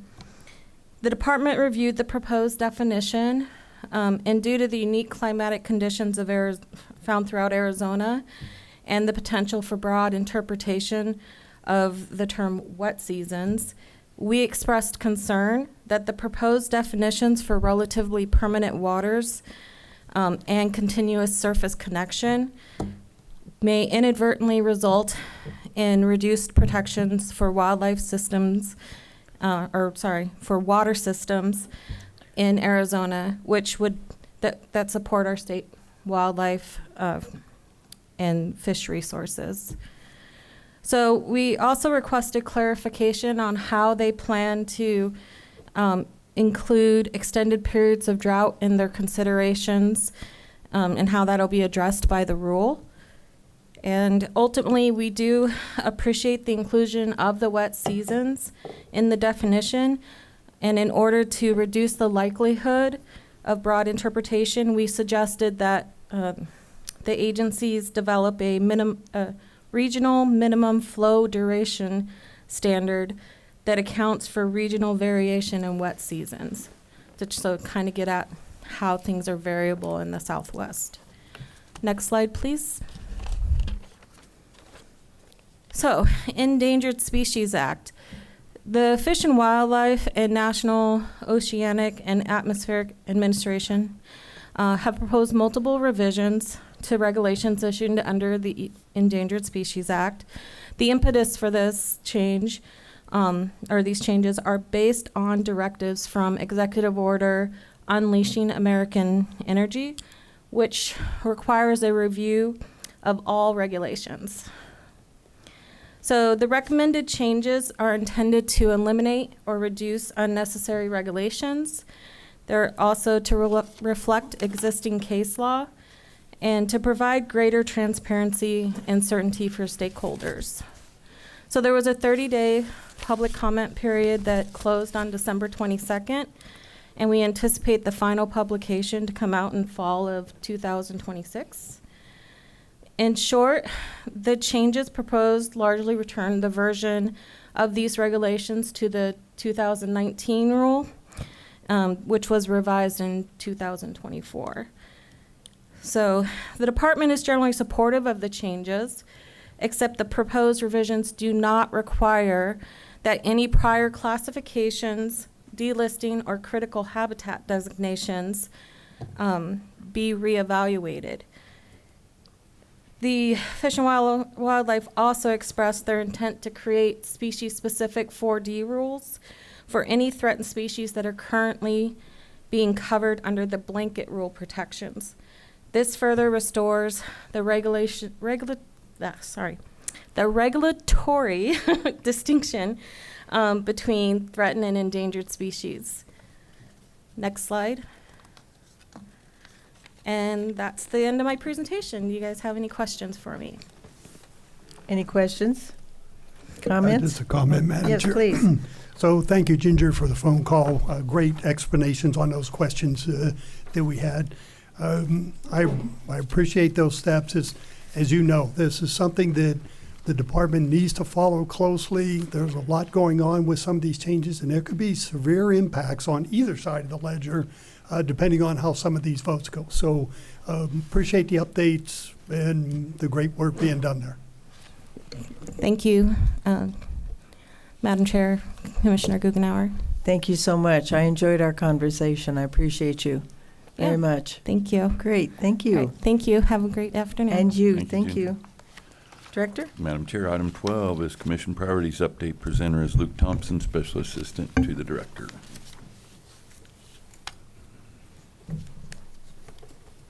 Mr. Luke.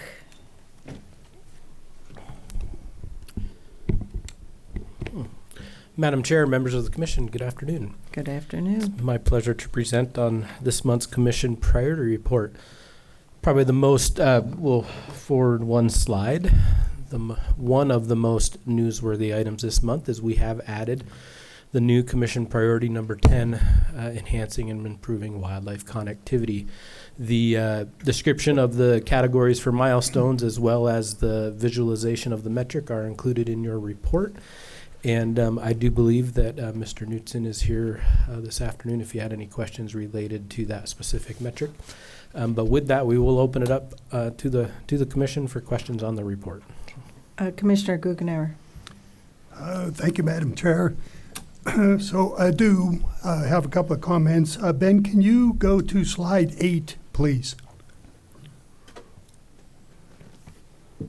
I just want to acknowledge that we're halfway through the fiscal year, and these micro-sites visits for Conserve and Protect have already met the annual goal for these visits.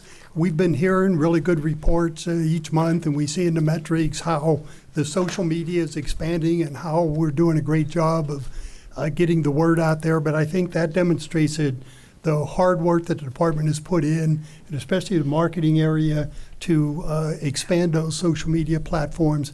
I also think that the different way of measuring these metrics, rather than just measuring the amount of people who look at one of the Game and Fish social media platforms, now we're looking if they actually take action on one of those sites.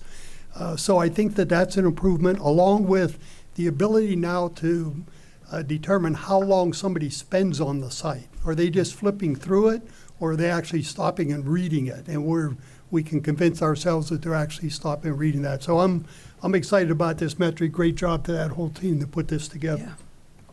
Yeah. Absolutely. Yeah. Any other comments? Wait, yes. I'm sorry. Oh, wait, we're not done. But wait, there's more.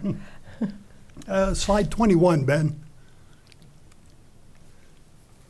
This one I will acknowledge. This is our FOD group who meets with the ranching communities. We were talking about this earlier, how important a ranching community is to the department and the commission. We established this metric several years ago to measure those engagements and have talks with that ranching community. Once again, we're halfway through the fiscal year. We're about 50% of the goal for the most part. I want to compliment FOD, and I think Chris Bettinger is the one who puts this metric together, doing a great job on that, and just wanted to point that out. And I have one more, that slide 44, Ben. Just want to acknowledge, and maybe just go to 45 and then come back to this one, Ben.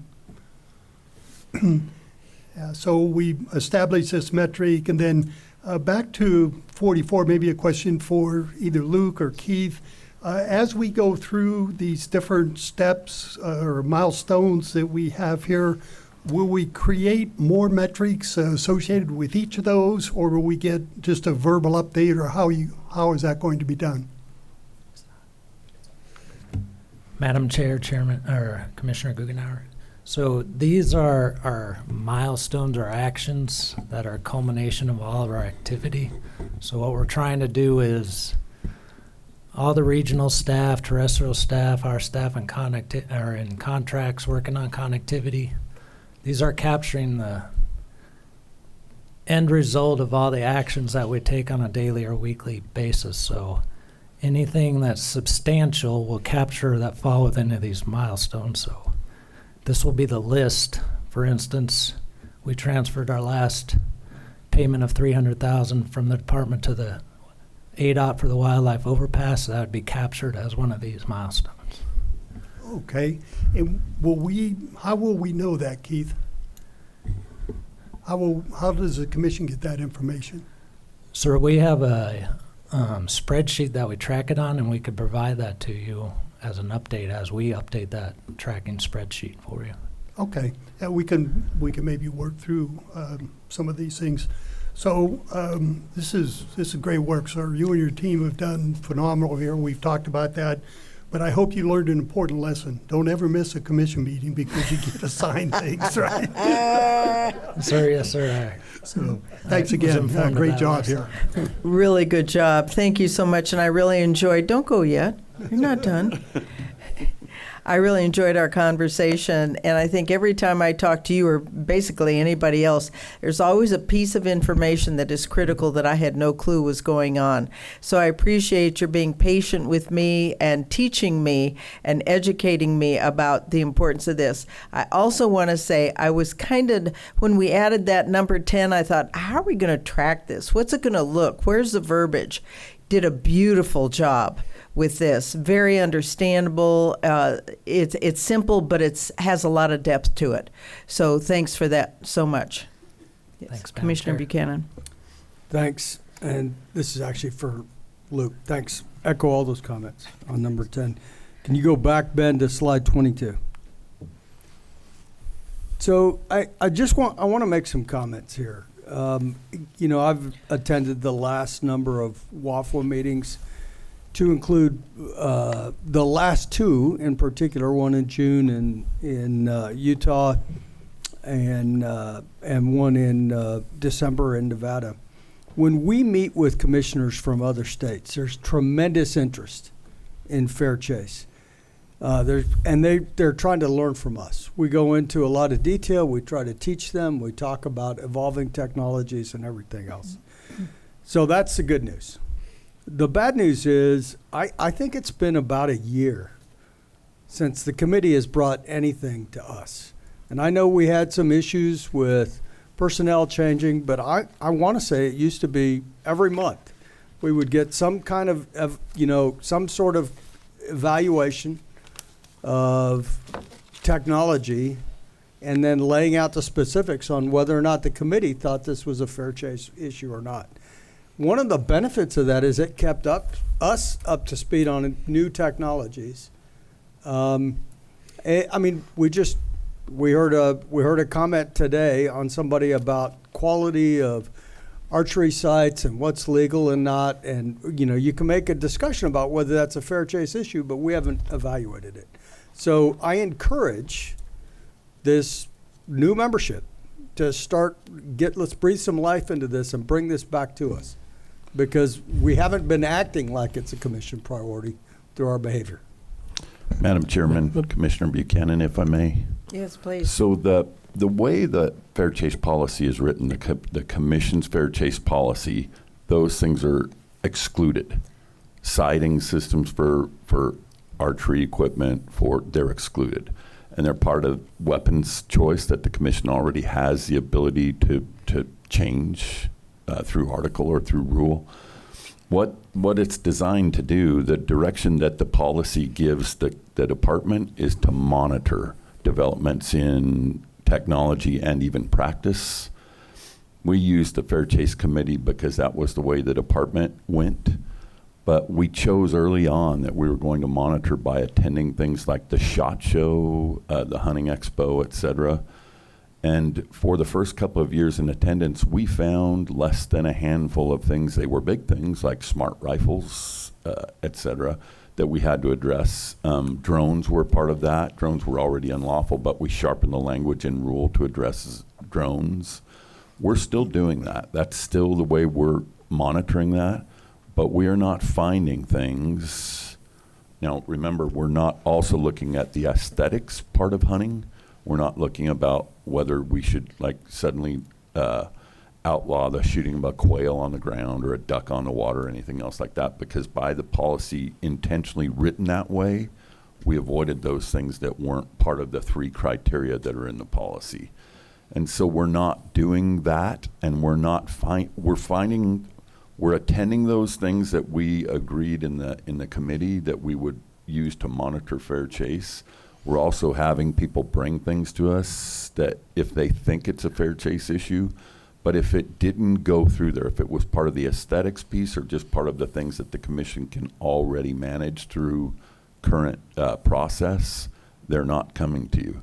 So we are monitoring all year the way we said we would, but there aren't dozens and dozens of things coming out in any given year. And we really don't have that many times looking back on the agendas where we've brought one to the commission. So. So acknowledge archery side. I understand that's part of Article 3, and I understand sometime in the foreseeable future we'll be taking that on.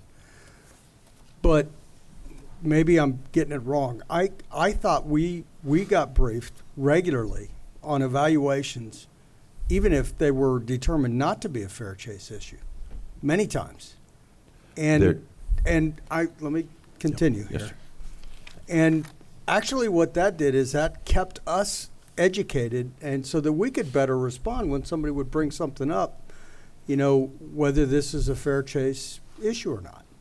And because and so I just haven't seen any briefings for a long time. I don't know if we changed our behavior or I'm just misunderstanding it, because it seems like we're no longer briefing us unless we have an issue.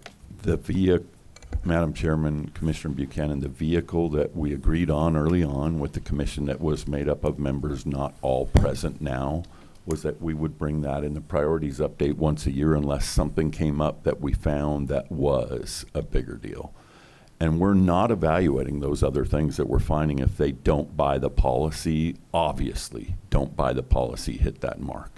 If there's a mystery, they take it through a matrix in the committee and then they bring it here. But from my understanding, and I would let A.D. McFarland weigh in, we have not been finding those items and we're not having those reported to us by the commission or our constituency either.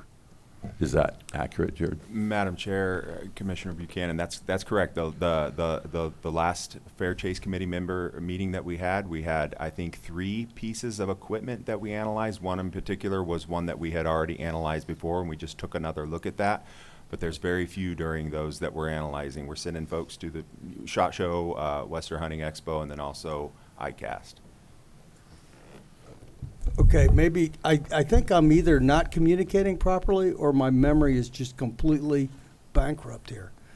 We used to, up until about a year ago, every time you guys would evaluate something, you would bring it to us, positive or negative. And probably 95% of the things you looked at, you determined were not a fair chase issue. But we're not getting that anymore. And all I'm saying is, actually, that process kept us engaged in this priority, kept us informed, and better understood what was happening in the technology world and whether something was or was not determined to be a fair chase issue. I just haven't seen it in a year or so, and it sounds like you're not briefing it to us unless you think it's an issue. And so maybe I'm remembering it completely wrong. I've had, I know how old I am, so it happens. Madam Chairman, Commissioner Buchanan, I will say this, that everything we're finding, we are briefing you on if it's that way. But if it's obviously not, like sights on muzzleloaders, we are not bringing them to you because they're not a mystery to us. We already know that they fit in weapons type, not in a fair chase, not as a fair chase evaluation by the way the policy is written.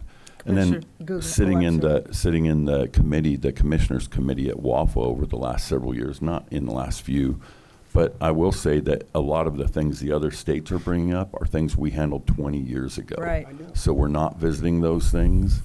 But I don't remember a time, we can check back, I can have Luke look back on the agendas that we had frequent items in here. We have occasionally had them in here, but not dozens and dozens or even probably 10 that I'm aware of since I stopped being on the committee. But if there's something out there that we need to be finding or a different lens that we need to be looking at, we can sure do that. And I think Luke was going to say something on that too. But it is part of this commission priorities update. There is a more in-depth dive into that once a year And that might be the way we've done that in the past and the way you remember it. I remember a lot of one-offs on it. So I did a few one-offs early on because we found a few more early on. They're harder and harder to find. Yeah. Commissioner Guggenauer. Maybe you can help a little bit with some of these. When we first developed this priority, it was difficult. I remember talking to the members about putting a metric in place. How do we measure this? This isn't something that you can just on a monthly basis say, it's up or down or do that. And so we kind of agreed as a commission that in lieu of getting a metric, we would get a write-up every month. And I think, Commissioner Buchanan, that might be what you're referring to.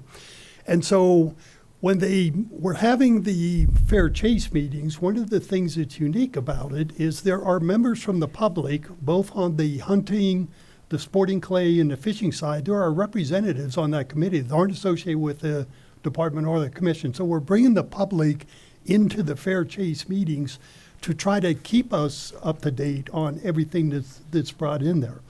So some of those older write-ups we used to get, they were kind of redundant. I mean, this is the same one we got last month, with maybe just some changes on there. So I understand the frustration. I was being a metric geek. I was kind of frustrated that we couldn't wrap our arms around this is what we want to measure here. So this one is a little bit unique, but I do like the idea. I support wholeheartedly, and FOD McFarland even expanded this to the ICAST show this year. So we're going to go look at some fishing technology to make sure we're not approaching any of our Fair Chase things. But this whole priority is a little bit different than our typical metrics where we can establish a goal and go meet that. Thank you. Did you have something? Madam Chair and Yes, members sir. of the commission, just looking forward through the year, there is currently an expanded commission priority report for this priority scheduled in May at the meeting in Region 3. So, Okay, thank you so much. Anything else, Luke? Madam Chair, no. If there are no further questions, I'll turn it over to Julie Carter for the expanded commission priority report on Great. sport fish opportunity. Thank you so much, Luke. Congratulations on getting Julie to go last again. Poor Julie. Hi, Julie. Good afternoon, Madam Chair and Commissioners. You're just saving the best for last. We're gonna That's talk about right. That's fish on exactly Friday, right. You got and it. Maybe we're going fishing on a 3-day weekend. Okay, so today I'm going to cover my annual update on the business metric to increase and improve sport fish opportunities. So I will cover the business metrics here, but I also like to cover other metrics that we track that go towards this goal, overall goal for our sport fish program, as well as some of our innovative strategies and initiatives that we're working on right now as a team. So first, for the metrics, our pounds of sport fish stocked, we have our goal of 730,000 pounds a year in 137 unique waters. This past December, we stocked 48,000, just a little bit over. So we're doing really well. 30,000 of those, just over 30,000, came from our hatcheries, and the rest were trout purchased from vendors for our CFP program. And then cumulative-wise, we're also doing really good. So we expect, and you never know what can happen, but we haven't been in the red for several years, and so we're looking good here.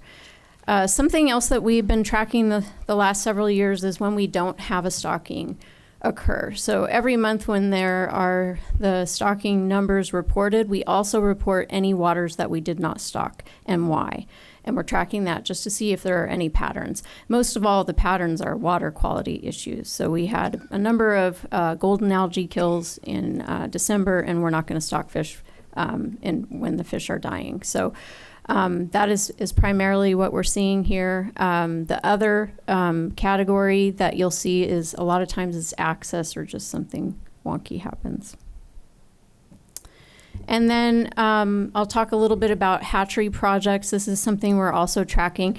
This list of hatchery maintenance projects is not our big modernizing investments. This is maintenance. We have 23 projects that are medium or high priority that we're tracking right now. We do not have funding for all of those.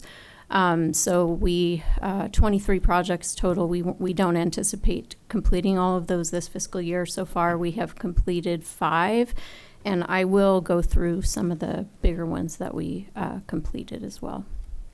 So the first one is an exclusion fence for our Canyon Creek Hatchery Raceway. So if y'all remember back in 2023, April, I believe, New Zealand mud snails were found about 3 miles downstream of the hatchery in Canyon Creek. We did close the hatchery in an abundance of caution because you can fish all the way up into Canyon Creek right next to the hatchery.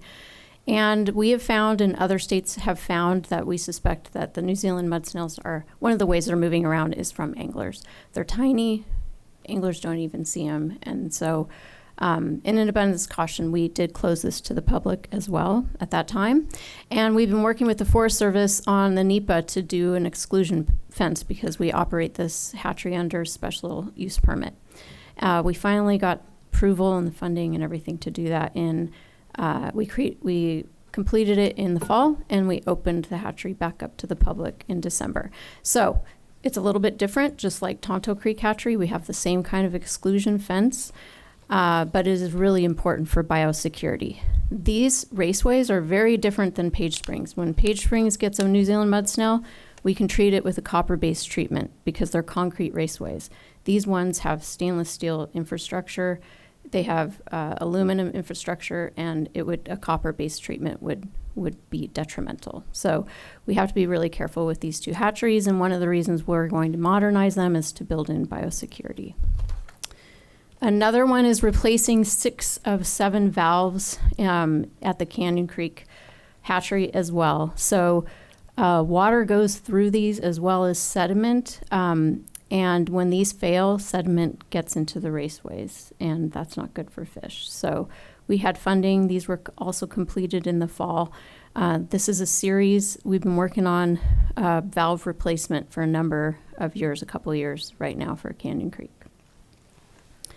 And then another one to highlight is the raceway coatings of the upper hatchery. It's upper raceway at Silver Creek Hatchery. So we completed the renovation in 2023 and early 2024. We did not have funding at the time to do a raceway coating. The raceway coatings are really important for fish disease and sanitation, easy to clean, and so we got that done, and we're really excited about that.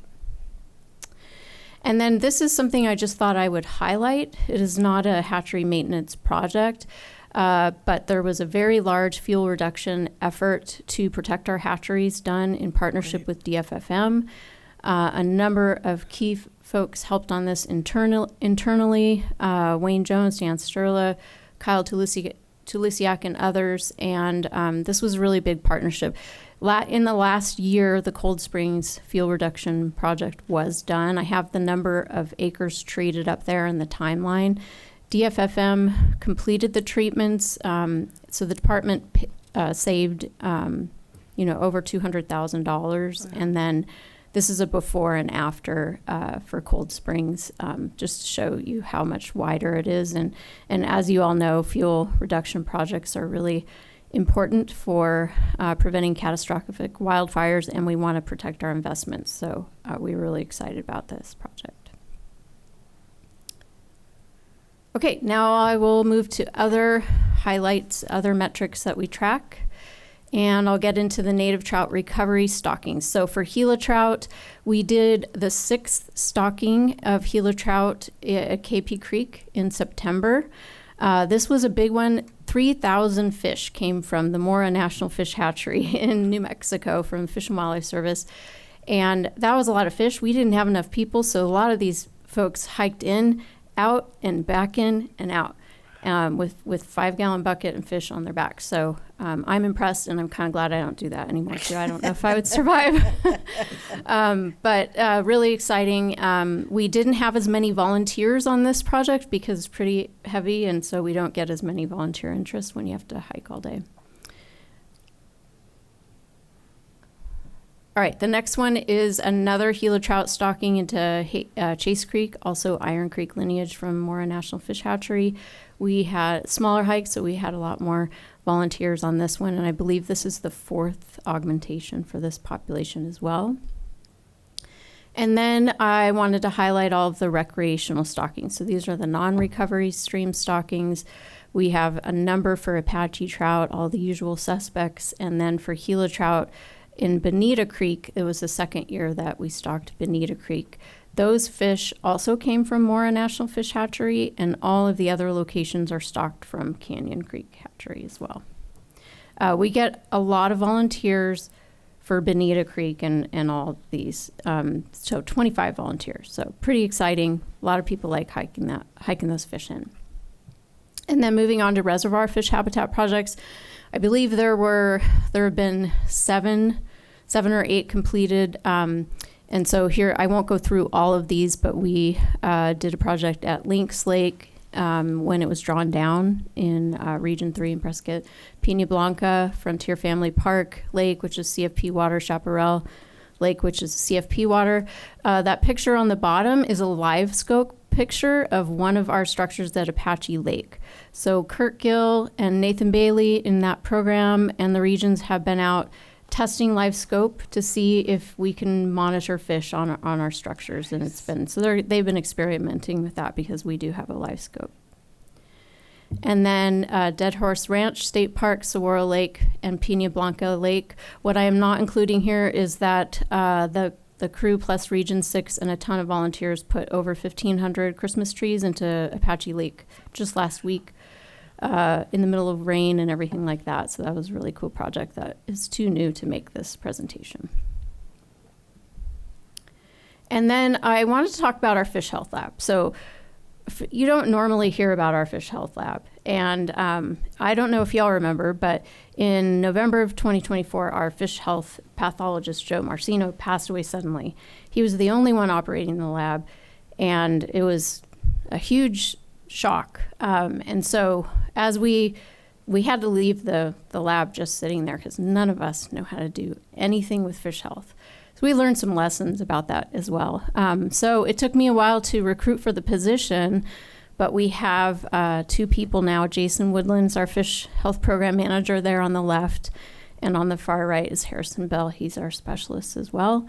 So they had their work cut out for them going into a lab, but then been sitting dormant. They were hired in June for over 6 months, and they finally got the lab up and running in November and operating. And so it was a lot. We've been sending all of our samples out to external labs, and Dr. Ann's been helping a lot with diagnostics and prescriptions in the meantime, but we're really excited to have them. And we're also cross-training other staff to learn the lab techniques so that we no longer just have one person that knows how to do the lab work. This is critical for our fisheries management. It's critical for the health of our hatcheries and our wildlife fish populations. So I just thought I'd highlight the lab. And then hatchery modernization. So this is these are the major projects that were funded in FY26 with the appropriation fund. For Bubbling Ponds Hatchery, because we have New Zealand mud snails now, we are working on biosecurity options. We're looking at a number of options on how we're going to go forward. We're looking at things like drum filters, UV treatments, copper treatments, and a number of things with that funding right now. With the Silver Creek Hatchery, I don't know if you all knew, but we don't have any power to those raceways. So anything that they need to do as far as treatments, UV or oxygen, everything, we don't have any power. So we're going to run power to those raceways. That's a big project and exciting. The Canyon Creek Hatchery and Page Springs Hatcheries, we're going to do 30% designs for those modernizations, and for Tonto Creek Hatchery, the 100% design.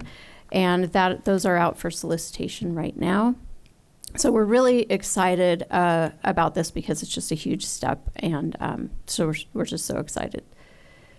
Commissioner Buchanan has a question. Yes. Thanks, Madam Chair. Julie, on Silver Creek, I think just today we signed an agreement with APS, right?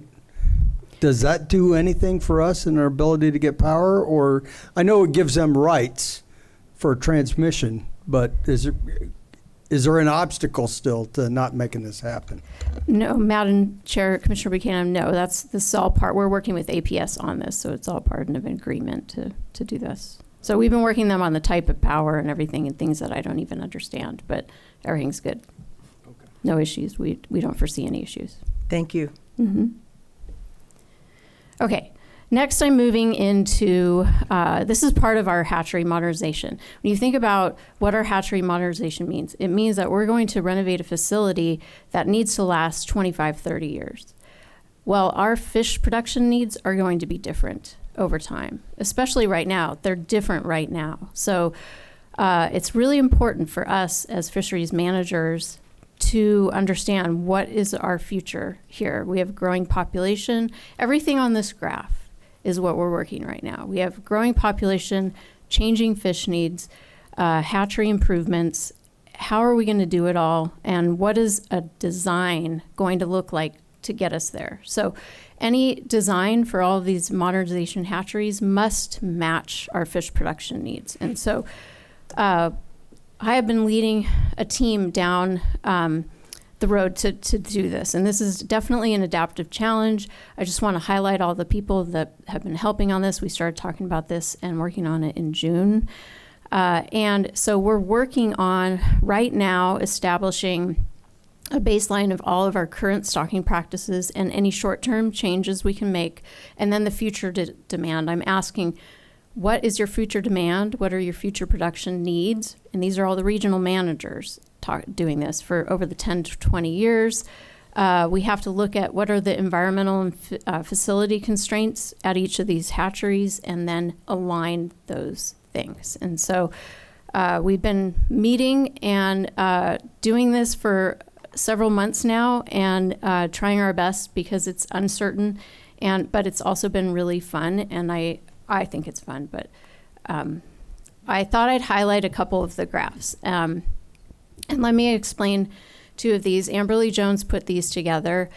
So on the left, it's the rainbow trout super catchables. A super catchable is 1 fish per pound. And in the blue is this dream world. So I asked the regional managers, what do you want in the future? Thinking about how things are changing now, thinking about drought, water quality, all of those things. What do you want as far as super catchables? And they went in for every single water. They put the numbers, sizes, everything like that. Same for Gila trout over on the left. And then Amberly put together our actual stocking data in 2023 and 2022. So those are the red and the yellow bars there. Over on the left on the y-axis is the number of fish. And what you'll see is the dream world, they want a lot more fish, of course. If you're going to say, give me your dream world, they wanted a lot. And at first I'm like, wait a minute, we have to have a dose of reality. But at the same time, it gives us a clear picture that there's definitely a demand for more fish. But what you can see are some really good patterns. So if you look at the patterns, the managers are wanting fish in February, March, April, May, June. They don't want as many in the dead of the summer. And that's when we're doing most of our stocking right now. But the water quality is changing. The temperatures are going up, or we're having, golden algae, different things that are happening. And they also want them later in the year, in the fall and the winter. And so what we can do is give this to the contractors and the hatchery managers, because this will help inform the design and just how they're doing all of the work, because it takes 18 months or more to raise a fish to a catchable size. And then over on the Gila trout side, there's a demand for Gila trout in the fall. So that's going to be something that we're going to need to work into the designs and figure out, is it possible? So we can take this knowing that there has to be a heavy dose of reality, but the patterns are clear, and we're doing this with all the other species as well. So we have graphs like this for every species that we stock, and we also have graphs like this for warm water species, because we have an opportunity to build a warm water facility at Page Springs Hatchery for warm water fish as well. So we're bringing in CFP on this too. Just wanted to highlight that. And as always, I have to thank all of my team. I had to help putting this presentation together. Couldn't do anything without all these wonderful people, and I'll take any questions if you have them. Yes. Commissioner Guggenauer. Thank you, Madam Chair. Thank you, Julie. Appreciate the phone call. Great presentation here. You know, great leaders are visionaries. So kudos to you for leading the team here. Tell me what you want, and we'll, might take a dose of reality, but at least we're heading in that direction. That's positive to go through there. The valves that you removed, that could be a critical piece of data. Did you find any AIS in any of those valves or anything that was disturbing to you? Madam Chair, Commissioner Guggenauer, not to my knowledge. No. Not to my knowledge, no. Well, that's good news. And then, you know, I know we've talked about this before, but a couple of months ago, I had a group of people at Tonto Fish Hatchery. A great presentation to Senator Rogers about the importance of appropriations for hatcheries that went on. People in the Rim Country are still talking about that. So you know, I think this is an important piece of it, to keep that in the public's eyes, keep people working, and let people know those successes being done. So great job by your team. Please thank them again, because I continue to get positive feedback on that.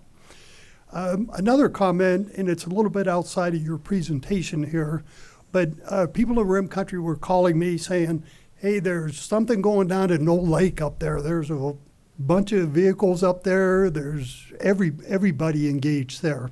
So I know the commission approved a treatment up there, but I wonder if you could talk a little bit about where you are in the stage of that and what the future is for Knoll Lake. Sure. Thank you for the question, Commissioner Guggenauer. So we did complete a rotenone treatment of Knoll Lake in October. It was very successful. We had a complete fish kill.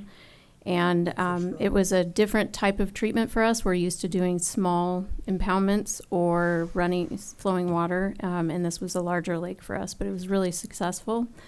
A lot of people helped. We had people from the regions, and we had a lot of wildlife managers and everything like that. So right now, we're just monitoring it, and we will restock it into the spring. But it's very important for us to make sure that people don't move green sunfish back into the lake. And so we're talking about increasing our outreach efforts, because that's one part of how we get the word out.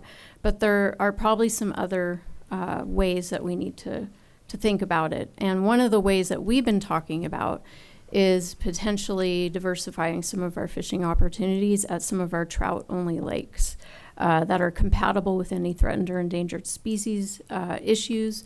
For instance, maybe we can offer an opportunity for bluegill or something like that. Is there some need that we're not meeting?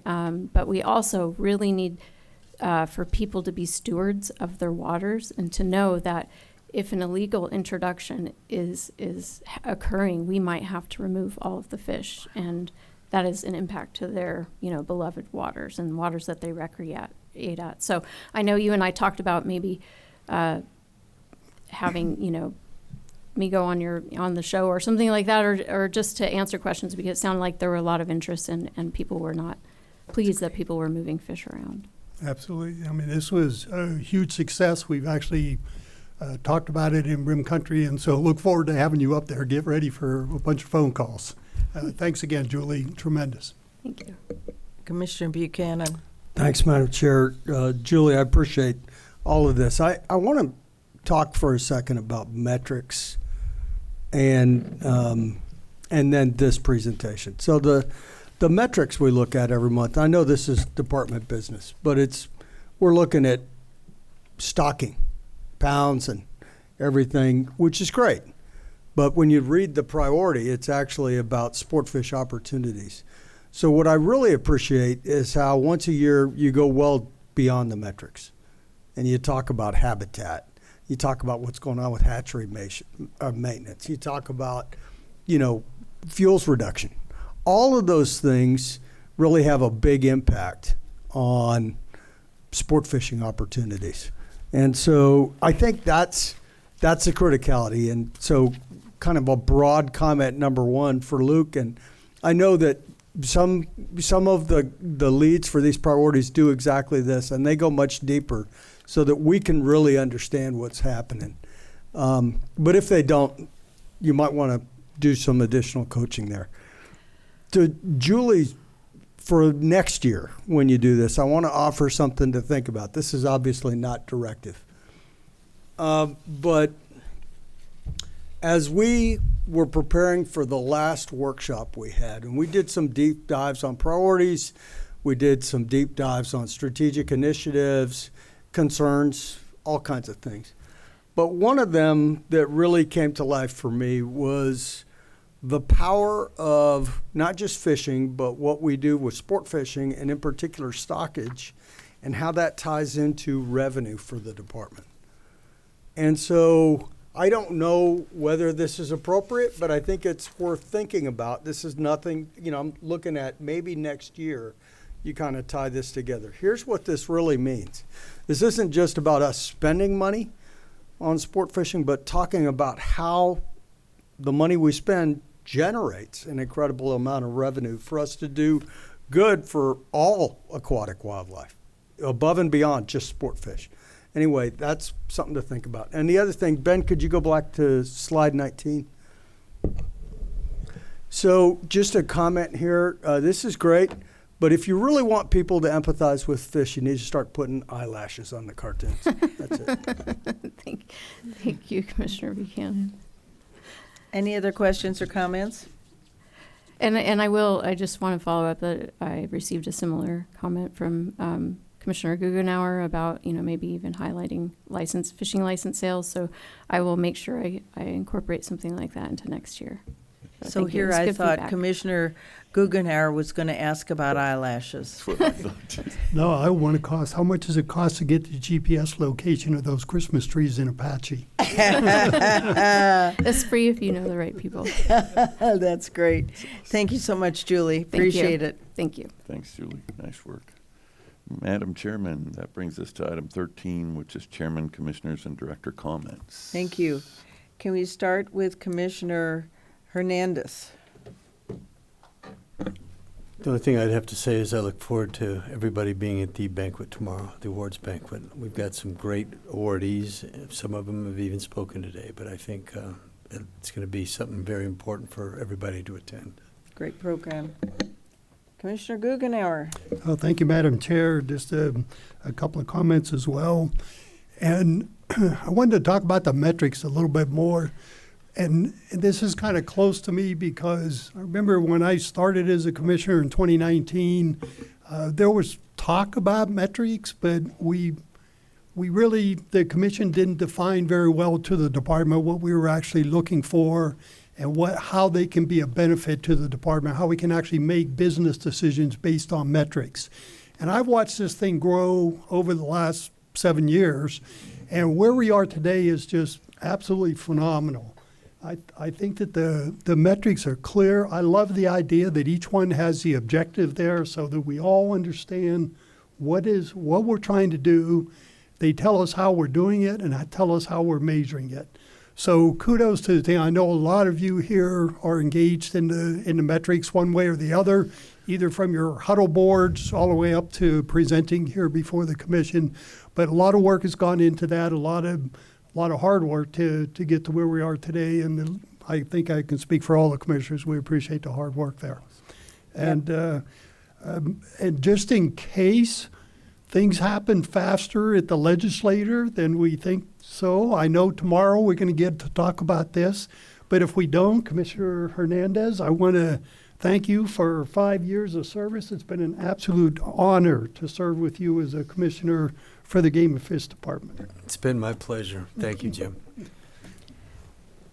Go ahead. Commissioner Buchanan.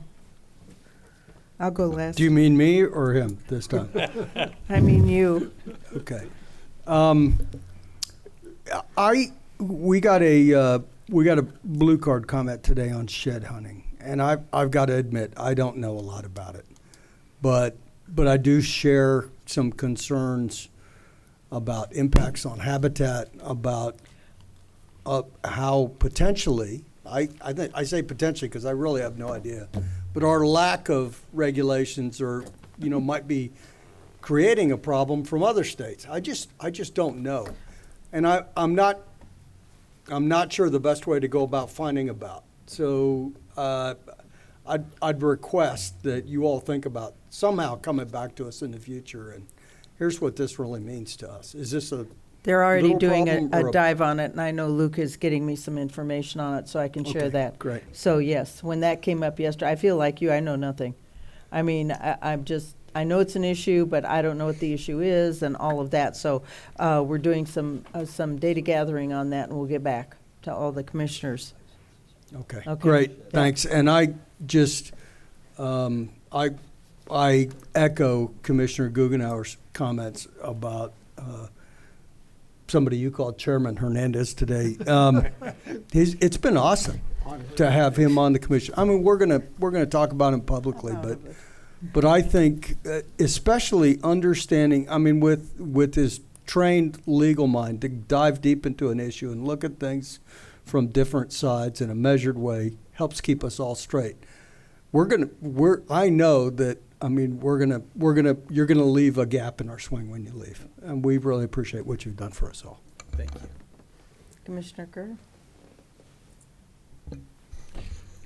Well, I'm glad I get to go last because you guys cover all the good stuff. And Oh, no, that just no. leaves I'll less go for after me. you. I'll echo Commissioner Guggenauer.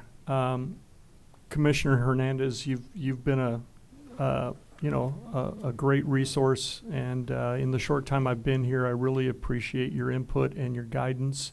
And like Commissioner Buchanan, you're going to leave a big gap in this panel. So, but on that note, I want to say that I'm equally excited to be working with Jessica in the future. I'm sure she's going to do a great job, and really excited about that. And I'm excited about the awards banquet tomorrow evening. It's my first one, so I'm still trying to figure it all out. So Madam anyway. Chair, I told him, when you sit down tomorrow, eat as soon as the food comes, because it's the only chance you're going to get.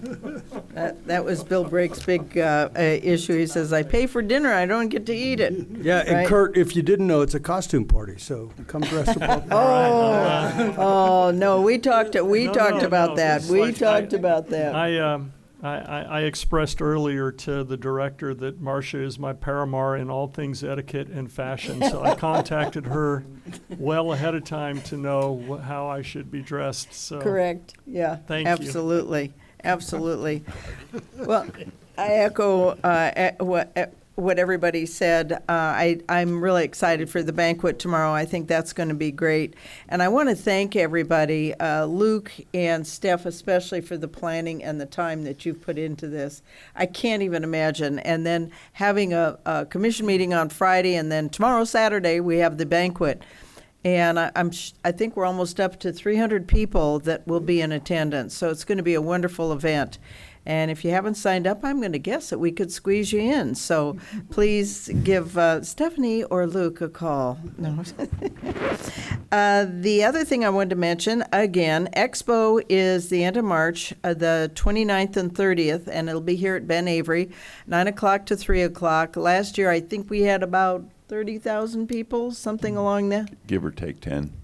Give or take 10. Okay, it's wonderful. Bring the family, bring the grandkids, come by yourself. If you're going to be there, let me know, and we'll make sure that we hook up.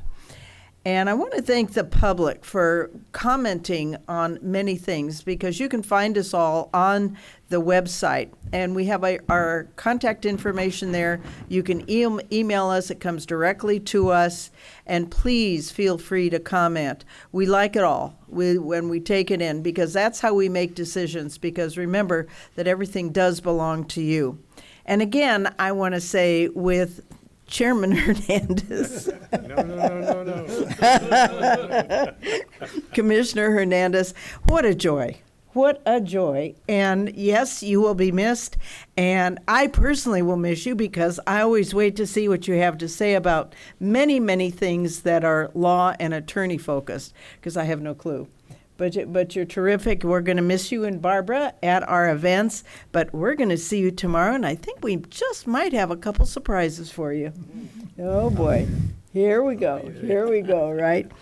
With that, we have some follow-up with that. Our next item. Can I make, Madam Chair, can I make a comment? No. Criticize Commissioner Hernandez just a little bit since everybody was so, no, I'm kidding you. Yes. I did want to thank you also. Made it a real pleasure working with you and this commission throughout the last many years, and we'll miss you like crazy. Thinking of buying you a goat so you qualify as a rancher, and if you ever want to come back. But Yeah, well, there you go. Well, he already has a tortoise, right? Right. He is kind of one then. Yeah, so I'm anyway. going to miss the all y'all.